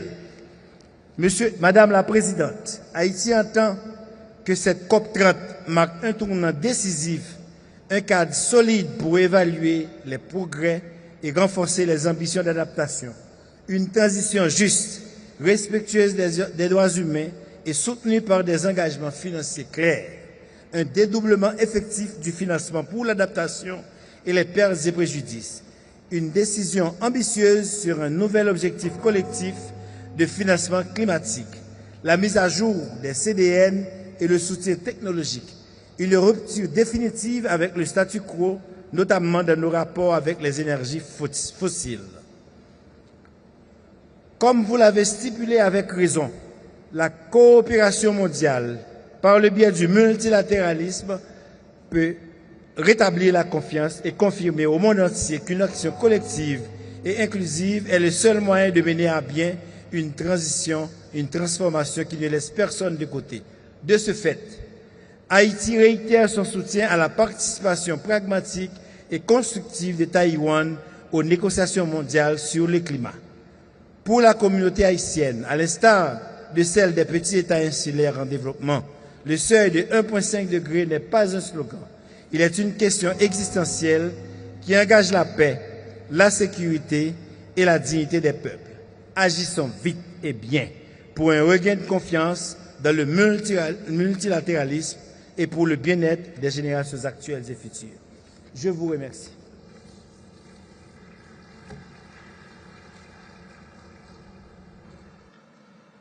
Thank you, Your Excellency, and it's my pleasure to welcome His Excellency Mr. Norbert Choching, Minister of Agriculture and Forestry, Climate and Environmental Protection, Regions and Water Management of Austria. Your Excellency, you have the floor. Dear President, Excellencies, distinguished delegates, dear colleagues. 10 years ago in Paris, the world made a promise. We united behind science and solidarity to limit global warming to 2.5 degrees. Today here in Belem, as we mark the 10th anniversary of the Paris Agreement, we must ask ourselves, are we truly keeping that promise? The science tells us we are not yet on track.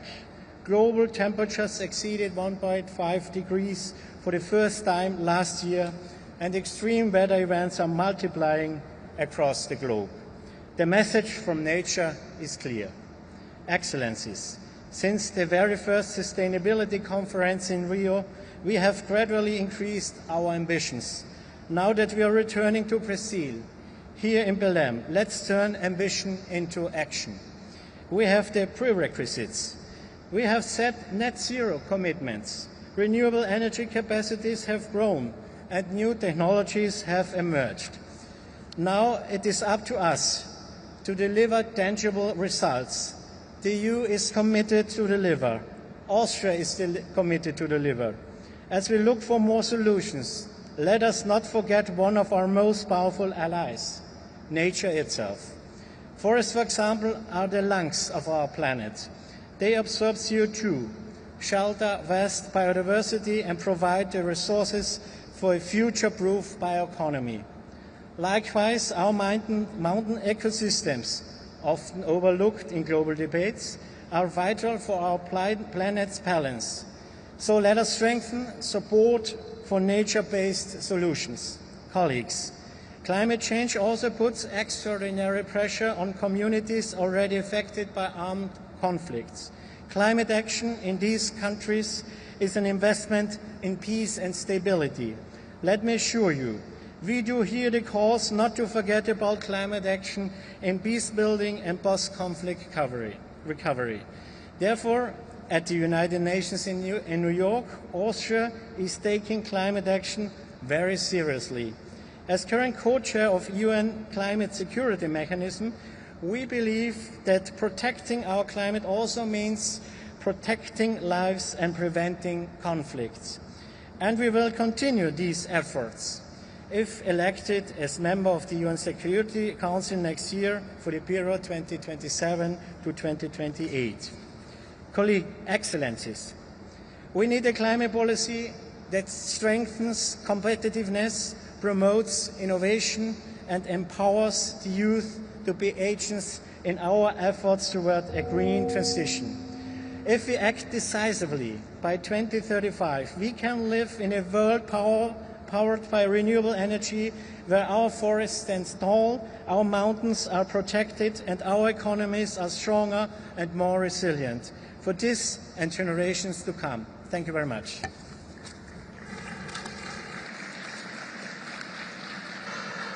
Thank you very much, Your Excellency, and it's my pleasure to welcome His Excellency Mr. Peter Haldick, Minister of Environment of Stiell.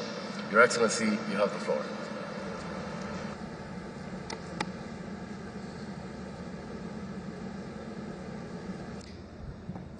Mr. President, Excellencies, ladies and gentlemen, it's an honor to address you today on behalf of Czechia.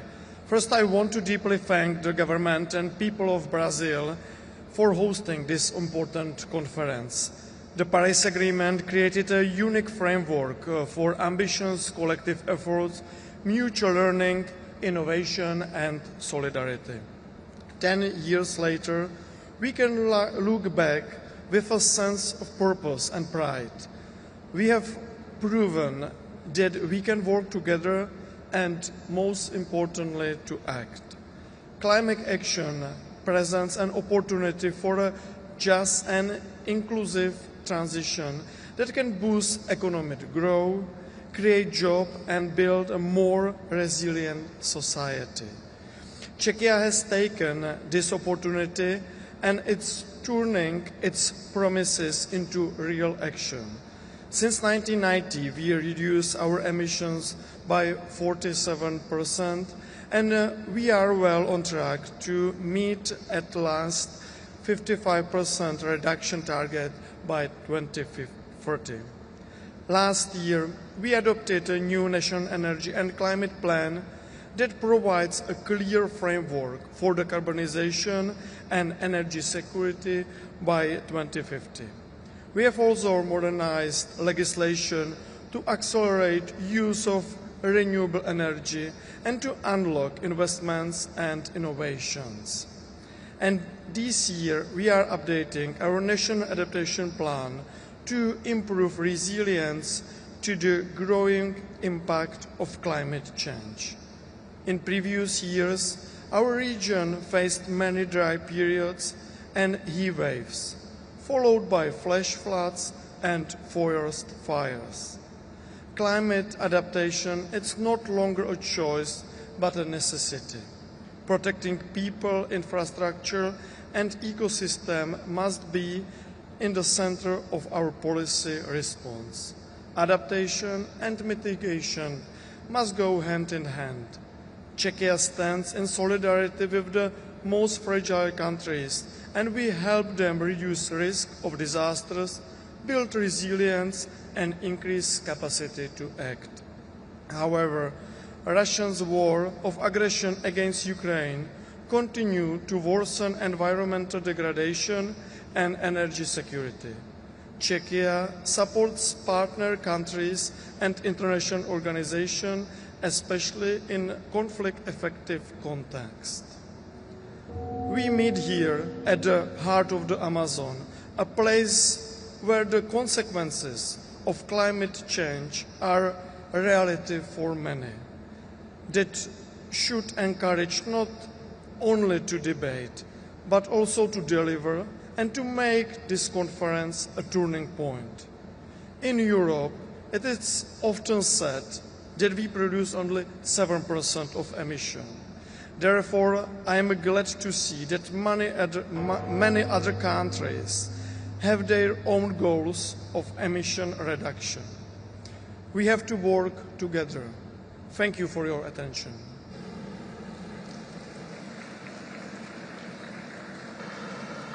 Thank you, Your Excellency, and it's my pleasure to welcome His Excellency Lieutenant General Bashir Mohammed Jama, Minister of Environment and Climate Change of Somalia.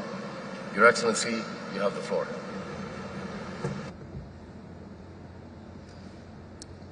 Thank you, Mr. President. Your Excellencies, distinguished parties, esteemed representatives of United Nations agencies, observers and colleagues. On behalf of the Federal Republic of Somalia, I extend our deep appreciation to the government of Brazil and UNFCCC Secretariat for hosting COP30 in Belem, a crucial location for global climate action. Excellencies, Somalia is committed to addressing the climate crisis and has ratified the Paris Agreement. We present our ambitious map, an NDC 3.0 and NDC 3.0 investment plan, aligned with our national development plans and focused on climate resilience and clean development. Loss and damage are real for Somalia, and we call for swift action on the establishment of the Loss and Damage Fund. We are implementing solutions such as nature-based adaptation and clean cooking, but we need a stronger partnership and support from international organizations and our friends. During this high-level segment, Somalia emphasizes the importance of equity, adaptation, and implementation in climate action. We are dedicated to working with partners to build a more resilient and sustainable future for our people. I thank you very much.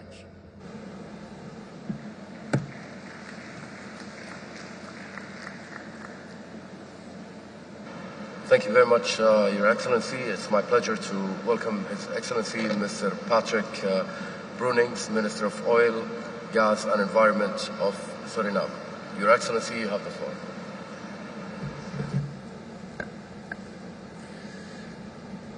Mr. President, Excellencies, Head of Delegations, good afternoon. Suriname aligns fully with the statement delivered on behalf of the Alliance of Small Island States, OASIS, which was delivered this morning. I would like to do it a little bit differently. I would like to invite everybody to look at me and close their eyes. So please look at me, but close your eyes. And by doing so, I'm going to announce something. So please close your eyes if you dare to. Okay, this is breaking news. A meteor is hurtling towards Mother Earth and will enter our atmosphere very soon.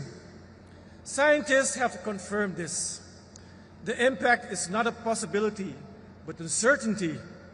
The only question left is how devastating it will be and whether we will act together with every tool we have to deflect it. Now you can open your eyes if you haven't closed it. Now, I'm wondering, how was this experience? If a meteor was really heading towards our Earth, would our sense of urgency not be very different? For my country, Suriname, and for all small and island development states, this is not a simulation. The meteor is already in our atmosphere. It is the sea level rise consuming our coasts, the superstorms destroying our economies, and the boiling oceans killing our reefs. This is the urgency we are living in today. Urgency explained by Jamaica this morning, the speed needed that Simon Stiell referred to in his opening remarks. And colleagues, as we enter the second week of this COP, this urgency is terrifying absent from these halls. We have seen the reports on mitigation, on adaptation, on global stocktake, on just transitions, and we are not just moving slowly, we are almost stalled. We are trapped in procedural arguments, fighting over commas, brackets, while the crisis is accelerating. I speak for Suriname. We are one of the most forested carbon-negative countries on Earth. We provide a priceless climate service to humanity, safeguarding one of the world's last intact tropical rainforests. We are also a low-lying coastal state, where our people, our infrastructure, and our future face an existing threat for the sea. We have done our part. We have kept our commitments. But the failure in these negotiations is not technical. It's a failure of trust and a crisis of political will. The blockage in every single negotiation room, from the global adaptation to the technology mechanism, can be traced back to one source: the deliberate failure to deliver on climate finance.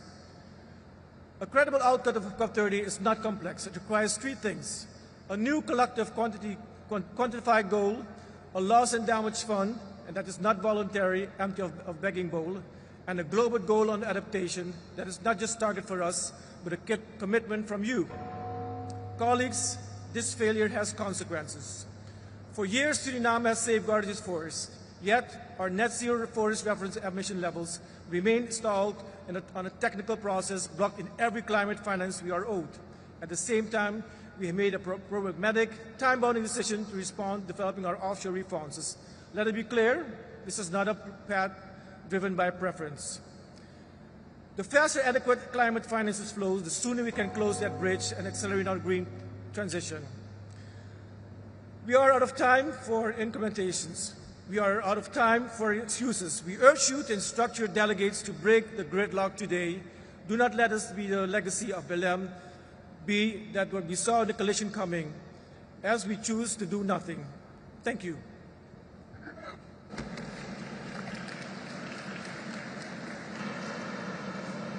Thank you, Your Excellency. It's my pleasure to welcome His Excellency Mr. Bhupendir Yadav, Minister of Environment, Forest and Climate Change of India. Your Excellency, you have the floor.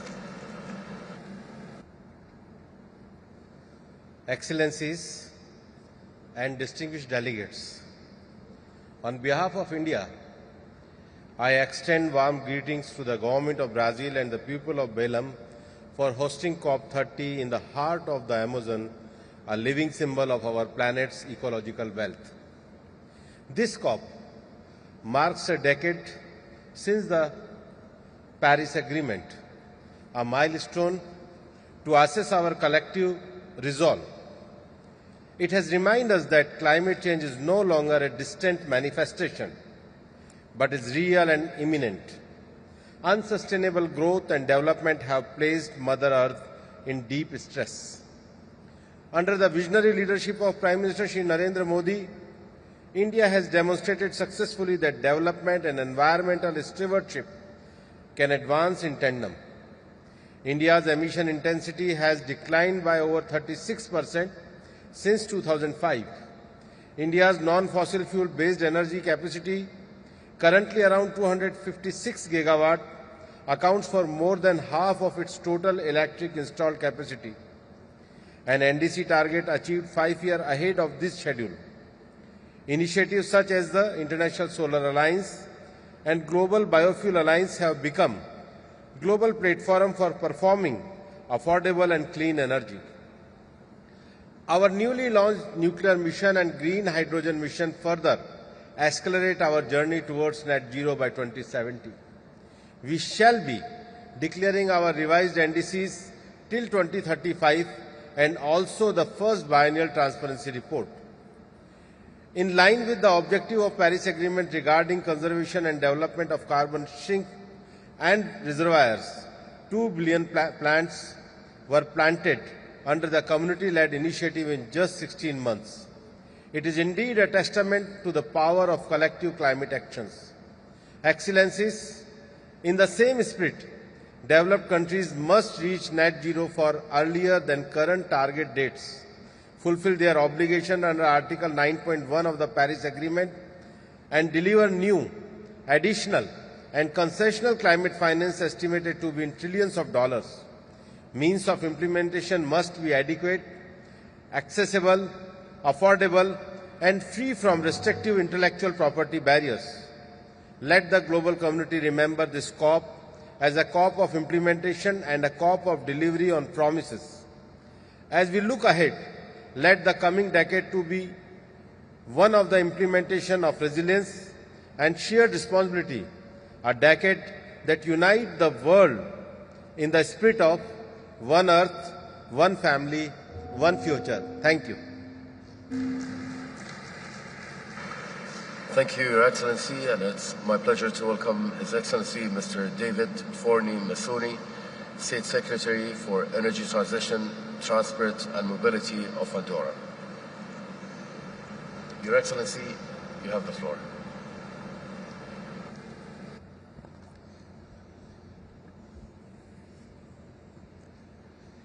Distinguidas excelencias, autoridades, delegados, é unha honra para mí estar aquí a porta de entrada do Amazônia para pedir máis unha vez una reacción inmediata que permita frear o aquecimiento global. El contexto internacional refuerza la urgencia de actuar. El balance mundial y de los últimos hallazgos del IPCC han dejado claro que para limitar el calentamiento global a 1,5 grados centígrados es necesario lograr reducciones profundas, rápidas y también sostenidas de las emisiones globales de gases de efecto invernadero. El informe nos indica que hay que reducir las emisiones un 43% en 2030 y un 60% en 2035, respecto a los niveles más altos de 2019, alcanzando cero emisiones en el 2050. Estos datos no son solo cifras, son solo un recordatorio contundente de la magnitud del problema y también del desafío al que nos enfrentamos y del poco tiempo realmente que nos queda para actuar con decisión. Sin embargo, el panorama actual muestra que la respuesta global aún está lejos de lo necesario. Según el informe de síntesis más reciente de las contribuciones nacionales, los nuevos objetivos presentados por los países solo lograrían una reducción colectiva entre un 7 y un 12% de las emisiones globales para 2035, en comparación con los niveles del 2019. Además, solo 113 países de 197 han presentado a esta fecha estas NDCs, lo que representa únicamente un 69% de las emisiones globales. Los territorios de montaña, como bien saben, como Andorra, son especialmente sensibles y también vulnerables a los efectos que ya está generando este cambio climático. Un nuevo informe del Observatorio Pirenaico del Cambio Climático así lo indica. El aumento de temperatura media en los territorios de montaña es un 30% superior a los territorios de la temperatura, media global. Por este motivo, compañeros, durante esta COP30 hemos liderado junto al Mountain Partnership y otros miembros de países montañosos un lobby de presión para que la Presidencia incorpore en la agenda climática esta problemática que ya afecta a millones de personas. Y estamos muy cerca de conseguirlo. Estos datos nos dibujan una clara brecha entre la ciencia y la acción. Una brecha, de hecho, preocupante. Mientras el mundo necesita más ambición, el ritmo actual de actualización y cumplimiento de los compromisos sigue siendo totalmente insuficiente. Pese a ese contexto, Andorra ha cumplido puntualmente su compromiso internacional, presentando el 5 de febrero de 2025 su tercera contribución determinada a nivel nacional, de acuerdo con el calendario establecido por el balance mundial, y convirtiéndose así en uno de los primeros 7 países del mundo en conseguirlo. En este nuevo compromiso nos hemos fijado el objetivo de reducir nuestras emisiones un 65% para 2035. Este objetivo es compatible con limitar el aumento de la temperatura global a 1,5 grados. Además, podemos afirmar que Andorra está en el camino de cumplir con sus objetivos climáticos, un hecho reconocido por el equipo de expertos técnicos que revisó nuestros informes de emisiones. Este reconocimiento confirma que Andorra no solo cumple con sus compromisos, sino que lo hace con rigor, con coherencia y credibilidad, consolidando su papel como referente en transparencia y también responsabilidad.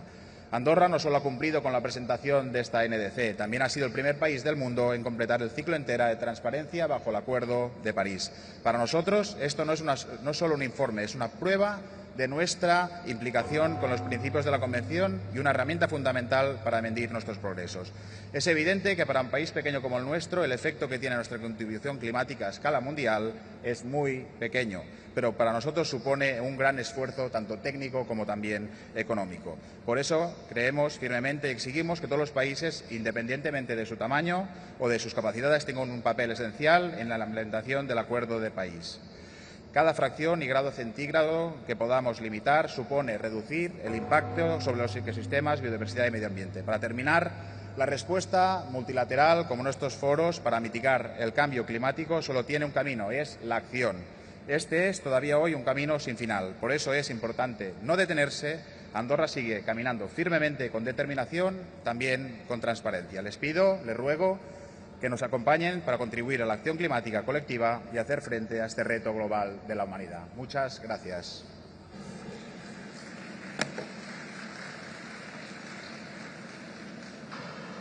Thank you, Your Excellency, and it's my pleasure to welcome His Excellency Mr. Javier Antonio Gutierrez Ramirez, Minister of Environment and Natural Resources of Nicaragua. Your Excellency, you have the floor.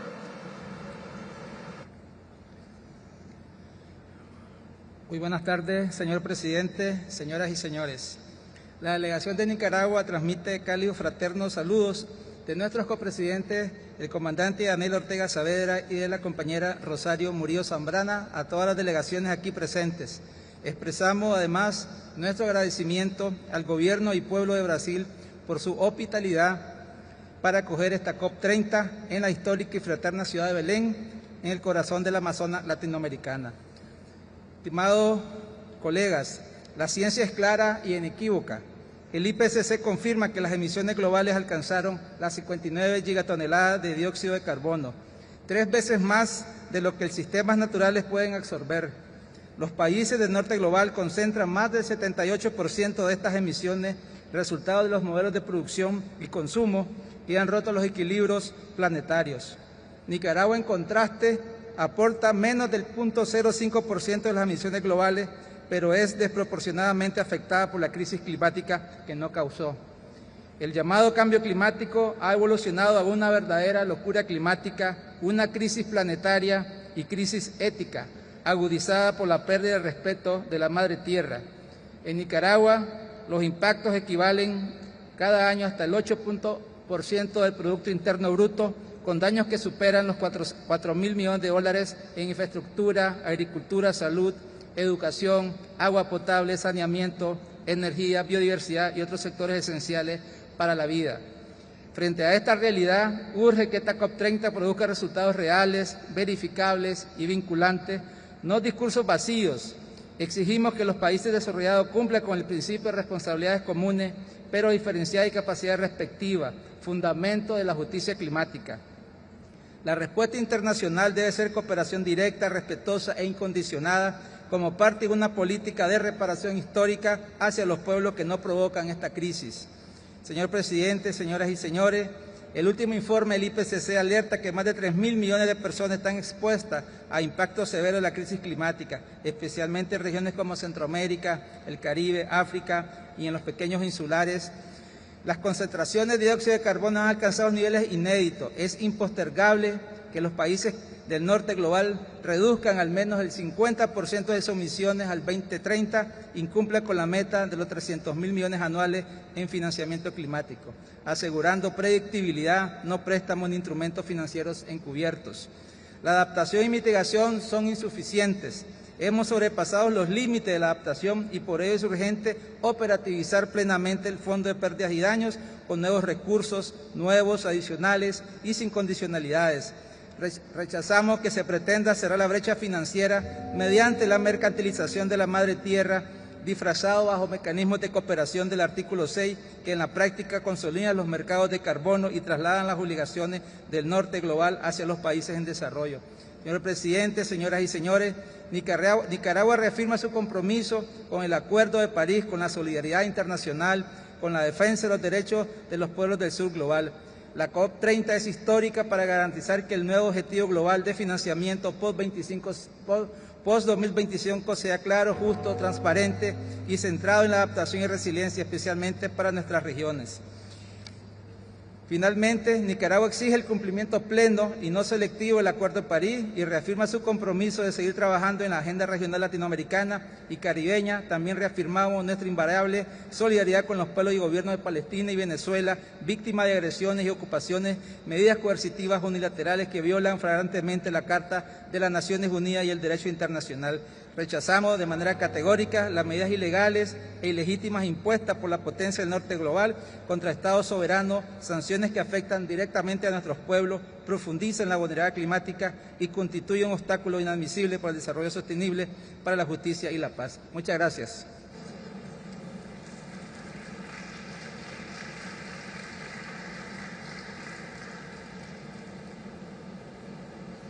Thank you very much, Your Excellency, and it's my pleasure to welcome His Excellency Mr. Orlando Habet, Minister of Sustainable Development, Climate Change, and Solid Waste Management of Belize. Your Excellency, you have the floor. Mr. President, Excellencies, this year marks 3 decades of the COP process, 3 decades of trying to build a global response to a crisis that continues to outpace us.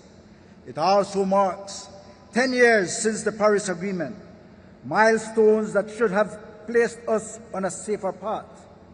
Yet, despite progress, Belize and our Caribbean neighbors still face the harsh realities of a warming world with impacts that threaten our development, our stability, and our very existence. Hurricane Melissa's devastation in Jamaica and Cuba is but the latest reminder. For Belize and countries like ours, COP30 is a fight for survival. And yet, instead of scaling up, climate finance is contracting, risking the reversal of years of effort. Our communities cannot adapt without resources. Hope and prayers alone will not rebuild what storms destroy. We welcome the operationalization of the Loss and Damage Fund at COP29, a landmark step, but now it must grow and deliver. It needs rapid scaling and sustained commitments. We must also move carbon markets from discussion to implementation. With the Article 6 rulebook complete, Belize calls for accelerated operationalization, supported by the technical and financial assistance required for full participation. Closing the adaptation gap remains equally critical. We need concrete action to strengthen resilience and protect the food and water security of our people. Belize, though small, continues to lead by example. As host of the ICAT Regional Transparency Hub, we are strengthening transparency systems across 8 nations. At home, we have submitted our biennial transparency report and are advancing our multi-sectoral national adaptation plan. And in NDC 3.0, Belize has raised its ambition even further through concrete, measurable action, such as expanding renewable electricity generation to 75% of domestic demand by 2030 and 80% by 2035. But let me be clear, ambition can only succeed if matched by support. Delivering these targets requires over $1.5 billion by 2035. For small, climate-vulnerable nations like Belize, this means scaled, predictable finance, accessible technology, and genuine partnerships. And in that vein, health must be at the center of climate action. Extreme heat is driving more heat-related illness, shifting vector patterns and worsening air and water quality, which are increasing respiratory and waterborne diseases. These impacts are real and immediate. A climate agenda that does not center human health will fail the people it is meant to protect. The recent advisory opinion of the International Court of Justice marks a turning point for the world. It makes clear that states have legal obligations to prevent climate harm, to act on the best available science, and to protect those most at risk.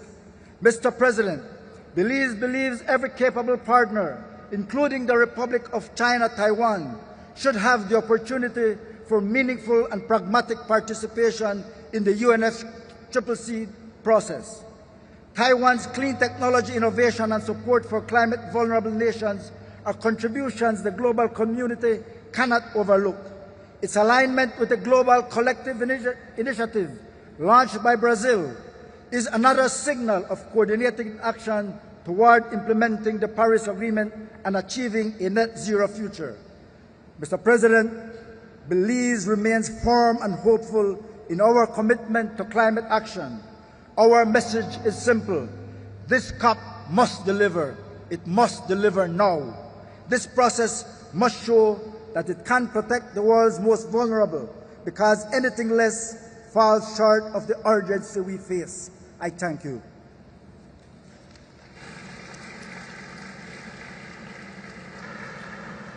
Thank you, Your Excellency. It's my pleasure to welcome His Excellency Mr. Christopher Bown, Minister of Climate Change and Energy of Australia. Your Excellency, you have the floor. Thank you, Mr. President. I begin by reaffirming Australia's commitment to the inclusion of First Nations people in our climate change response and clean energy future. Friends, 10 years on from the Paris Agreement, more than 30 years from the Rio Earth Summit here in Brazil, which began this journey, it's time for us to take stock. We've made progress, including by bringing our projected emissions down from 4 degrees of warming to 2.1 to 2.8 degrees. And while the current global environment is without doubt challenging, the fact is the world remains seized of the opportunity before us. That's because the net zero transition is no longer just necessary, it is the engine room of global economic growth. It underscores that we need to be unwavering and unrelenting in our collective efforts to realise the goals of the Paris Agreement. I'd like to thank the COP President, my very good friend, André de Correa de Lago, and Team Brazil for bringing us together for this global mutual. Standing shoulder to shoulder with you today at this critical time here in the heart of the Amazon. When we act together, we can achieve together. Friends, 2025 has been a big year for climate action in Australia.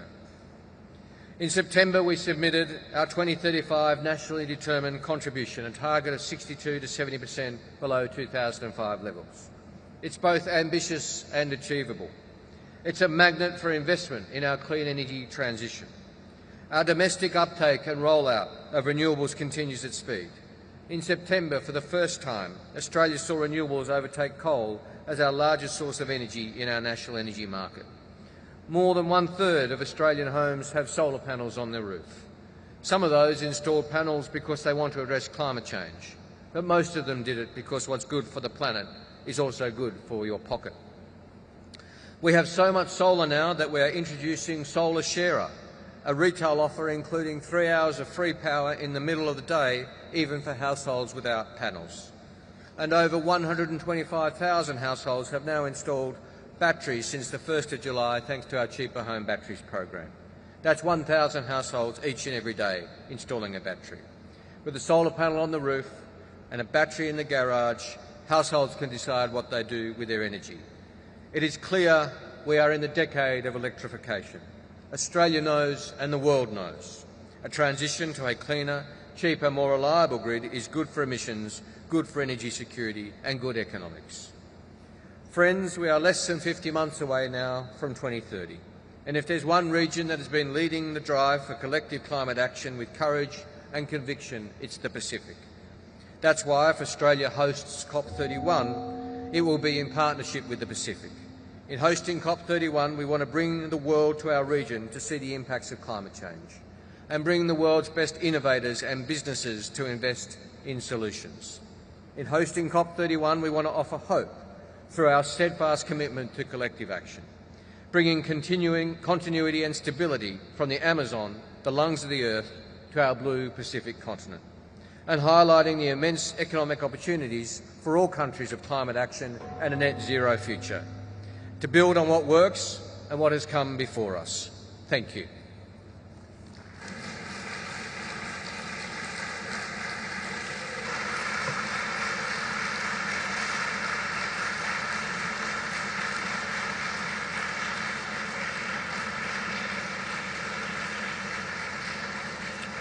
Thank you, Your Excellency. It's my pleasure to welcome His Excellency Mr. Madan Prasad Payar, Minister of Agriculture and Livestock Development of Nepal.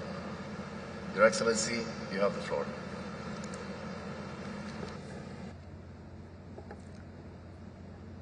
Mr. President and distinguished delegates, on behalf of Nepal, I extend our deep gratitude to the COP30 presidency and the people of Brazil for their warm hospitality. Speaking from this stage in the heart of Amazon, Nepal strongly reaffirms its call for climate justice. While our contribution to global emission is negligible, we bear a disproportionate burden of its impact. Our glaciers are retreating at an alarming rate, threatening water, food and health security for billions of people downstream. This year alone, Nepal faced a series of climate crises, from severe drought to unseasonal floods and landslides that claimed over 300 lives. Our agriculture, the backbone of the economy, is reeling. Despite challenges, Nepal is leading with ambition. We submitted an action-oriented NDC-3 and NAP with a net zero emission target by 2045. Nepal strongly believes in harmony with nature. As the most nature-connected nation, our forest cover now exceeds 46%. Yet, we confront severe challenges. Our climate finance remains negligible. Mountain communities who protect the global commons but bear the brunt of climate change have not been compensated. Our message among these challenges is clear. On climate finance, we urge developed countries to fulfill past commitments with simplified, predictable, and accessible mechanisms. For the most vulnerable, it must be grant-based. We welcome the launch of Barbados implementation modality and call for full operationalization of FRLD. On solidarity, we urge the global community to follow science. History will judge us by actions, not words. It is the duty of each country to submit ambitious NDCs, fulfill treaty obligations, and honor the ICJ's advisory opinion on climate justice. All countries, including emerging economies, must engage with open hearts and minds to keep the 1.5-degree limit within reach. I underscore the need of integrating mountain agenda in UNFCCC process. The Sagarmatha call for action adopted in Kathmandu in May this year emphasized a dedicated fund to safeguard mountains, and we strongly advocate for its internalization. Nepal believes in multilateralism and inclusion. Voices of youth, women, marginalized people, and indigenous groups must be heard, encompassing all stakeholders, including civil society and private sector. In conclusion, let me reiterate, Nepal remains committed to contributing to create a sustainable future of the humanity through our collective efforts. I thank you.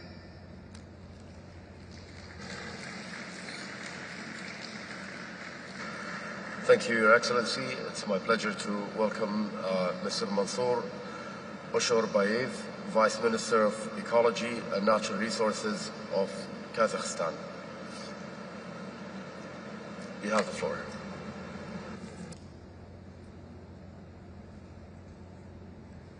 Уважаемые коллеги, министры, дамы и господа, для нас большая честь быть здесь, в Белене, в год десятилетия Парижского соглашения, а также 80-летия Организации Объединенных Наций. Этот рубеж не просто дата в календаре, а момент проверки нашей коллективной ответственности, способности к стратегическому лидерству и готовности перейти от дипломатических формулировок к реальной фазе сотрудничества и реализации. 10 лет назад мы заложили фундамент. Сегодня нас оценивают по тому, что на этом фундаменте реально построено. В условиях глобальной климатической повестки, ввиду критических предупреждений, поступающих от научного сообщества, для всех нас вопрос реализации обязательств становится критичным. Именно поэтому мы разработали АНУФ до 2035 года с комплексными мерами по декарбонизации экономики, чтобы он был сбалансированным и открывал возможности для привлечения финансирования. Мы также финализируем работу по разработке национального адаптационного плана, который направлен на повышение устойчивости страны к климатическим изменениям. Во второй неделе переговоров перед нами стоит задача обеспечить конкретные, практично ориентированные результаты, а не просто согласованные тексты. Особое значение имеет сотрудничество в области развития технологий и исследований и разработок. Именно технологии, инновации, инфраструктурные и научные решения являются драйвером устойчивого сокращения выбросов и новой модели экономического роста. Мы поддерживаем ускоренное продвижение по новой количественной цели климатического финансирования NCQG и практическое наполнение дорожной карты Баку-Белем. Считаем важным обеспечить связку данной архитектуры с реформированием роли многосторонних банков, развития и применением гарантийных механизмов модели смешанного финансирования, а также с функционированием страновых климатических платформ как системной, а не параллельной инфраструктуры. Отдельно отмечу механизмы статьи 6 Парижского соглашения, которые должны служить катализатором усиления коллективных амбиций и возможностей для трансфера технологий и привлечения инвестиций, а не механизмом, позволяющим отдельным странам снижать собственные усилия по выполнению АНУФ. Вместе с этим в настоящее время вопрос сохранения морей и океанов занимает важное место в мировой экологической повестке. Казахстан сталкивается с этой проблемой на примере обмеления Каспийского моря. Это приводит к разрушению экосистем, потере биоразнообразия и социально-экономическим последствиям для миллионов людей. По инициативе президента Республики Казахстан Касым-Жомарта Кемелевича Токаева в 2026 году Казахстан проведет региональный экологический саммит в партнерстве с ООН, который станет площадкой, для которой мы рассматриваем как возможный этап в укреплении региональной экологической и климатической архитектуры. Саммит направлен на укрепление региональной основы для амбициозных мер в области охраны окружающей среды и борьбы с изменением климата. И мы рассчитываем, что все стороны и партнеры присоединятся к нам, чтобы сделать по-настоящему международной площадкой для сотрудничества в области амбициозных мер, основанных на научных данных. Сегодня от нас всех ожидает не просто решений, а сигналов, которые содействуют изменению системной логики, финансовых потоков, технологических приоритетов и траектории развития стран. Пусть COP30 станет точкой входа в новую фазу измеримой и доказуемой реализации. В этом ключе Казахстан придерживается инициативы президента COP30 о духе Мутирао «Коллективное действие». Благодарю за внимание.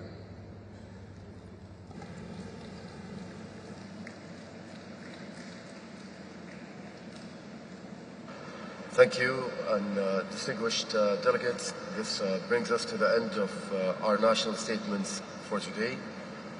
Excellencies, honored guests, the high-level segment will continue tomorrow, Tuesday, 18 November, in this plenary at 10 a.m. With this, I declare the joint meeting of the COP, CMP, and CMA adjourned. Thank you.